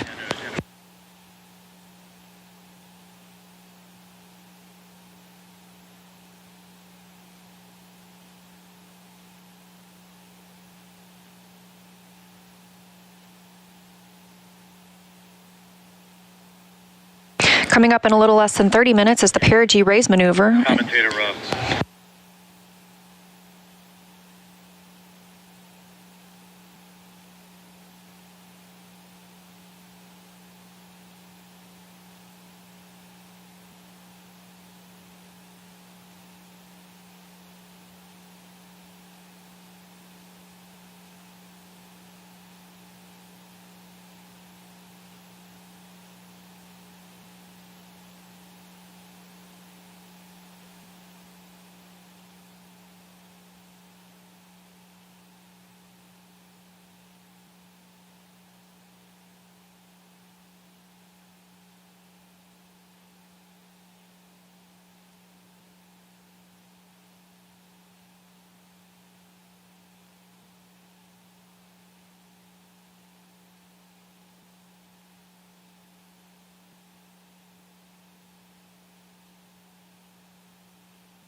And with our launch at 1:41 Eastern Time this morning, we are looking for a Perigee raise maneuver about 53 minutes into today's flight. Again, we are now 25 minutes and 47 seconds into the flight, and we have a complete deployment of all 4 solar arrays. Orion's journey to the moon continues as planned. Again, looking forward to that Perigee raise maneuver. That'll be coming up again at about 53 minutes into the mission, so about 27 minutes from now. During the Perigee raise maneuver, the interim cryogenic propulsion stage will use its RL-10 engine to lift the lowest point of Orion in Earth's orbit. The current orbit is more of an oval shape than a perfect circle, and this burn will raise that point closest to Earth and make the orbit more circular. This will also include a checkout of Orion's systems and any adjustments to the solar arrays. It'll be a short burn, less than 30 seconds long, but critical to keep us on track, and it also prepares us for the next engine burn to send Orion to the moon. That's the Translunar injection burn. That'll come up a little later, which is a longer burn, another firing of the RL-10 engine on the interim cryogenic propulsion stage.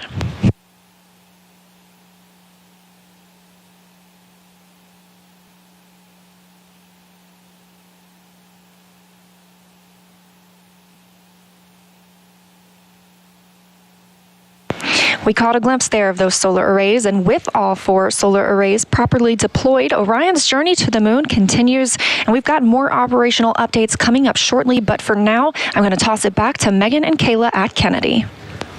Leah, thank you so much. Our return to the moon will be different than the last time. We plan to explore more of the lunar surface and learn how to live and work there. With more on our destination, let's bring back NASA's Dan Hewitt with our new moon board. Hey, thanks, Megan. I gotta be honest, we ran outside to catch it. I'm still shaking a little bit. That never gets old. That is always one of the coolest things you'll ever see in your entire life. And that rocket was massive and loud and just so cool. All right, the moon. This is why we call it the moon board, but the moon, you know, since the dawn of time, humans have looked at the sky and shouted at our neighbor, I'm gonna walk in your face. And in the 60s, we actually did it.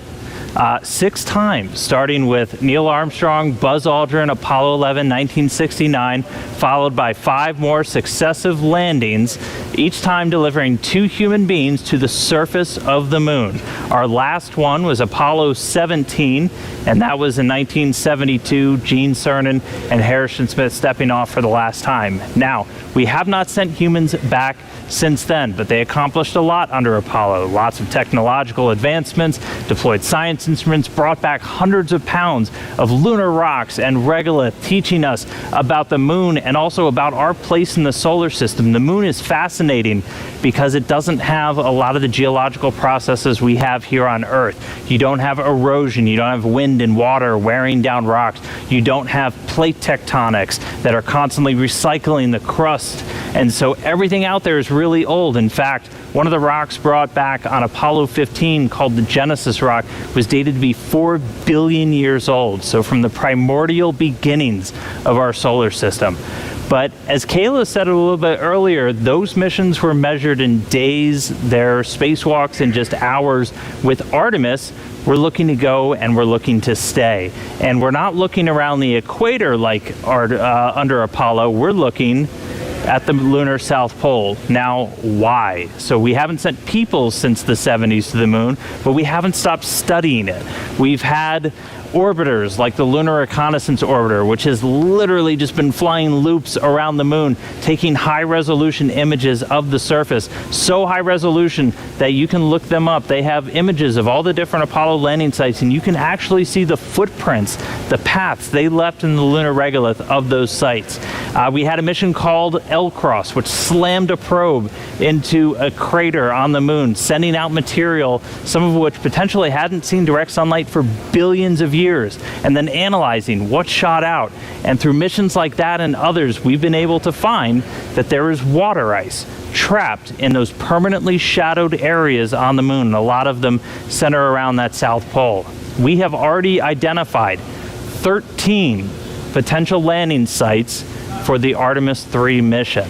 And these are where we're going to send our astronauts around the lunar South Pole to access that water ice. Now, why water? Why are we caring about water? Well, it serves a lot of purposes. Obviously, for humans, you need that to breathe. You can split water apart, get oxygen for breathing gas for an atmosphere. If you have a lunar base, you can split it into oxygen and hydrogen. That's rocket fuel. We just launched the most powerful rocket in history using those constituent parts. And so you can start to live off the land. We can use that, something called in situ resource utilization. And really, the whole point of that is to use the moon as this proving ground. We're trying to get to Mars. We're trying to learn to live on other planets where there is gravity, where we're going to have to use resources there on the ground because we won't be able to bring everything with us. And by going to the lunar South Pole, by going to stay under Artemis, we're going to be able to start practicing that. We're going to perfect those systems, perfect those techniques and operations we need to do that, so we can use the moon as that jumping off point to Mars and beyond. So that's why the moon. We're going to see Orion fly around it for the very first time in just a couple of days. That launch was spectacular. I'm still way too excited, but can't wait to see some shots of the moon from up close from Orion. So I'll send it back over to you, Megan. Thanks so much, Stan. So right now we're actually joined by members of the Red Crew. You'll remember from watching the launch coverage that the Red Crew was sent out by the launch team when the launch team identified a small leak on a hydrogen valve inside of the mobile launcher. Well, now here they are. This is Trent Annis. Trent, can you just introduce everybody else here on your team? Yeah, so this is Chad. He's our safety guy. And behind me is Billy, and he's the experienced hydrogen tech out here. And the three of you guys really, I would say, saved the day today. I mean, really, you guys had to go in there to what's called the blast danger zone. You guys are specially trained to be able to do operations on the pad while cryo is loading. Talk to us about getting that call, being told, hey, you guys need to go in there. And it was the first time for all three of you. Yeah, all I could say is we were very excited. I was ready to get up there and go.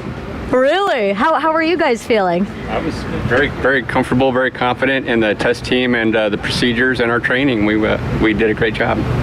Walk us. Oh, sorry. Go ahead. How gratifying it must be for you guys, because you train for this eventuality, but don't always get to do it. Billy was saying that he's been a Red Crew team member for 37 years, and this is the first time he's been called to go into the blast danger zone. So I know for us, when we're training for all of these eventualities, whether it's a spacewalk or robotics operations, you really want to put that training into practice. How do you guys feel like it went today? Amazing. I still can't believe it. It's surreal to me. It's just insane. Yeah, kind of walk us through what you were thinking. So you get there, and what? Is it just like game time and you're really focused, or, you know, how are you feeling? Yeah, I'd say we were very focused on what was happening up there, just making sure we knew what was happening.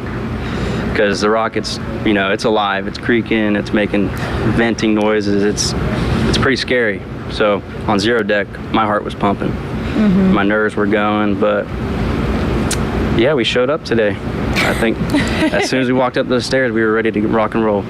And they were telling us a bit about it while you were working on it. You guys were actually just torquing down the valve to prevent or reduce the leak rate or stop the leak, is that right? That's right. Just the packing gland. It was a little loose, so went up there and tightened her up. You're probably still like in this, oh my gosh moment, like all of us are. You know, has it actually hit you, like the role you played today in making Artemis I launch? You know, I still can't believe it. Like, it's, like I said, it's surreal and just amazing. I don't know about you guys, but... They're nodding along behind you, for sure. Anything you want to say to the launch team? Again, this is a big day for the launch team, for you guys, NASA, but really the whole world. I mean, this is a historic launch that I think we'll all remember. Really. You know, we had a lot of people here helping us out, a lot of teams, firing room. I'm sure that was hectic. And, you know, NASA, Boeing, all the other companies did a great job, and we're glad to be part of it. One thing I always like to say is spaceflight is a team sport, and I think you guys perfectly demonstrated that today, right? Like, none of us could accomplish this on our own. It takes a really complex team. Nobody can be an expert in all of the systems, all the technology, all of the workarounds we might have to do to get a rocket off the pad. So thank you for the role you played in that team today. It's awesome. Thank you. Pleasure. Yeah, thank you so much, guys. I appreciate you coming by to talk with us. All right, it's now been about 35 minutes since liftoff of Artemis I. Orion and ICPS are now free flying, so let's head back to Leah again to talk about how the journey is going so far. Thanks, Megan. And it has been a pretty smooth ride so far. And we are now, again, like you mentioned, coming up on 36 minutes since launch. That puts us about 17 minutes into the Perigee, until the Perigee raise maneuver. That's going to be the maneuver that lifts the lowest point of Orion's orbit around the Earth and puts us where we need to be ahead of the translunar injection burn. The translunar injection burn is that really long burn that we're going to need to send us on to the moon. So we've been treated to some exciting views from the spacecraft today, including, and we hope to see some from inside the cabin, but we expect to continue receiving photo updates throughout the mission. It takes a team, though, to bring the imagery of Orion down to Earth, so let's meet them. The imagery that we're collecting on Artemis I and the mission itself is preparing to carry humans to the moon. The Orion Imagery team is going to be monitoring every aspect of visual spacecraft performance for the entire duration of the mission. The first time that we're going to be live streaming digital video from its spacecraft back down to the Earth from the vicinity of the moon. That's never been done before. What we'll be transmitting live streaming will be lower resolution, more compressed, because we have to fit it into a thinner pipe, if you will. Every one of these cameras is in its position where it is and it's configured the way it is for a very specific reason. We're going to be monitoring anything that we can see with the cameras for spacecraft performance. The imagery teams at NASA are composed of dozens and dozens of very highly trained, very specialized people, engineers, technicians, analysts. If we can see it, we're going to try and keep an eye on it. Imagery has been invaluable throughout the history of NASA. We flew cameras on Mercury, Gemini, Apollo, all of that stuff that we saw with the astronauts around the moon. It helps us detect the unknown unknowns. It allows us to see things that we didn't anticipate happening before. So when we do fly people on Artemis II, we can have a high confidence that everything is working the way it should.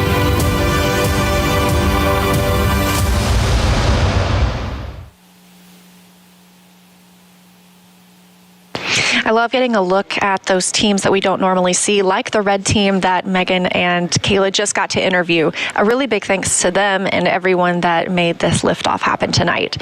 So we are going to toss it back to Megan and Kayla now at KSC. Again, we're about 15 minutes away from Perigee raise maneuver.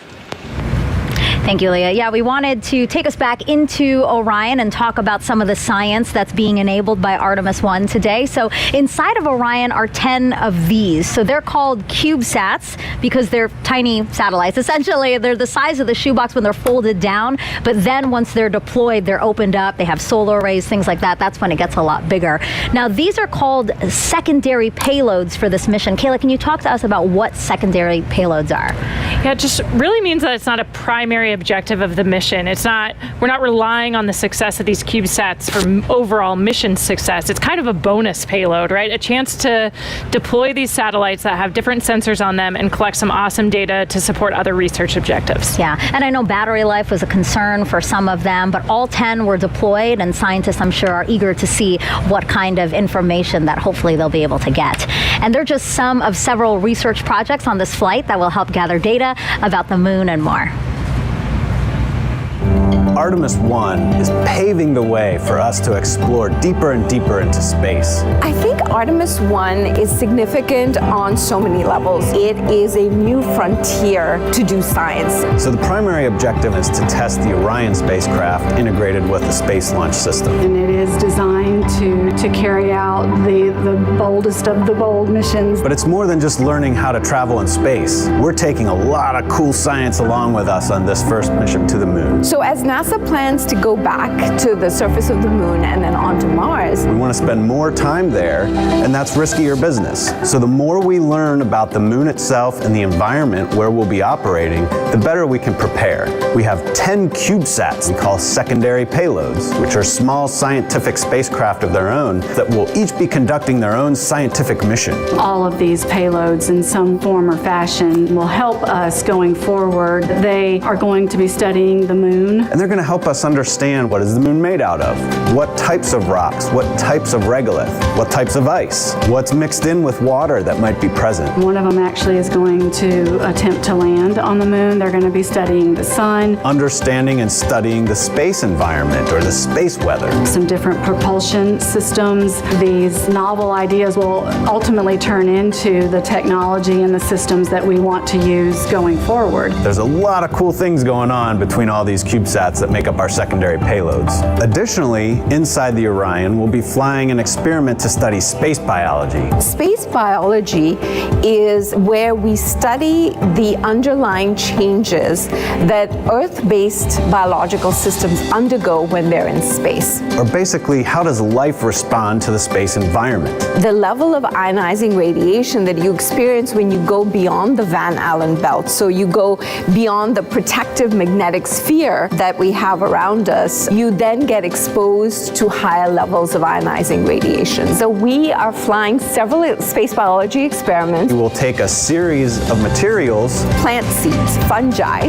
the yeast cell, algae, and ride along the trip. And then when it comes home, we can analyze how they responded to that environment. This research will help us thrive in space. It will help us to go further and stay there longer. In addition to space biology, we'll be learning about how to make astronauts more effective in the Orion in the future. An example of that is something called the Callisto Technology Demonstration. Lockheed Martin built the Orion spacecraft for NASA, and we'll be flying a secondary payload that's a demonstration payload called Callisto. So we took the technology from Amazon for Alexa and the WebEx technology from Cisco, and so we built a digital assistant, if you will, the custom space-qualified Alexa.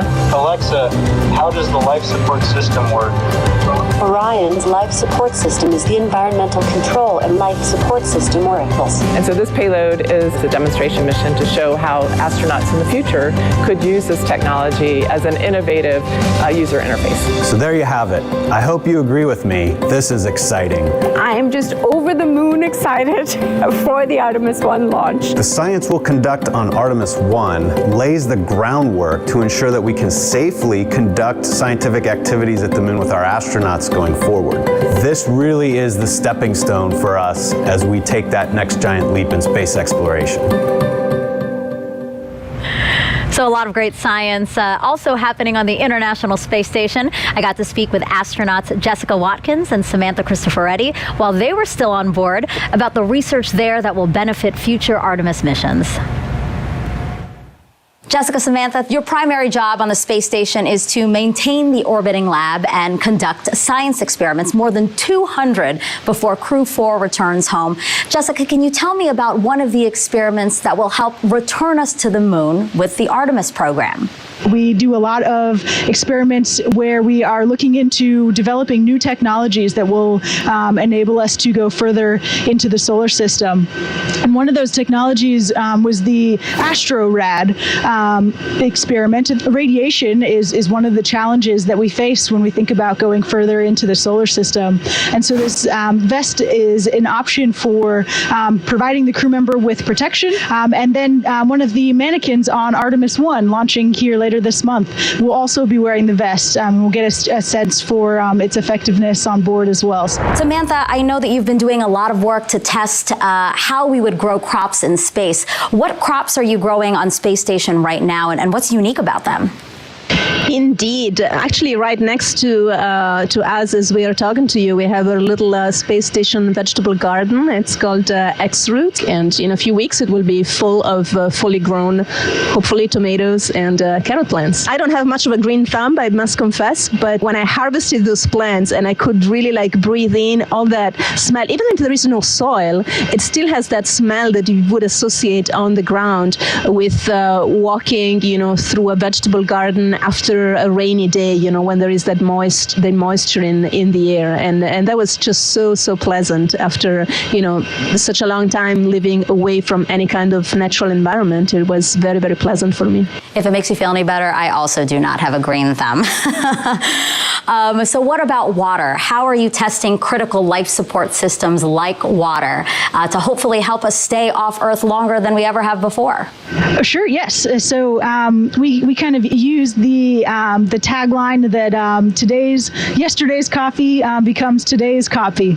So there's a process by which we can filter our urine, and so we are at the point now where we are able to recycle about 96% of the essentially of our water on board, and are continuing to test new technologies to get even closer to the 98% utilization rate that we'll need for the moon in particular. Samantha, what are you most excited about for Artemis I? Seeing that gigantic rocket take off, and I think it will be just a sign of all those great things to come. Jessica, you could one day walk on the moon as part of the Artemis program. How does that make you feel? The idea of being able to explore the surface of another planetary body, especially for me as a geologist and a planetary geologist specifically, is just super exciting. All of the science that we're going to be able to conduct from the surface of the moon. Jessica, Samantha, thank you so much. And before you go, I'd love to see a flip.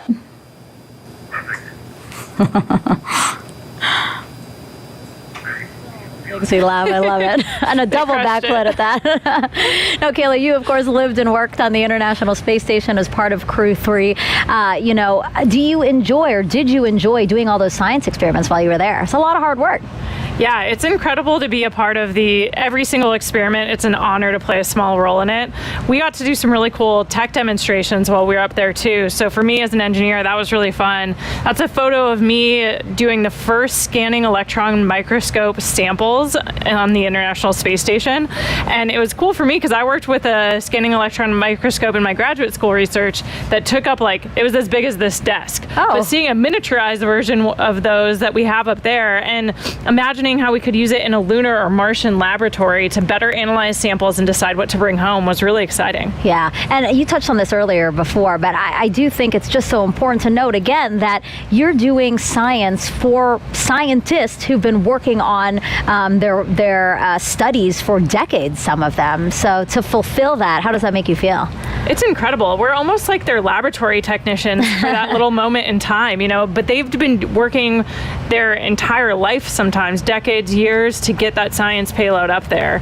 And it's a really unique laboratory environment. The microgravity environment, the space environment, the radiation environment, like you heard talked about in those videos, provides an opportunity to do science that we just can't do here on Earth. Yeah, to think that what we do on the International Space Station can fuel future Artemis missions, I think the fact that they go hand in hand is really cool.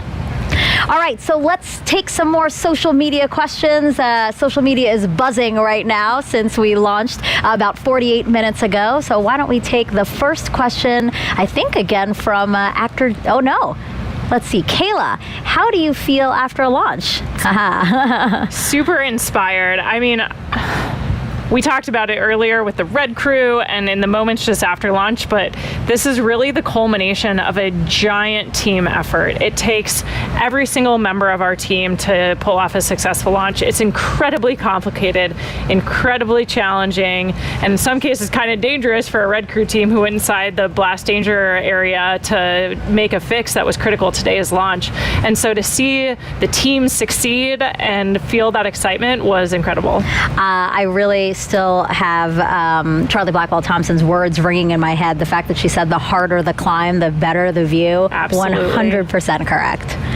All right, next question is from actor Jack Black. He starred in a movie called Apollo 10.5. He has a question for Kayla. Okay, Jack's final question, I promise. Let's talk about Orion. How long will it take for Orion to fly around the moon and come home? And what's that re-entry going to be like? Sounds like it might be a little hot. Coming in hot. You're exactly right, Jack. It is a 26-day mission that we have planned for Artemis, where it will go to the moon, go into a distant retrograde orbit, so we'll get a few close flybys and then some time in deep space past the moon. And then, yeah, that re-entry is going to be something else. It's going to be 5,000 degrees Fahrenheit, super hot. And so we'll be looking at how the heat shield performs just to ensure that it'll be able to protect the crew for that speed and temperature. That's half as hot as the sun. Yes, it's incredibly hot. So we rely on that heat shield to keep our systems and our crew safe, but we expect that it'll perform well, but we're excited to see how it does in about 26 days. Okay. One last question from social media. What qualifications are required to become an astronaut? You have to study STEM. You have to have a master's degree or higher in a STEM field. But besides that, we're looking for people who are awesome team players. So there's a lot of different roads to become an astronaut. We seem to be getting a lot of questions about how people themselves can become astronauts. I think that's really cool that we might see and inspire, again, people who might think about becoming astronauts. Absolutely. Okay. Well, thank you, Kayla. And thank you for those who sent in those questions. We are about 50 minutes after the launch of Artemis I. And we are approaching the next critical milestone. That's Perigee raise maneuver. So let's head back over to Leah in Mission Control. Thanks, Megan. And you're right, we are coming up on Perigee raise maneuver about 2 minutes from now. We are now 51 minutes into the flight of Artemis I after lifting off at 1:47 a.m. Eastern Time from Kennedy Space Center. The vehicle now traveling over 14,600 miles per hour. So during Orion's orbit of Earth, it reaches an apogee and a perigee. The apogee is the highest point above Earth's surface and the perigee is the lowest. Therefore, this Perigee raise maneuver is a firing of the ICPS RL-10 engine, and it's going to raise the lowest point of Orion's orbit over Earth. This also included a checkout of Orion's systems and any adjustments to the solar arrays. All 4 of those solar arrays, as you can see, are swept back. That's going to keep them from having any loads imparted that might damage them for use later in the mission. This also, the Perigee raise maneuver, will put us in the proper position for the translunar injection burn. That's that really big and long burn that we need to send us to the moon. We're about 1 minute away from the Perigee raise maneuver. This is a shorter burn. It's less than 30 seconds.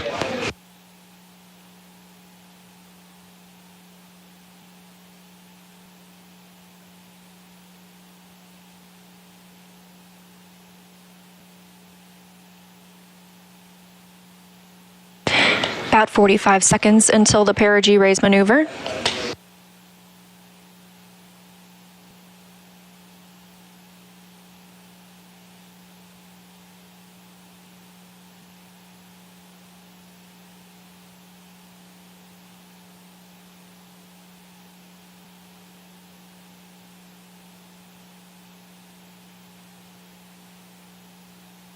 Coming up on 53 minutes into today's mission, and we are standing by for the start of the Perigee raise maneuver. Again, this is a firing of the RL-10 engine on the interim cryogenic propulsion stage. It's less than 30 seconds long.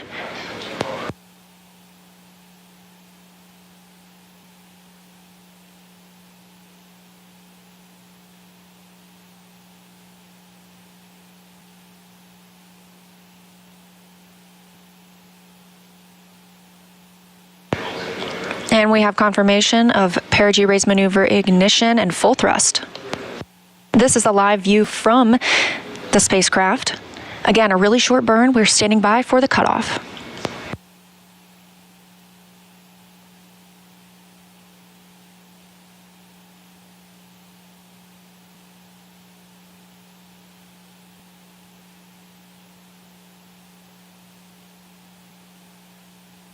And we have confirmation of Perigee raise maneuver cutoff.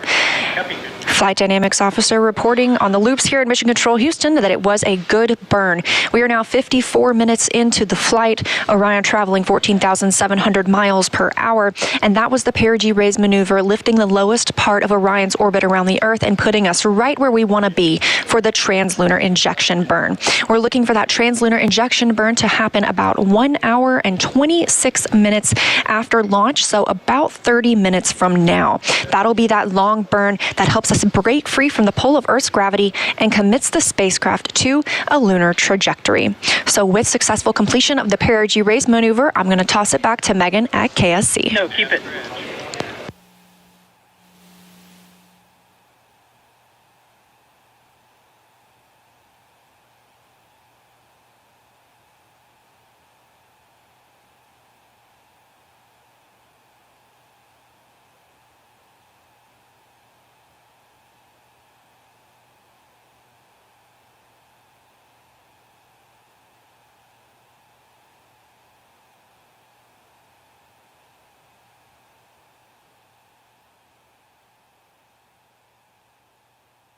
Test. I hope you didn't miss it, but if you did, we have a quick replay of the launch here.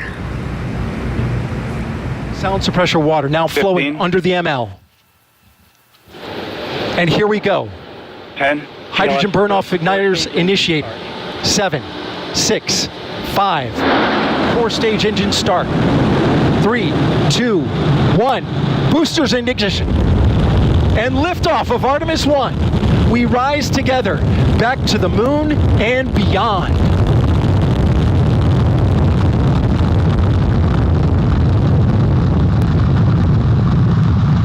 All 4 RS-25 engines on the core stage and 2 solid rocket boosters now propelling the vehicle at 128 miles per hour.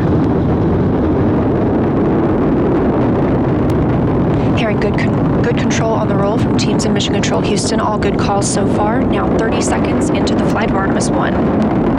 First milestone will be for the vehicle to pass through max Q at about 1 minute and 9 seconds into launch. This is the greatest period of atmospheric force on the rocket.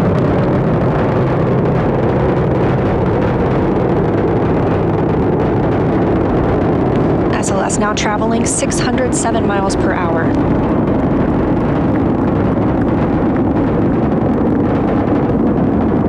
You're looking at 8.8 million pounds of maximum thrust. Quiet here in the loops in Mission Control.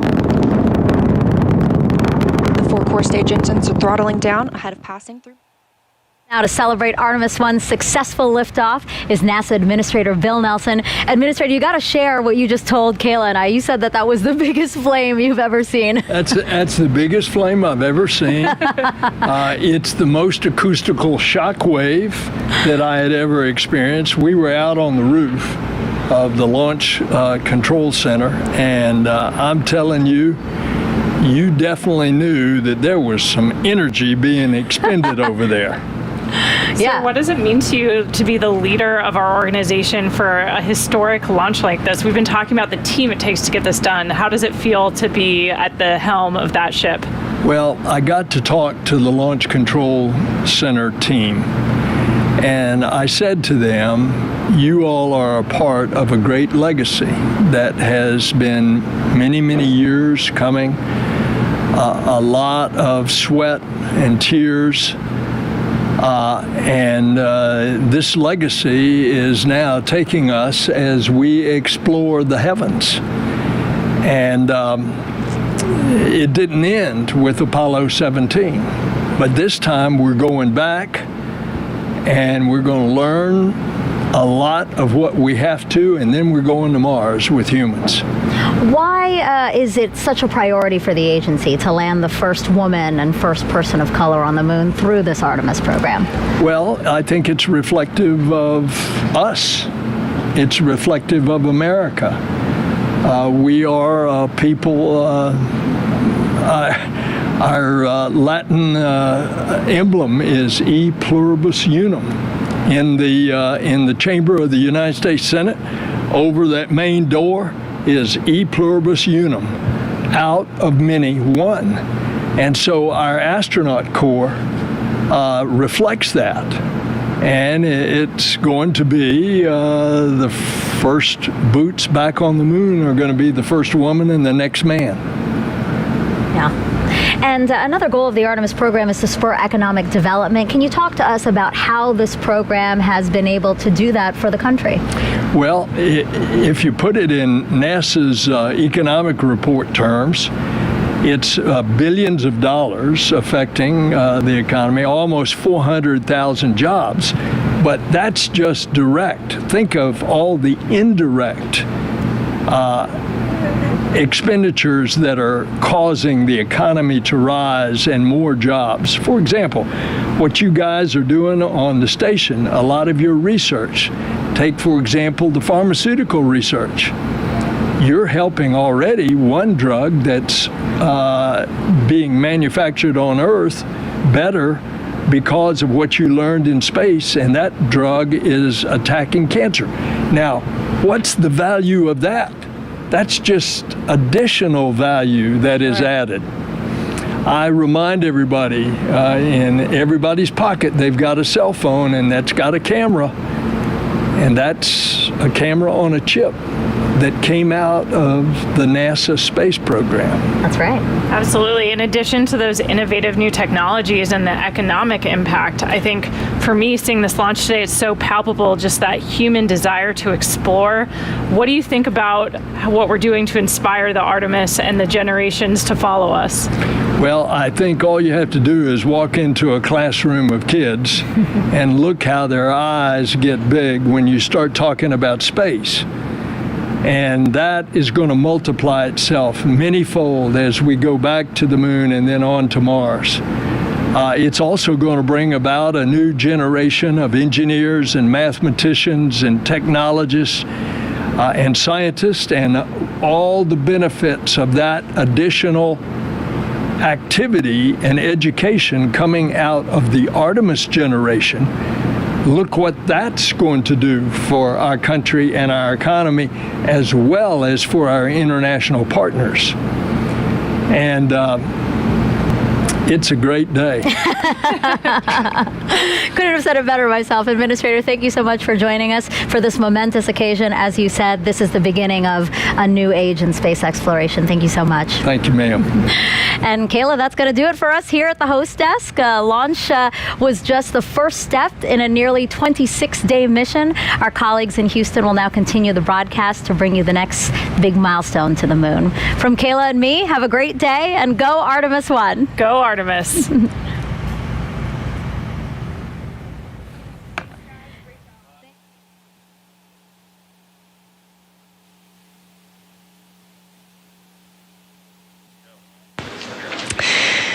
And we had a great ride to orbit today. We are now 1 hour and 2 minutes since we launched the Artemis I mission. Orion is traveling with the interim cryogenic propulsion stage, now almost 15,000 miles per hour. We recently saw the Perigee raise maneuver. That's where we lifted the lowest point of Orion's orbit around the Earth, and it puts us in the perfect position to prepare us for translunar injection burn coming up in about 25 minutes.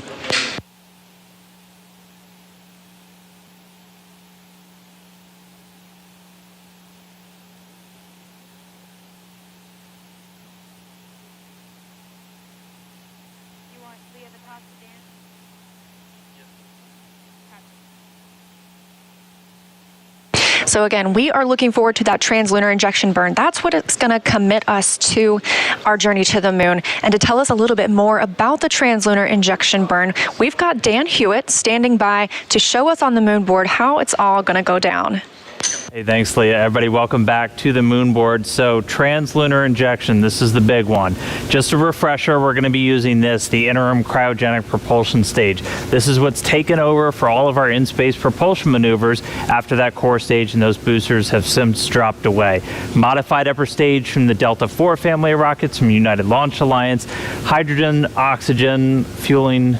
The RL-10B-2 engine produces about 24,000 pounds of thrust in a vacuum. Now, the translunar injection is what's going to give us the energy to go from low Earth orbit all the way out here. Now, what does that mean? Here comes a really overly simplified orbital mechanics lesson. Let's say you're in orbit around a planet, say Earth, and you're in a nice circular orbit, but you want to have that orbit be even higher. Well, what you can do is fire your engine behind you, increase your speed, and that then increases the corresponding apogee, or the highest point of your orbit, on the other side, and that's how you raise it up.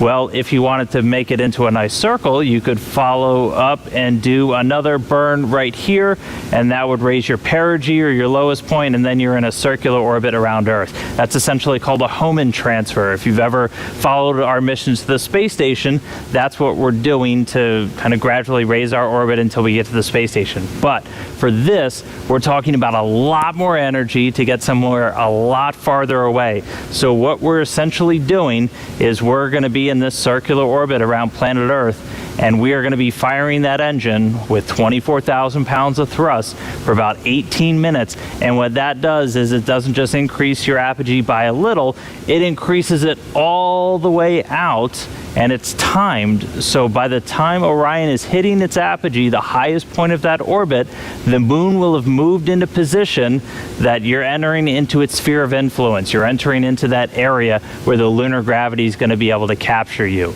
And so that's why we're firing the engine for that long. We need to have that much thrust, that much time to get the energy to go out there. So that's the rough orbital mechanics of what we're doing.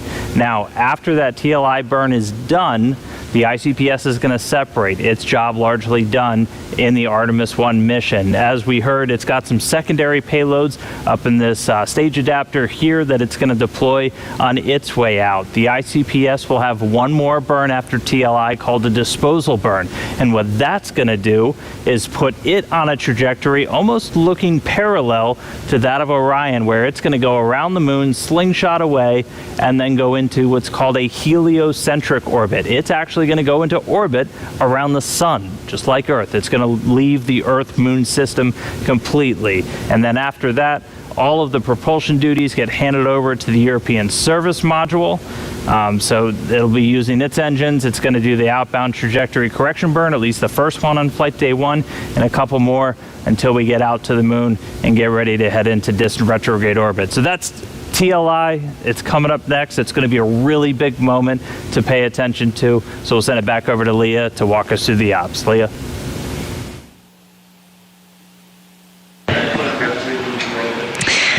Thanks, Dan. We are 1 hour, 6 minutes, and 30 seconds into the flight of Artemis I, now traveling over 15,200 miles per hour.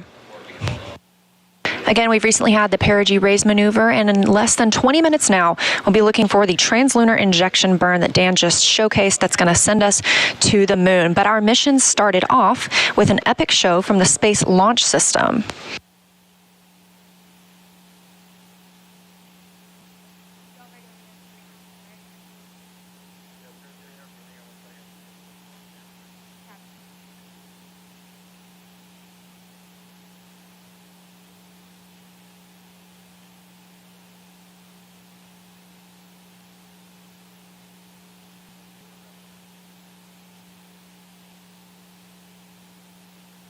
Again, the Space Launch System is what carried us into orbit today, launching off at 1:47 a.m. Eastern Time. And we've got a couple of special guests from Marshall Space Flight Center. We have Bruce Tiller, the Solid Rocket Booster Manager, and Johnny Heflin, the RS-25 Engine Manager, to tell us more about the maiden voyage of the rocket. Now, they both got to watch it live at Kennedy Space Center. So a big hi to you, Bruce and Johnny. Thank you so much for joining us today. Thank you. Thank you for having us. Yes, pleasure to be here. And can you tell me a little bit about SLS performance today? Did it perform as you expected? Go ahead, Bruce. You want me to start? Go ahead. Sure. So I managed the booster part of the rocket, and the boosters were fantastic. They performed just as we expected. We got to see some of the data. Obviously, the team hadn't plotted it all, but the pressures looked great. You know, it burned for just the right amount of time, and it separated great. We could see that as well. So very pleased. We were confident it would work well, and it did. Very happy. Similar story for RS-25, nominal, what we call nominal performance. The engines performed exactly as predicted based on the quick look data. Like the booster, we've got a lot of data to look at, but so far the data looks really, really good. These historic RS-25s that have 25 flights between them on coming off the shuttle program. So really looking forward to getting a look at the data. It looks really good so far. That's fantastic, and we agree. It was amazing to monitor here, and the loops were very quiet in Mission Control Houston. That was a good sign. You knew that things were going well. So we know that the launch abort system was inactive for this mission, but it will be active for when we have crew on board for Artemis II. Are there any other differences we can expect to see in the rocket for Artemis II? So for the boosters, by and large, no. If I talk about the boosters from top to bottom, we are going to make one change though, because the crew is on it. We're going to have a delay timer in there so that if for some reason they need to abort, we have a few seconds there before, after they abort, before the termination system destroys the rocket. So we will add that, but other than that, nope, these boosters will be the same. Second flight is the first. Same story for RS-25. It will be the next set of 4 heritage engines from the shuttle program. Configuration-wise, they'll be the same as what we flew today. Then I'm glad it all went so well. And so after you get that data back from today, what's next for your team? Well, for my team, we've still got a ton of work to do. We're not only, we're working on at least 3 flight sets at the same time, and so we've got 2 and 3 and 4 to work on. We also are working on a new booster that's a composite case design that will replace this steel case version that we're flying today. So we're excited about that, and there's a lot of work going on there as well. So we've got a lot to do, and we'll just keep doing it. So RS-25, super busy as well. We have the Artemis II engines have already been delivered to MAF, and they're on schedule to be installed in the Artemis II core stage in mid-January. We're also about to start the certification test series for the new RS-25 engines that we're building. We have heritage engines for the first 4 flights. Beyond that, coming in on Artemis V, we will fly what we call the RS-25 restart engines that have been redesigned to reduce cost and reestablish manufacturing for future flights. So we're really excited to get into that certification test series really soon as well. All right, well, thank you both so much again for joining us. I'm glad that you got to watch the launch, and a major congratulations to you and your teams for all of the effort that you've poured into this. Go Artemis. Great day. Great day. Thank Fantastic. you so much. All right, and we are now 1 hour and 12 minutes into the flight of Artemis I. We are traveling at orbital velocity. Again, Orion is currently attached to the interim cryogenic propulsion stage, which recently performed the Perigee raise maneuver. And we are standing by for translunar injection burn, now less than 15 minutes away. It's going to be about an 18-minute burn that will commit us to the moon. Part of the Artemis program's goal is to inspire the next generation of dreamers and explorers. So we want to show you what students are doing right now to bring the Artemis missions to life. NASA's Artemis mission will land the first woman and the first person of color on the moon. And today's students are the Artemis generation. If you're a student, you can design and build technologies that support the Artemis mission with NASA's Artemis Student Challenges. No matter your background or experience, you're invited to choose a challenge that interests you, whether it's rockets, robots, tools, software, vehicles, or other technologies. There's an exciting challenge for you. Find a mentor and build a team of students. Review the rules and requirements, and bring your ideas to life with NASA's Artemis Student Challenges. Visit stem.nasa.gov/Artemis and see how you can join one of NASA's mission-related student challenges.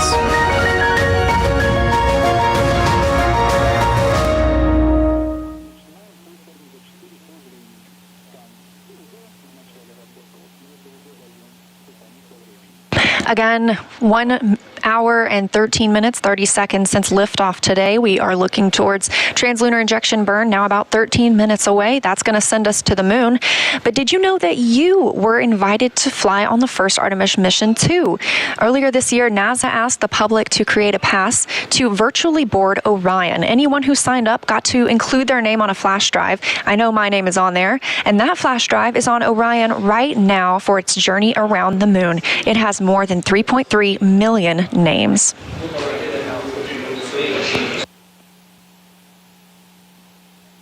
The Orion spacecraft is designed to carry 4 crew members to lunar orbit, which we're preparing for on Artemis II.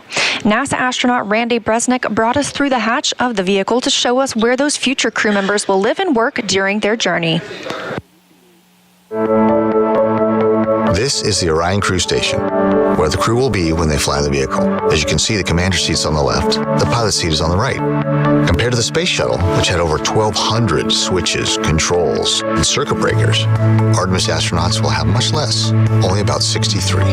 Inside, the crew of 4 can live and work for up to 21 days at a time, which is several days longer than the previous crewed Apollo missions to the moon. The interior is about 30% larger than those Apollo-era capsules to give more crew living and working space.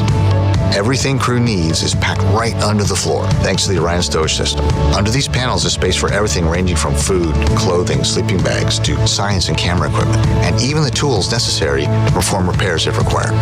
On the upper part of the crew compartment, or what we call the overhead, is the docking compartment, a crucial component to future exploration. It allows crews to dock the Orion capsule to Gateway, NASA's next generation lunar outpost. Once they dock, crews will have the ability to board the lunar landers also attached to the Gateway, and then head down to the surface of the moon. Through these windows, the 4 crew members will have amazing front row seats of their journey to and from the moon. Do you remember Apollo 8 and Bill Anders' famous photo of Earthrise as they came around the moon and saw it for the first time? Imagine being one of those first crew members on Orion, having their own modern-day Earthrise, and knowing they are traveling farther from Earth than humans have ever traveled before. Thanks to thousands of people from across the country and around the world who have helped with the research, design, construction, testing, and more testing. My fellow astronauts and I know that whoever gets selected for future Artemis missions, they're going to have the journey of a lifetime on board the spectacular vehicle we call Orion.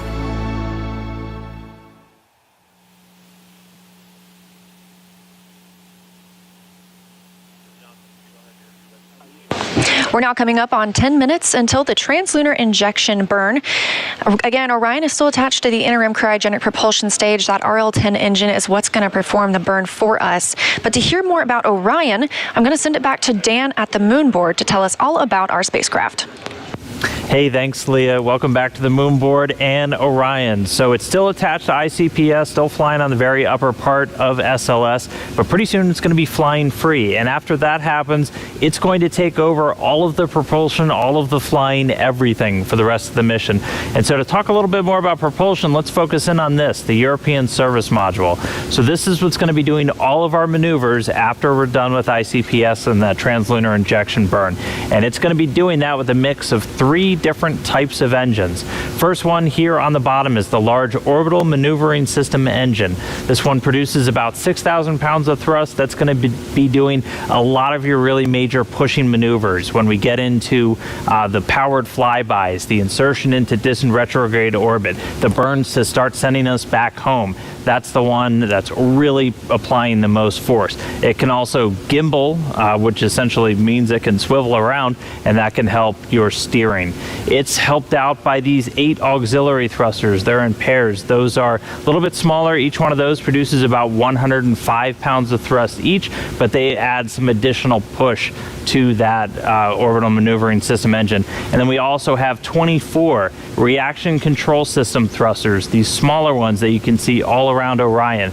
Those are used for a lot of attitude control, so again, which they can help which way you're pointing, but also small translational maneuvers, so moving side to side, up, down, those can be called into play. Now, all of those engines share a common fuel source. They're using what are called hypergolic fuels, a mix of a fuel and an oxidizer, in this case monomethylhydrazine and nitrogen tetroxide. Now those are long names and they're hypergolic fuels. What does that mean? A hypergolic fuel essentially means you take your fuel and your oxidizer, you put them together, you get a reaction. You get an exothermic reaction which creates that thrust which comes out. You don't need an ignition source like we have on SLS, which is using oxygen and hydrogen. They're extremely reliable. They're very stable. You don't have to store them at cryogenic temperatures, which is really necessary for smaller spacecraft in orbit because it takes a tremendous amount of electrical energy just to keep fuels that cold. And so we can store them at a much closer to room temperature, essentially, when they're on board this spacecraft. So that's all of the primary propulsion that's going to take over.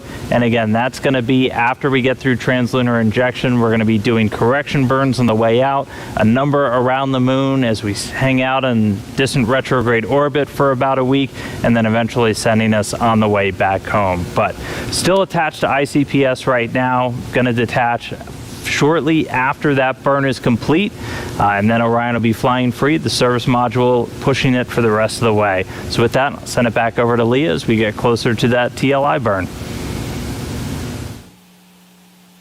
Thank you, Dan. And yes, indeed, we are looking for TLI coming up in about 7 minutes from now. Again, that's it's a long burn for us, about 18 minutes long. But before we get to that milestone, I have a friend of mine here. It's Stu McClung, the Program Planning and Control Office Chief of Staff for the Orion program. Stu, I am so glad that you could join us today. Thank you. Good morning. Good to be here. So how is the spacecraft performing so far, and what's next? So far so well. Good. We were clean during the pre-launch and Ascent. The team's down the hall in the MER taking a look, working everything. It looks good so far, so that's good. And of course, we got the burn coming. After the burn, we'll start ticking through all of our planned events. Like we have a the SAW modal survey. The wings will have a modal survey that we'll do later this morning. One of the first DTOs that we'll take a look at and evaluate how they react. So DTO, designated test objective. What's another one of those that we'll be looking at over the next 26 days? We have probably a good 100 of them. They, culminate from everything from like the modal survey to how the cooling system behaves, common track system. On entry day, one of our major test objectives is looking at how the heat shield and how it handles entry heating. So how does it feel to be here today and see the future of human space exploration unfold? It's great. I was doing my shift in the MER earlier today. Haven't slept. The emotion and the adrenaline's got me going.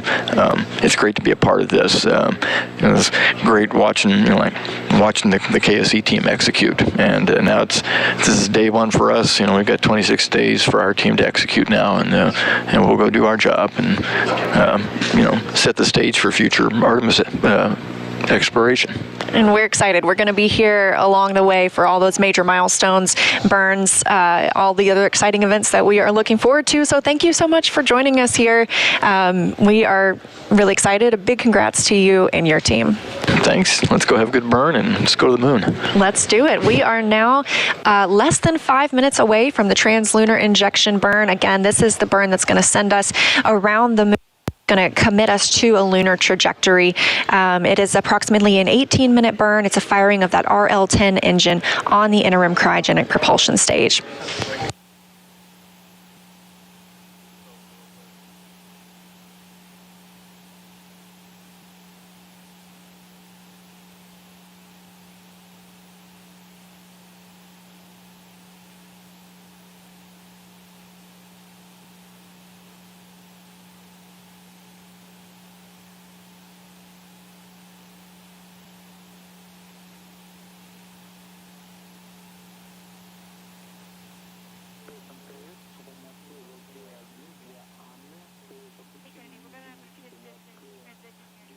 You've got a view here of the White Flight Control Room in Mission Control Houston. This is where all of the teams will be monitoring the mission over the next 26 days.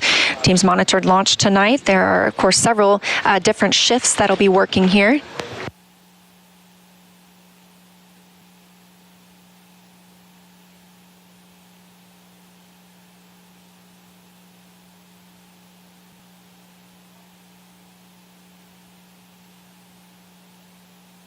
All right, we are coming up now on about 3 minutes until the translunar injection burn.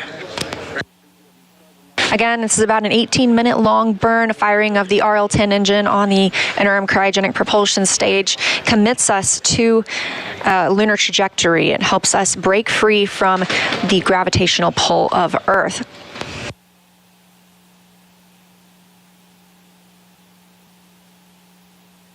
In case you missed it, in June of this year, we launched Capstone, a small satellite launched from New Zealand designed to test a unique lunar orbit for our future space station around the moon called Gateway. And just 2 days ago, Capstone arrived at its intended orbit around the moon. So we're very excited for that milestone. It really helps pave the way for our future Artemis missions.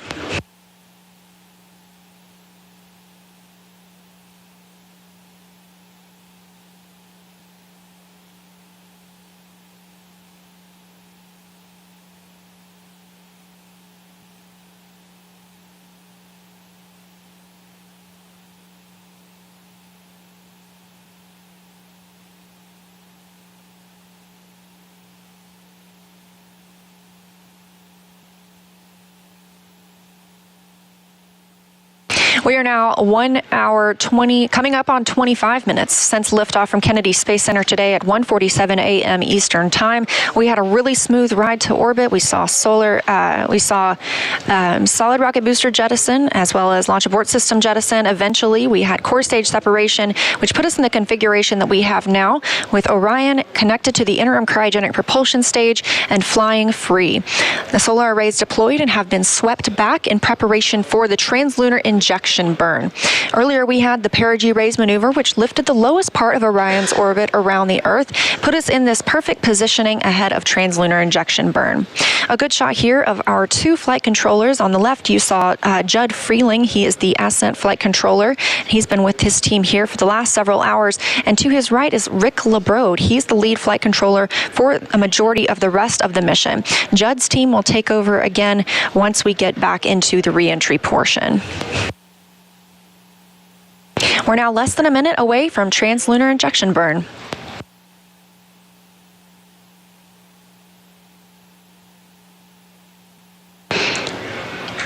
And this is a live view from the spacecraft.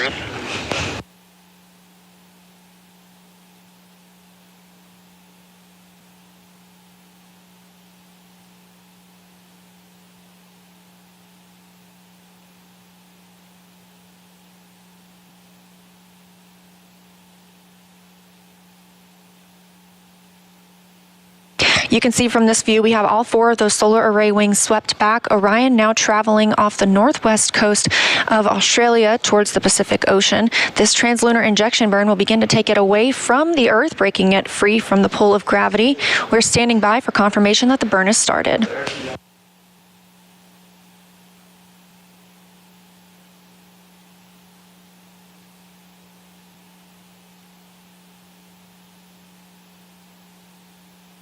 We have confirmation from the booster officer that the translunar injection burn has begun and that we are at maximum thrust. Again, this is a long burn, about 18 minutes. It commits us to a lunar trajectory. This ICPS firing now is an RL-10 engine. It's a design that's been around since the 1960s, and it's a proven, reliable engine. This single engine has 25,000 pounds of thrust. We've already seen the ICPS in action today as it powered the Perigee raise maneuver just about an hour ago.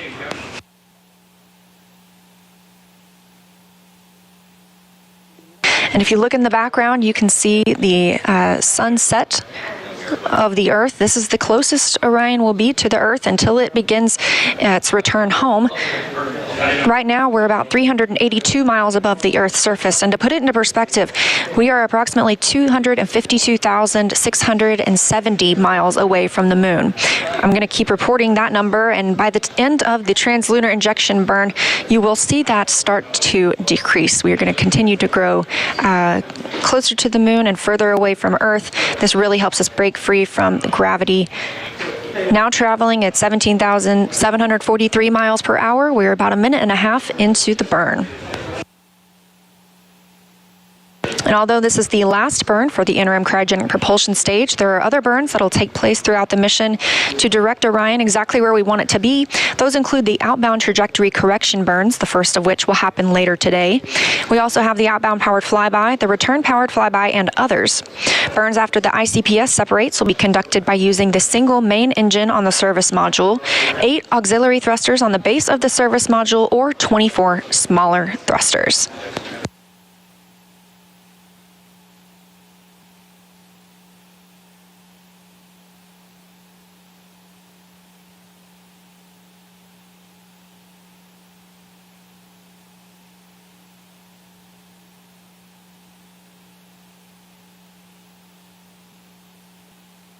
Coming up on 2.5 minutes into the translunar injection burn, and we're now traveling over 18,000 miles per hour. Again, that speed is going to increase as well. This is really going to push Orion toward the Moon, and we are now 252,400 miles away from the Moon. We have 10 Cubesats along for the ride with us today. Those will be deployed after this translunar injection burn and ICPS separation. These are located inside the Orion stage adapter, and they include the Lunar Ice Cube, developed by Morehead State University in Kentucky. This will search for all forms of water with an infrared spectrometer. Luna Map from Arizona State University will create higher fidelity maps of near-surface hydrogen in craters and other permanently shadowed regions of the lunar South Pole with neutron spectrometers. Amatanashi is from the Japanese Aerospace Exploration Agency, which is also known as JAXA. They are developing the world's smallest lunar lander to study the lunar environment. And Lunar by Lockheed Martin in Colorado will perform advanced infrared imaging of the lunar surface. Now 3.5 minutes into the translunar injection burn. Again, it's about an 18-minute burn, traveling 18,560 miles per hour. Quiet on the loops here in Mission Control as the RL-10 engine continues doing its job on the interim cryogenic propulsion stage. We talked about a few of our CubeSats. We also have one preparing to study an asteroid. The Near-Earth Asteroid Scout, or NEA Scout, by Marshall Space Flight Center in Alabama will travel by solar sail to a near-Earth asteroid to take pictures of and make other characterizations of its surface. There's a CubeSat on board studying Earth called Equuleus by the University of Tokyo, along with JAXA in Japan. Equuleus stands for Equilibrium Lunar Earth Point 6U spacecraft and will travel to Lagrange Point 2, imaging Earth's plasmasphere for a better understanding of our planet's radiation environment.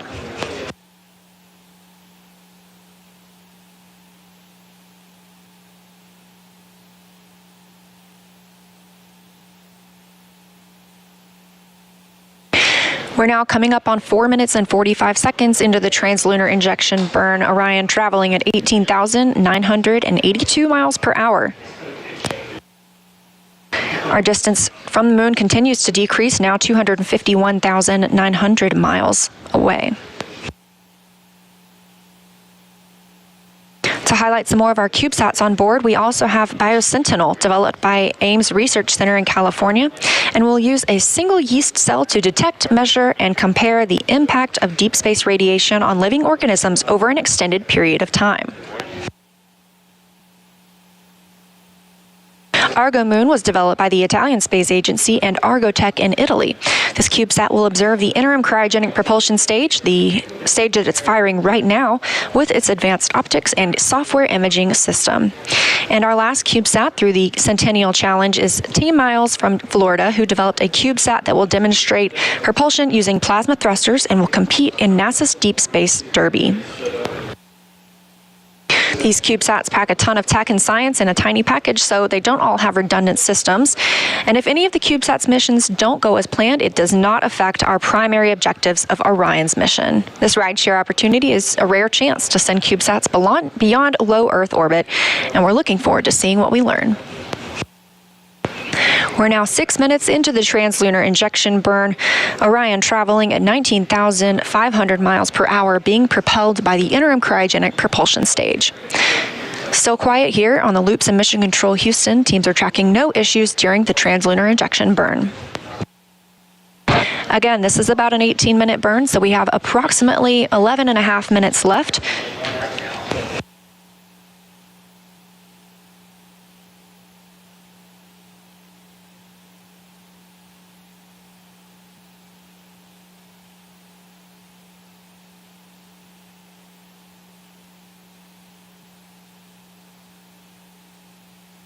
It's also been 1 hour and 33 minutes since liftoff today from Kennedy Space Center. That was a 1:47 a.m. Eastern Time launch.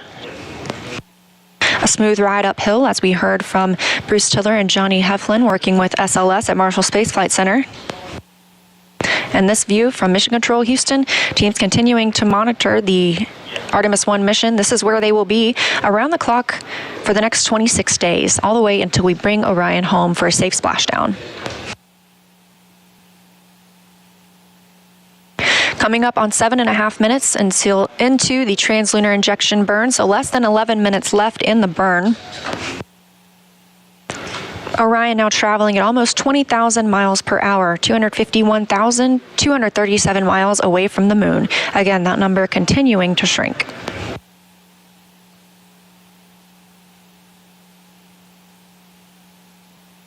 Orion itself is still over Earth. It is over the Pacific Ocean south of Hawaii.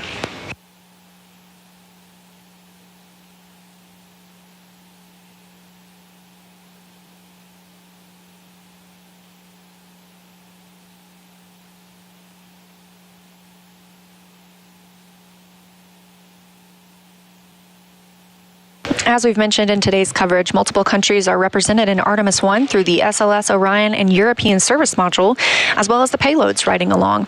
While NASA is leading the Artemis missions, international partnerships will play a key role in achieving a sustainable presence on the moon while preparing to send humans to Mars. In 2021, over a dozen countries signed the Artemis Accords, which will establish a common set of principles to govern the civil exploration and use of outer space. The Artemis Accords will create a safe, transparent environment that facilitates exploration, science, and commercial activities for all of humanity. This cooperation not only furthers space exploration, but also enhances peaceful relationships between countries on Earth.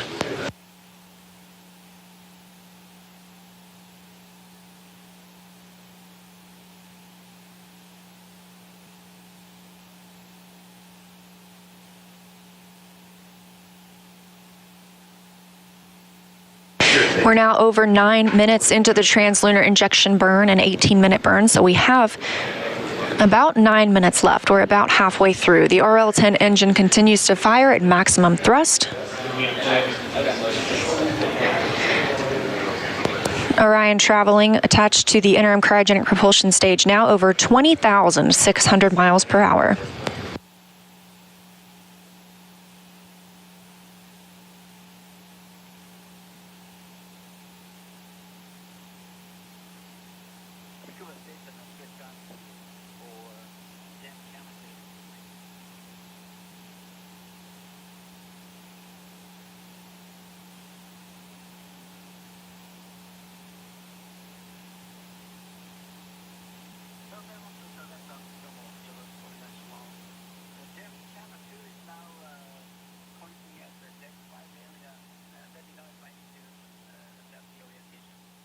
It's been 1 hour and 37 minutes since we launched today. Again, that was 1:47 a.m. Eastern Time from Kennedy Space Center. Orion is still attached to the interim cryogenic propulsion stage. This is the last burn for the interim cryogenic propulsion stage while attached to Orion. It will also have a disposal burn later on.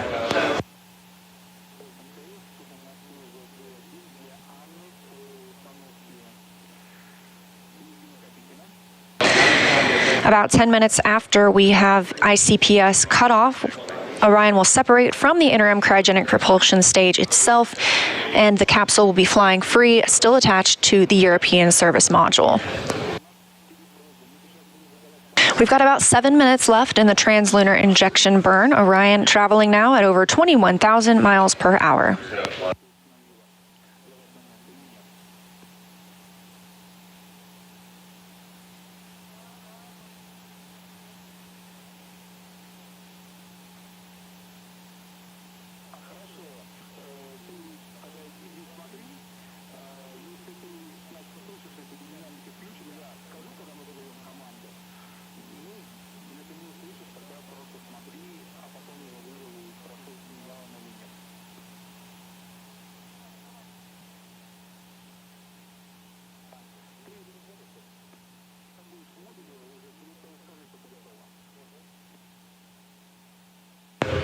The RL-10 engine continues to fire on the interim cryogenic propulsion stage, powering the translunar injection burn. This is the second firing of the ICPS today. The first we saw was the Perigee raise maneuver, which lifted the lowest point of Orion's orbit around the Earth and put it in the proper positioning for this burn. This is the burn that commits us to the moon. We're now over 12 minutes into this burn.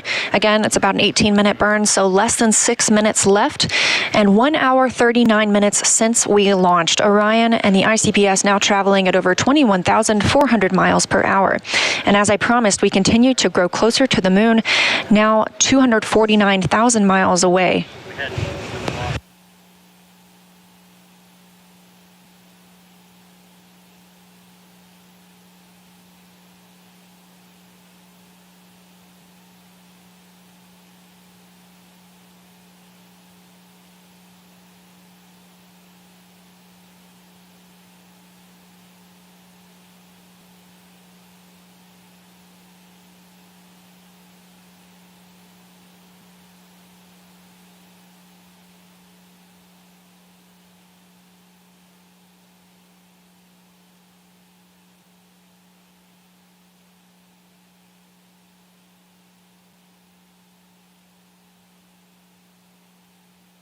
Now over 13 minutes into the translunar injection burn, putting us less than 5 minutes away from cutoff. We have had a nominal burn so far. That RL-10 engine continues to fire at maximum thrust, 25,000 pounds of thrust. We're now traveling over 21,730 miles per hour.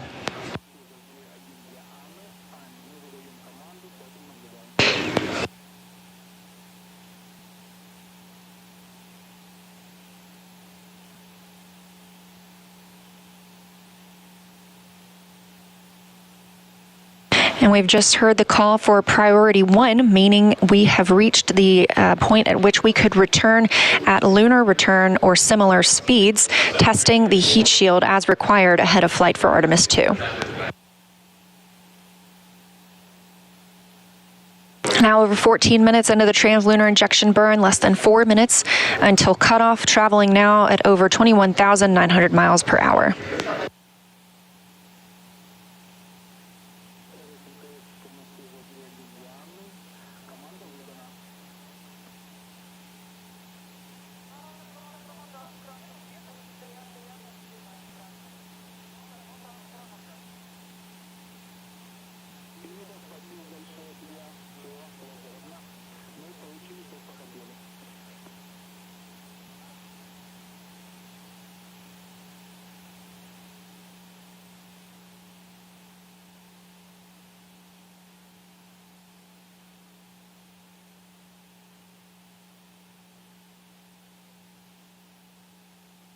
Now less than 3 minutes away from cutoff of the interim cryogenic propulsion stage, and coming up on 1 hour and 42 minutes into the Artemis I mission.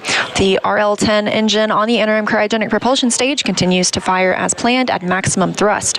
Again, this is about an 18-minute burn. That's about twice as long as the ride to orbit today, so that just shows how much power we need to break free from the pull of Earth and take us to the moon.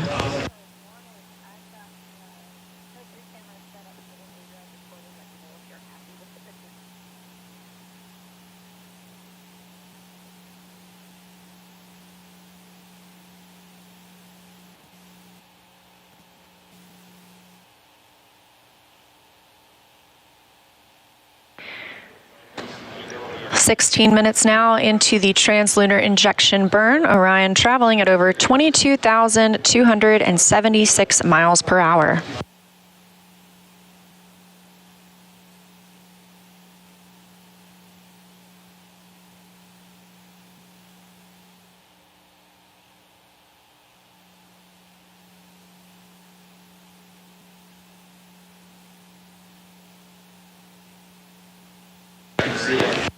About a minute and a half now until cutoff of the interim cryogenic propulsion stage. Again, this being an 18-minute burn. We are now 248,280 miles away from the moon and continuing to grow closer, 605 miles away from Earth, and continuing to increase that distance.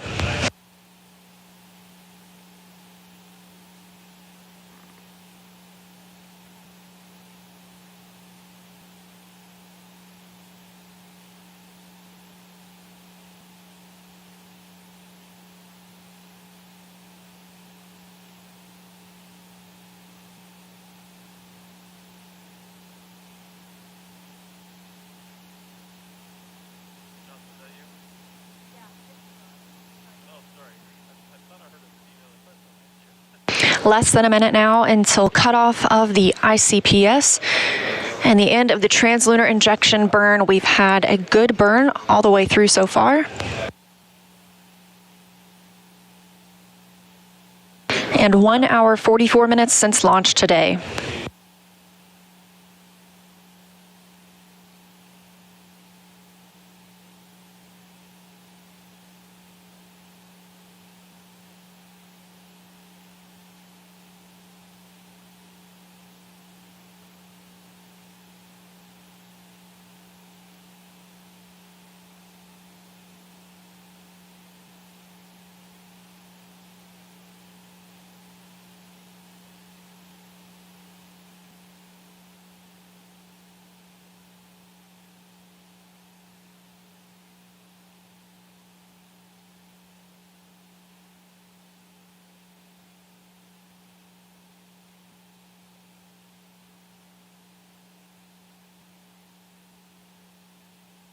And we have cutoff of the interim cryogenic propulsion stage, which has committed Orion to the translunar conjunction. The spacecraft is moon-bound.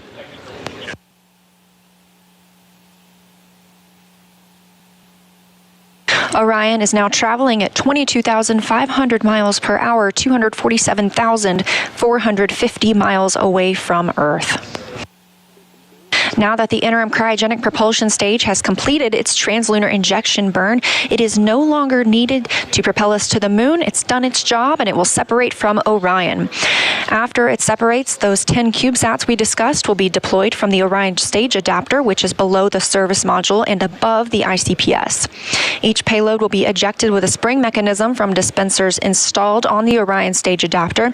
And again, these will help us study the moon and space weather, test innovative propulsion technologies, analyze the effects of radiation on organisms, and provide high-resolution imagery of the Earth and moon. The Cubesat deploys will start just short of about 4 hours after launch. Once those Cubesats are deployed, the ICPS will be on track for disposal in a heliocentric orbit, meaning it will closely circle the Sun until destroyed.